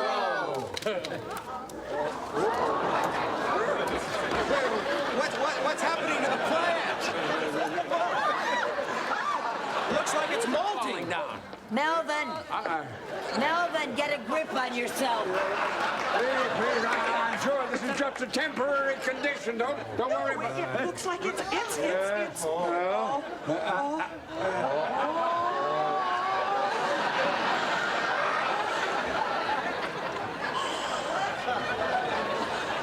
Melvin. You poor thing.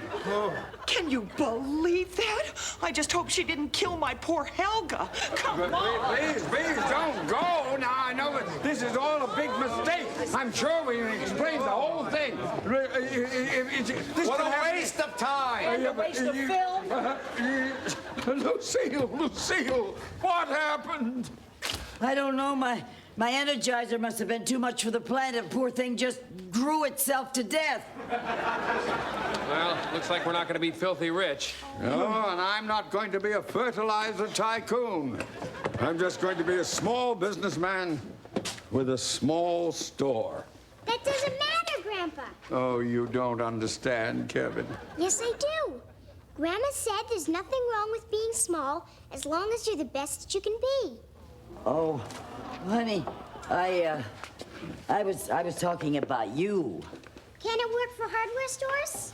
Well, why not? What do you say, Curtis?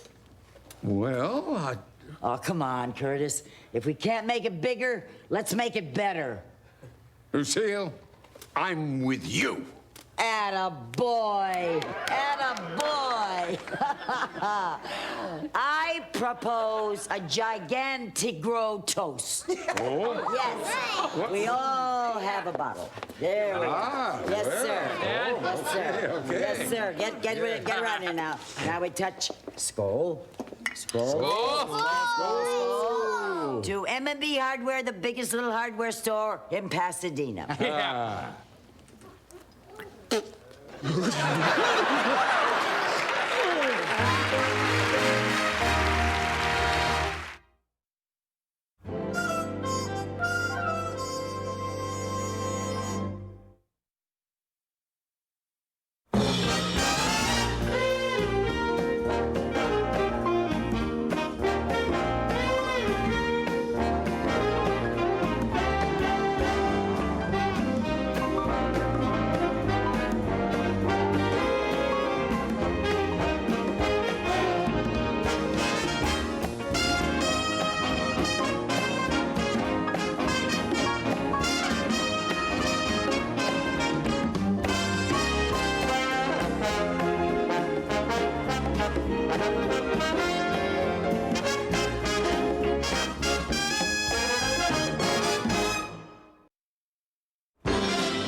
Leonard. We should not play the radio in the store. Curtis doesn't like it. Well, he'll never know. He's 500 miles away at a hardware convention. Believe me, he'll know. Curtis is like Santa Claus. No matter how far away he is, he knows if you've been bad or good. Somehow I never think of Mr. McGibbon as Santa Claus. Well, just look at him sideways someday. Whoop! What was that? We got one. Got one what? Got away. Ugh, rats. We have rats? No, we have mice. But you don't say, ugh, mice. How can we possibly have mice? Well, it might have had something to do with those homemade oatmeal cookies you brought in. The customers love those. Yeah, so did the mice. One of them left me a note. He wants the recipe. Oh, we got a blinking light on the answering machine. Oh, someone must have called before we opened this morning. Let's see now. There and there. Lucille, this is Curtis. Where is everyone? It's 9:01. Why isn't the store open yet? I'm calling from San Francisco. I'm coming home a day early. Pick me up at the airport at 10:15. 10:15. What time is it now? 11:30. Thank you. Curtis! You're here. No thanks to you. I had to take a taxi from the airport. $16. $16.20 if you count the tip. I'm sorry, Curtis. You were playing your radio in the store again, weren't you, huh? What did I tell you? Yeah. And just what is that? A great new item I bought for the store. The kids love these. Look. What else does it do? That's it. Here, try it. I don't want to try it. It's nonsense. Oh, come on, Curtis. It's fun. What kind of a partner do I have? Spending our good money on bears that blow bubbles. How come you think everything I do is wrong? Because everything you do is wrong. That's not true. Heck no, she does something right every once in a while. Yeah, I think I hear some dust calling.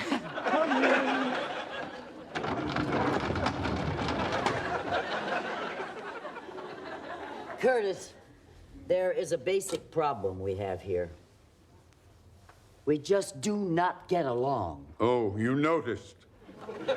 Look, I want to try to be innovative. I try new merchandising methods.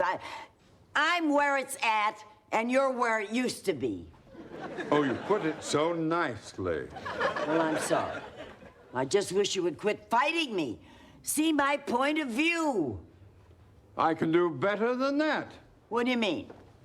What do you say to dissolving the partnership? Oh, no. No. I have told you before. I am not selling you my half of the store. Fine. You buy my half of the store. Buy your half? You serious? Do you remember my friend Merrill Ferguson? The one we always thought would work himself to death? Yeah. Well, he didn't make it to the hardware convention this year, and he will never be there again. Oh, poor Merrill. Poor Merrill, indeed. He retired, and he's sailing round the world with an all-girl crew. Just Merrill out on the high seas with a bunch of women? That's right. He may give new meaning to the term yo-ho-ho. Well, maybe it's time for Curtis McGibbon to stop and smell the roses. You know, I've been telling you that for years. Well, even you can be right once. What do you say, Lucille? Do you want to buy my half of M&B Hardware?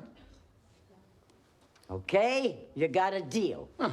I'll go by the bank and try to arrange a loan. Fine. I'll call my lawyer and have him start drawing up the papers. Where's the phone book? Same place.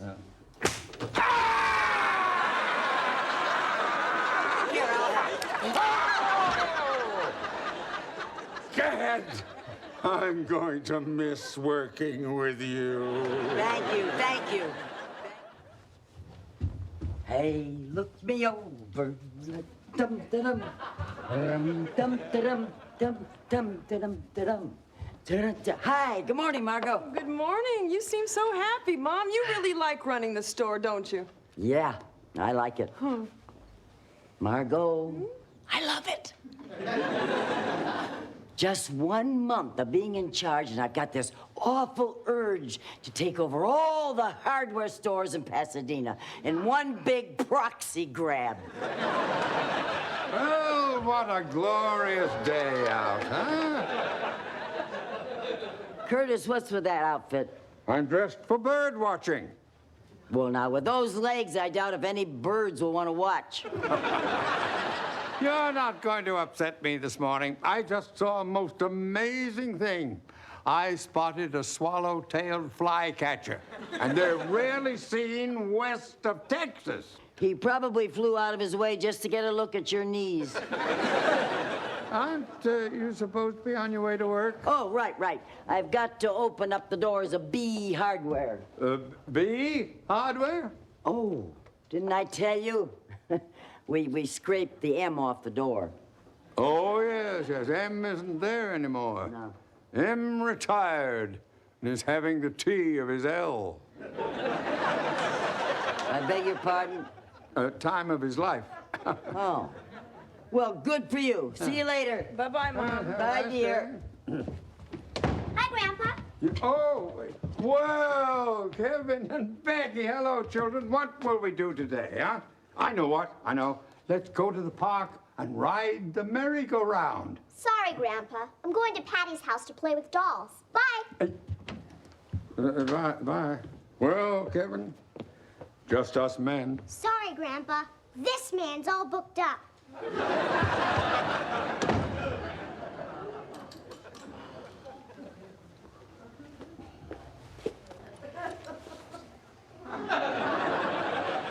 Margot, dear, don't forget to iron between the buttons. I won't. Anything to... Morning, Dad. Oh, hi, son. Oh, hitting the books, are you? Well, would you like a little help? Sure. What do you know about the legal ramifications of genetic engineering? There are some things that a boy just has to learn for himself. If anyone wants me, I'll be in my workshop. Okay. All right. I hope he isn't going to build another birdhouse. Oh, Margot, you can never have enough birdhouses. Want to bet?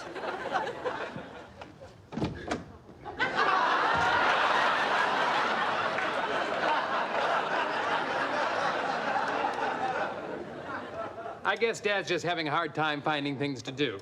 Oh, face it, he misses the store. Hanging around the hardware store would be admitting that his retirement was a mistake. You know, he would go if we needed something fixed and he had to get the parts. Yeah, but he fixed everything the first 2 days he retired. There's nothing broken.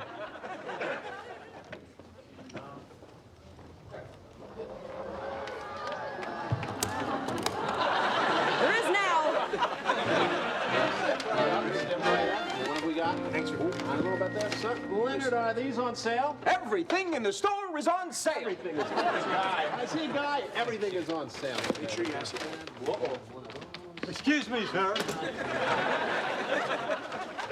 Ladies and gentlemen, welcome to the greatest sale on earth, the Circus of Bargains. Under the Barker Big Top, you'll find excitement, fun, chills, and thrills, so hurry, hurry, hurry, hurry. Do you still sell hardware? Sure we do, Chief. I mean, ex-Chief. What are you doing here, anyway? I need new rabbit ears for the TV.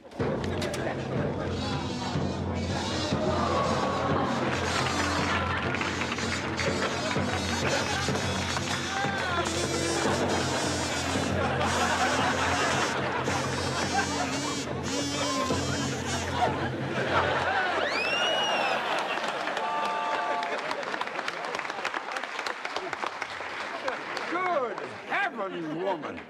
Gimmicks, balloons, one-man band. What happened to the store's reputation? What happened to dignity? What happened to good taste? Oh, stop that! I'm appalled! Well, I'm sorry you're appalled, but thanks to these gimmicks, we're going to have the biggest month in the history of the store. The biggest month in the history of the store? Yeah.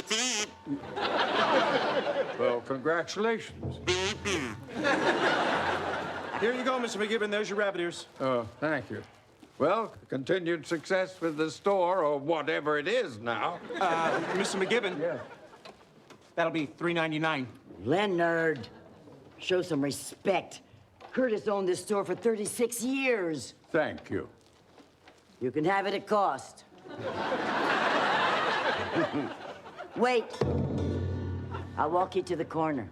In broad daylight?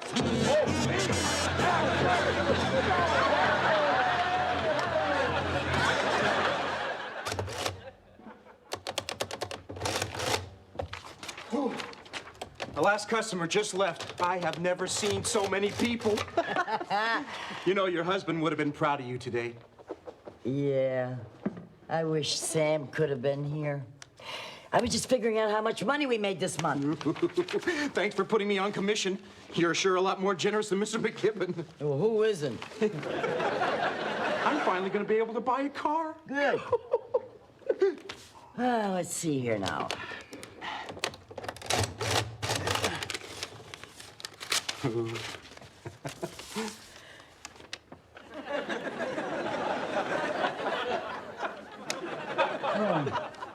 I don't believe it. How could this happen? Shouldn't the income be more than the outgo? Yeah. Well, don't tear up your bus pass. What do you mean? That can't be right. We should have big profits. We sold a lot of merchandise this month. Yeah, well, we also spent a lot. Oh, look at these bills. Balloons, advertising, extra help, loan payments to the bank. And I went way over on the one-man band. Does that mean I should cancel the blimp for tomorrow? Yes! Oh, Leonard. Another month like this and we'll be bankrupt.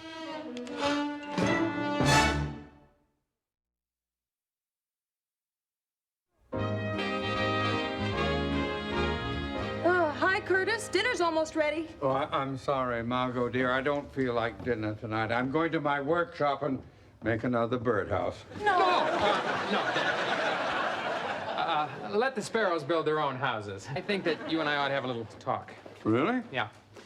You see, I've been worried a little bit about you lately. Oh, no. Yeah, you haven't seemed very happy. Oh, I'm happy. I'm retired. When you're retired, you're happy. I can go where I want to go, do what I want to do. Nothing but free time. I loathe it. You acted just a little bit too impulsively, Dad. Me? Impulsive? Nah. No, there's just one explanation. I blew it. Well, maybe you could ask Mom if you could buy back into the store. And watch her gloat? Oh, no. She doesn't need me, and I do not want any favors. You know, she does better at that store than I ever did. Oh, Dad, maybe it's just beginner's luck. Yeah, you may find this hard to believe, but Lucy has a brilliant business mind. Are we talking about the same Lucy? No, that was her most brilliant move. Playing dumb all these years. Anybody home? In here, Mom. Excuse me. Every minute I waste in here, another sparrow hits the streets. Not a word to Lucy. Not a word. Well, at least Mom will be in a good mood. Hi there. Oh, hi. How's everything going at the store? Couldn't be better. Well, they could be a little better. Actually, a lot better. The truth is, things are rotten. What's wrong? Yeah, what's the problem? Well, If I tell you something, do you promise not to breathe a word of it to Curtis? The store's in trouble.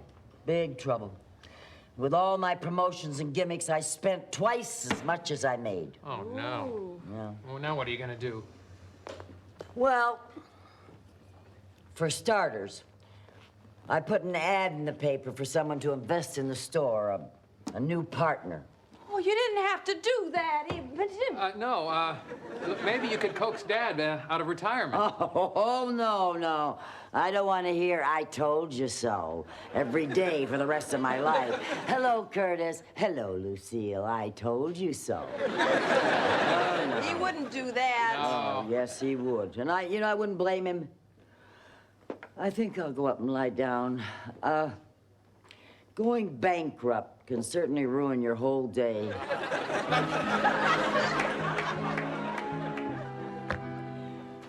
Leonard? Yes, Mrs. B? Send in the next applicant, please. Okay, Mrs. B, the next person who answered your ad hails from Tarzana. His hobbies include water skiing, tree surgery, and prank phone calls. Let's give him a big hardware welcome, Mr. Lawrence Mulgrew. Hiya.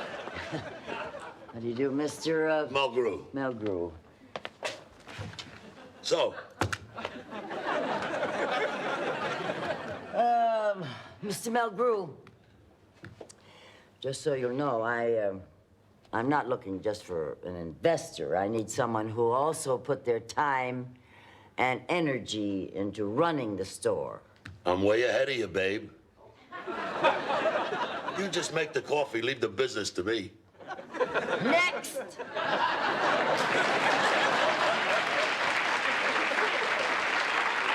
That's it? The interview's over? You got it, babe. Look, I feel some energy here. I think you and me could really make some magic together. You want to make magic? You know it, babe. Then disappear.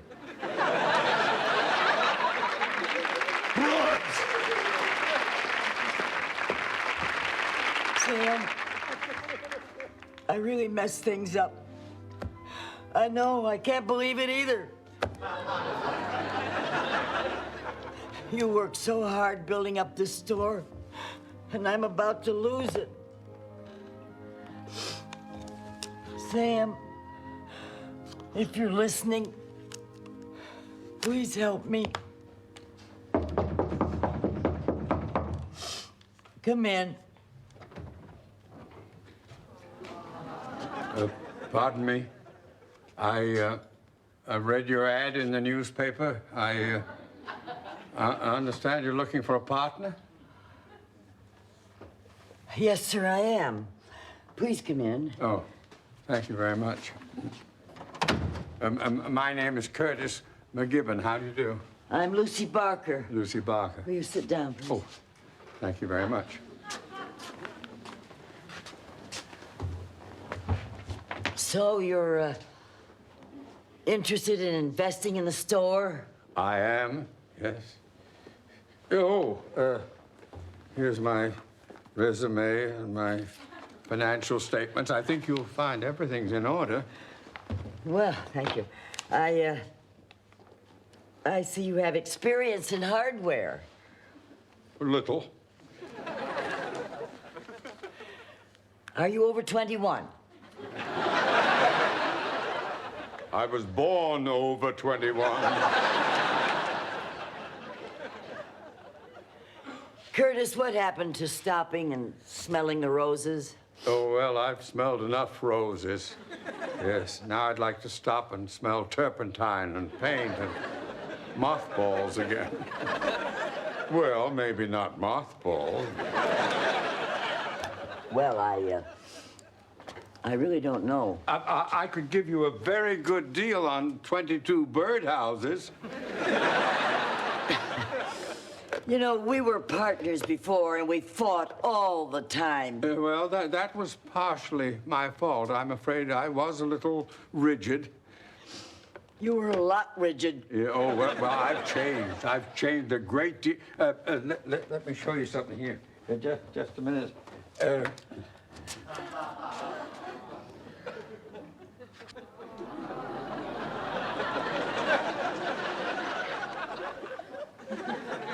No one can say I'm not Mr. Fun.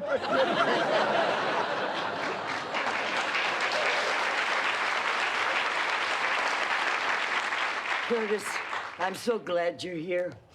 This place really needs you. And not as much as I need it. Will you, try not to yell at me? Oh, believe me, retirement has taught me that life is too short to let little things get to one. Even things you do. Welcome back, Curtis. Oh my.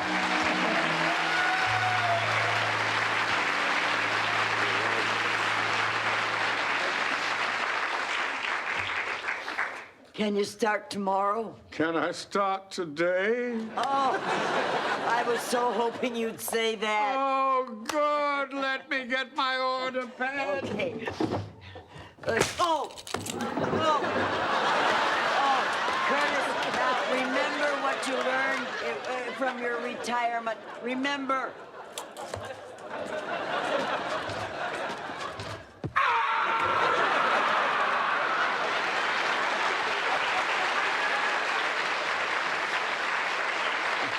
Sam, thank you, thank you.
Anything for me? Nope, not a thing. Oh, come on now. Oh, no, that isn't for you. No. Oh, dear. All right, I'm gonna get dinner started. I have one of my nutritional casseroles going. You know, Bulgar wheat and eggplant and Brussels sprouts and... It won't be cooked in time. Oh, yes, it will. Before we left for work, I set the timer on the oven. Oh, before we left for work, I turned it off. Curtis, now we won't have anything for dinner. Yes, we will. We're having pizza. I do not recognize pizza as a food. I know. But while you were busy with a customer at the store, I went in back and called the pizza parlor. They're delivering it. That was sneaky. Well, that's because I've been around you a lot. Kevin's team won! Wonderful. Yay, Wildcats! Yeah, and Kevin scored the winning goal. Oh, no. You! The Wildcats clobbered him. That's terrific. Look what I won, Grandma! Oh, isn't that beautiful? YMCA. Oh, soccer match. We're here in the locker room of the Wildcats, and we're going to talk to Kevin McKibben, who kicked the winning goal. You must feel pretty, good, eh, Kev? I didn't do it by myself, Len. There were 10 other guys on the field. Well, that's great. You're some kind of soccer player. Listen, Kev, at one point during the game, the team was behind, and you said something to your teammates. Do you remember what it was, and can you tell us what you said? I told him it ain't over till the fat lady sings. Well, congratulations, Kev. Thanks, Len. This is Leonard Stoner in the locker room of the Wildcats. Highlights at 11. Becky, where's your trophy? The one you won for swimming at camp last summer. Oh, Becky won a trophy, too? Uh-huh. Here's mine, and here's the one you won for tennis in high school, Mom. Oh, I haven't seen that in ages. Oh, neither have I. Well, as long as we're all showing off. What do you have? My softball trophy. Oh, Dad, look, here's your old golf trophy, too. Oh, well, oh, my. I remember the day I won that. 3-par, 160 yard. I took my trusty 6-iron and right onto the green. The ball's right there. You missed it. No, I didn't. I 2-putted and won the match. We may have to build a special case just to display them all. Yeah. Isn't it amazing? Everyone in the family has a trophy. Margot, Ted, Becky, Kevin, and... Oh, dear. Oh, well. Like they say, Mom, it's not whether you win or lose, it's how you play the game. And how many trophies you have. Oh, well, now, please, don't worry. There are millions of people in the world who never win anything. Leonard and I just never won a trophy, that's all. Mrs. B, I have a trophy. Huh? Look at that. Leonard with a big silver loving cup. That's nice. High school wrestling team, all city. I can go home and get it if you'd like to see it. No, we have enough trophies already. I'll get it. Pizza. Oh, yes. And what did you win a trophy for? Delivery boy of the month. Where's Mom? Is she working out in the vegetable garden? Yeah, she's taking out her frustration on that poor gopher. She's threatening to flood him out of his hole. She's not still upset about that trophy business, is Well, she says she isn't, but boy, was she cranky at the store today. She closed my hand on the cash register drawer. Well, not on purpose. Twice. Well, I think that's it. Dinner! Yeah. Ooh, we've got to get you a bill. Dad, you haven't given us our allowance this week. Ah, that's right. Okay, well, let's see if we can't find a little money in those ears of yours. Here, reach 50 cents. And another one. And look at another one. Want one? Let's see, have you cleaned your ears this morning? Let's see, there you go. There's one for you. And another one. How do you do that? Who cares? Just keep doing it. Oh, boy, I wish that gopher would grow his own carrots. Do you believe that? Do you believe that? Did you hear my whistle? Did I hear your whistle? Who didn't? The gopher ran off holding his ears. Thank you. I've got big news. What's that? They're having a talent contest at school. Ooh, that sounds like fun. Talent contest. It's for grandmas, and I entered you. Honey, you shouldn't have done that without asking me. The winner gets a big trophy. Well, tell me all about it. Yes, I'd like to hear anything to get a smile on that sour puss of yours. Oh, Curtis. Well, you've been... When is it going to be, Becky? In 2 weeks. They're gonna charge admission, and the money goes to buy a new VCR for the school. Oh. A video cassette recorder? My, they didn't have things like that when I was in school. No, they sat in front of the fire and made shadow puppets on the walls of the cave. What would you do for the talent show, Mom? Oh, well, I could sing. I didn't know you were a singer. Oh, sure, I performed in high school. 2 other girls and I did a really good imitation of the Andrews Sisters. Well, don't sit under the apple tree with anyone else but me. Anyone else but me. Anyone else but me. No, no, no. No. Mom, that doesn't sound like the right tune. No. That's because I was singing the harmony part. I need 2 other people to make me sound good. Among other things. Oh, well. You know, maybe I could dance. I took a tap dancing class once. Let's see now, I need some music. Do you know, let's see, does anybody know Way Down Upon the Swanee River? Oh, I know that. It goes, da-dun, da-dun, dun, dun, dun, way down upon the swan. Start again. Da-dun, da-dun, dun, dun, dun, way down upon the swan. I have to get started. All right. Go ahead. Da-dun, da-dun, dun, dun, dun, way down upon the Swanee I got it. River. I got it. Far away.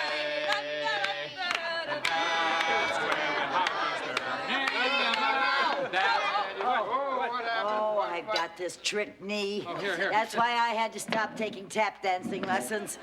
This trick knee. If you can't dance, then what are you gonna do in the contest? Well, maybe I could be a stand-up comic. Let's see now. Good evening, ladies and germs. There's a lot of crime going on these days. I was walking down Colorado Boulevard, and a man came up to me and he said, "Did you see a cop around here?" And I said, "No." And he said, "Stick 'em up." Oh, you heard that one. 100 million times. Face it, Lucille, you are not Joan Rivers. No, I guess not. Hey, how about being a magician? Oh, no. I don't know anything about that. Dad does. He could teach you. Yeah, sure, Mom. I'll be glad to. Oh, no, I don't think so. No, that's easy. All it takes is a little bit of practice.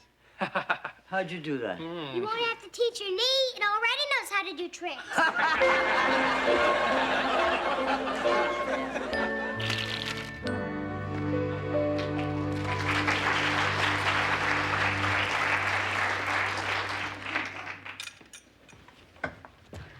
Hurry up, Grandpa. Grandma's gonna break in her magic act. Ooh, I'm sorry to be late. I wouldn't miss a minute of it. And now, direct from her record-breaking engagement in Las Vegas, we bring you that paragon of prestidigitation, that first lady of illusion, Grandma the Great.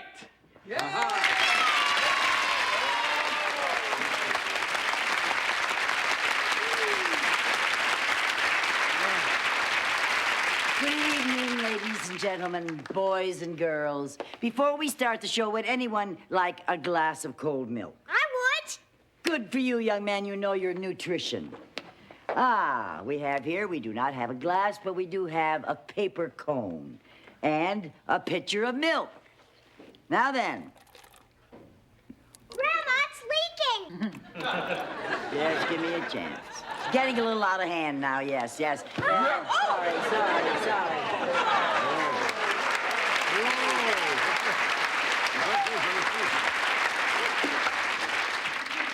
And now Grandma the Great will attempt to attract spirits from the other world.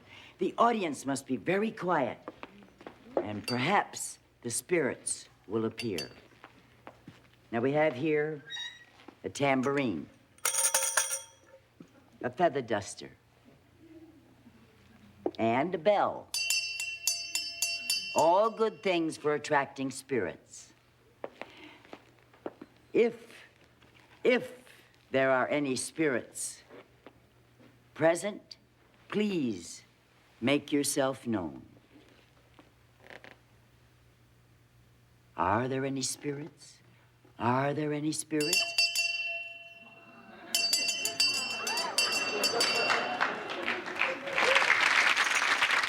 I think there are. I think we have.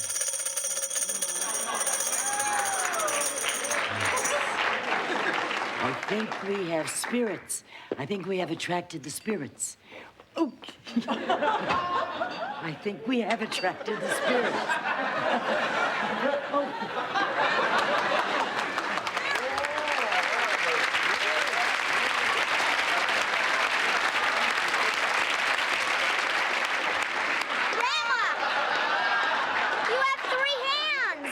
Well, you know what they say. 3 hands are better than 1. Now, does anyone in the audience have a watch? A gold pocket watch? Surely someone has a gold watch. How about you, sir? Well, what are you going to do with it? Grandma the Great does not give away her secrets. Well, Curtis the Cautious doesn't give away his watch. Come on, Curtis. Oh, come on. You're not going to make it disappear, are you? I promise not to make it disappear.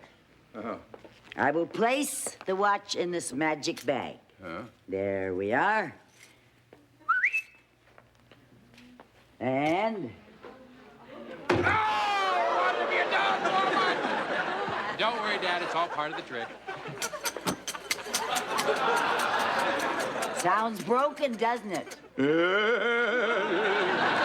I haven't said the magic words yet. Abracadabra. Abracadabra. Your watch is completely restored. Just pick it right out. There you are.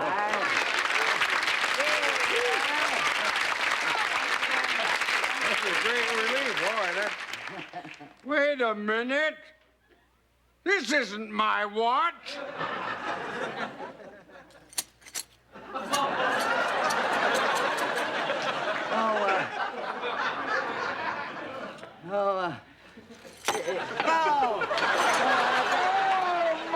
beautiful watch. I'm sorry, Curtis. I'm sorry. I'll have it fixed. I've carried that watch for 40 years. I'm sorry. You better get a new one, a modern one, you know, with a digital and a... I don't want digital. I don't want quartz. I want a watch that winds with a big hand and a little hand. Don't yell at her. She didn't mean to. No, I didn't mean to break it.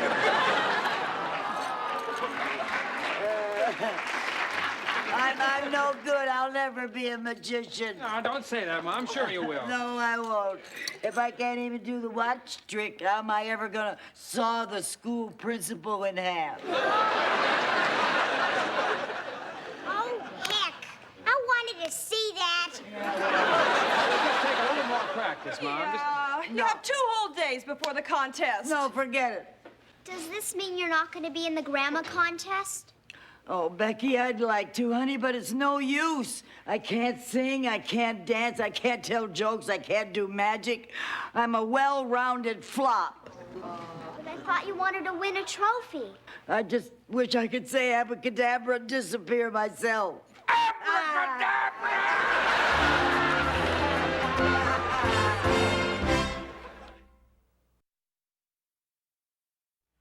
Well, what do we do today? Nothing. Nothing? Right. I work hard all week. On Sunday, I deserve some rest. You're just gonna sit there all day and rest? That's right. I have my paper, my TV remote, and I am proud to be a couch potato. Boy, school was tough this week. My, glad it's Sunday.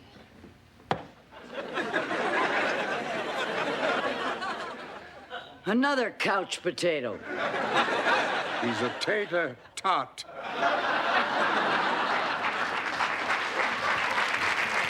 Hi, kids. You want to stay for lunch, Patty? Thanks, Mrs. Barker, but I have to go home. She's gonna watch her grandmother practice with her Dixieland band. For the grammar contest. Boy, they're terrific. I'm sorry you're going to be out of town, Mrs. Barker. What? I really hope your sick brother in Seattle gets better. I'll see you in school tomorrow, Patty. Bye. My sick brother in Seattle, Becky? I had to tell the kids something. Mm-hmm. I always bragged about you at school and told everybody how neat you are. And now you're not even going to show up. But I don't know how to do anything. You could think of something if you really cared how I feel. Well, I've rested enough. I'll go out and play. Don't worry, Grandma. Becky'll get over it. Yeah, but I won't. What am I gonna do, Curtis? I can't let Becky down. I just have to be in that contest. Doing what? I don't know. You don't do magic, you don't tell jokes, you don't dance, and you don't sing. It is a challenge, isn't it? Well, I may have a thought. Of course, it might not work. It'll work. I haven't told you what it is yet. Whatever it is, it's got to work. Well, remember on TV a couple of weeks ago and we saw Rex Harrison in My Fair Lady? Yeah. You remember how he talked the lyrics to the song?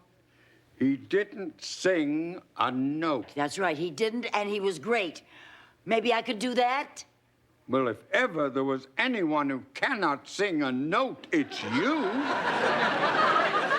well, thank you. That's all right. Now, all I have to do is pick out a song for me not to sing.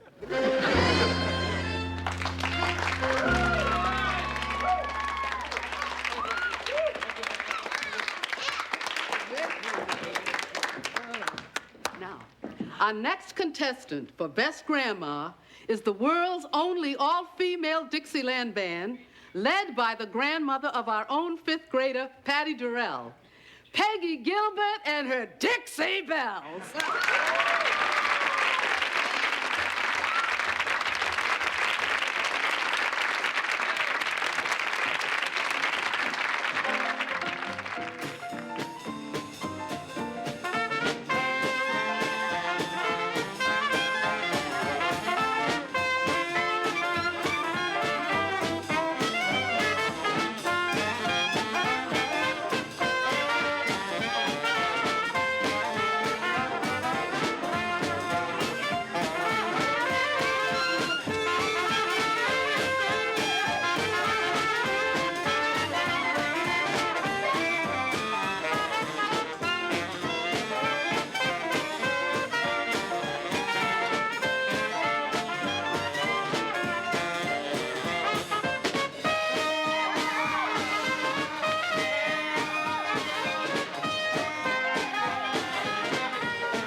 Win the trophy. You haven't heard my grandma yet. Our next contestant is Becky and Kevin McGibbon's grandmother, Lucille Barker.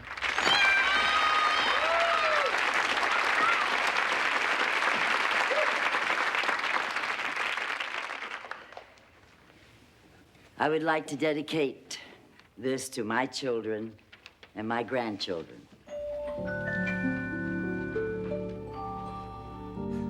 Is this the little girl I carried? Is this the little boy at play? I don't remember growing older. When did they? When did she get to be a beauty? When did he grow to be so tall? Wasn't it yesterday? when they were small. Sunrise, sunset, sunrise, sunset. Swiftly flow the days. Seedlings turn overnight to sunflowers, blossoming even as we gaze. Sunrise, sunset, sunrise, sunset. Swiftly fly the years, one season following another, laden with happiness and tears.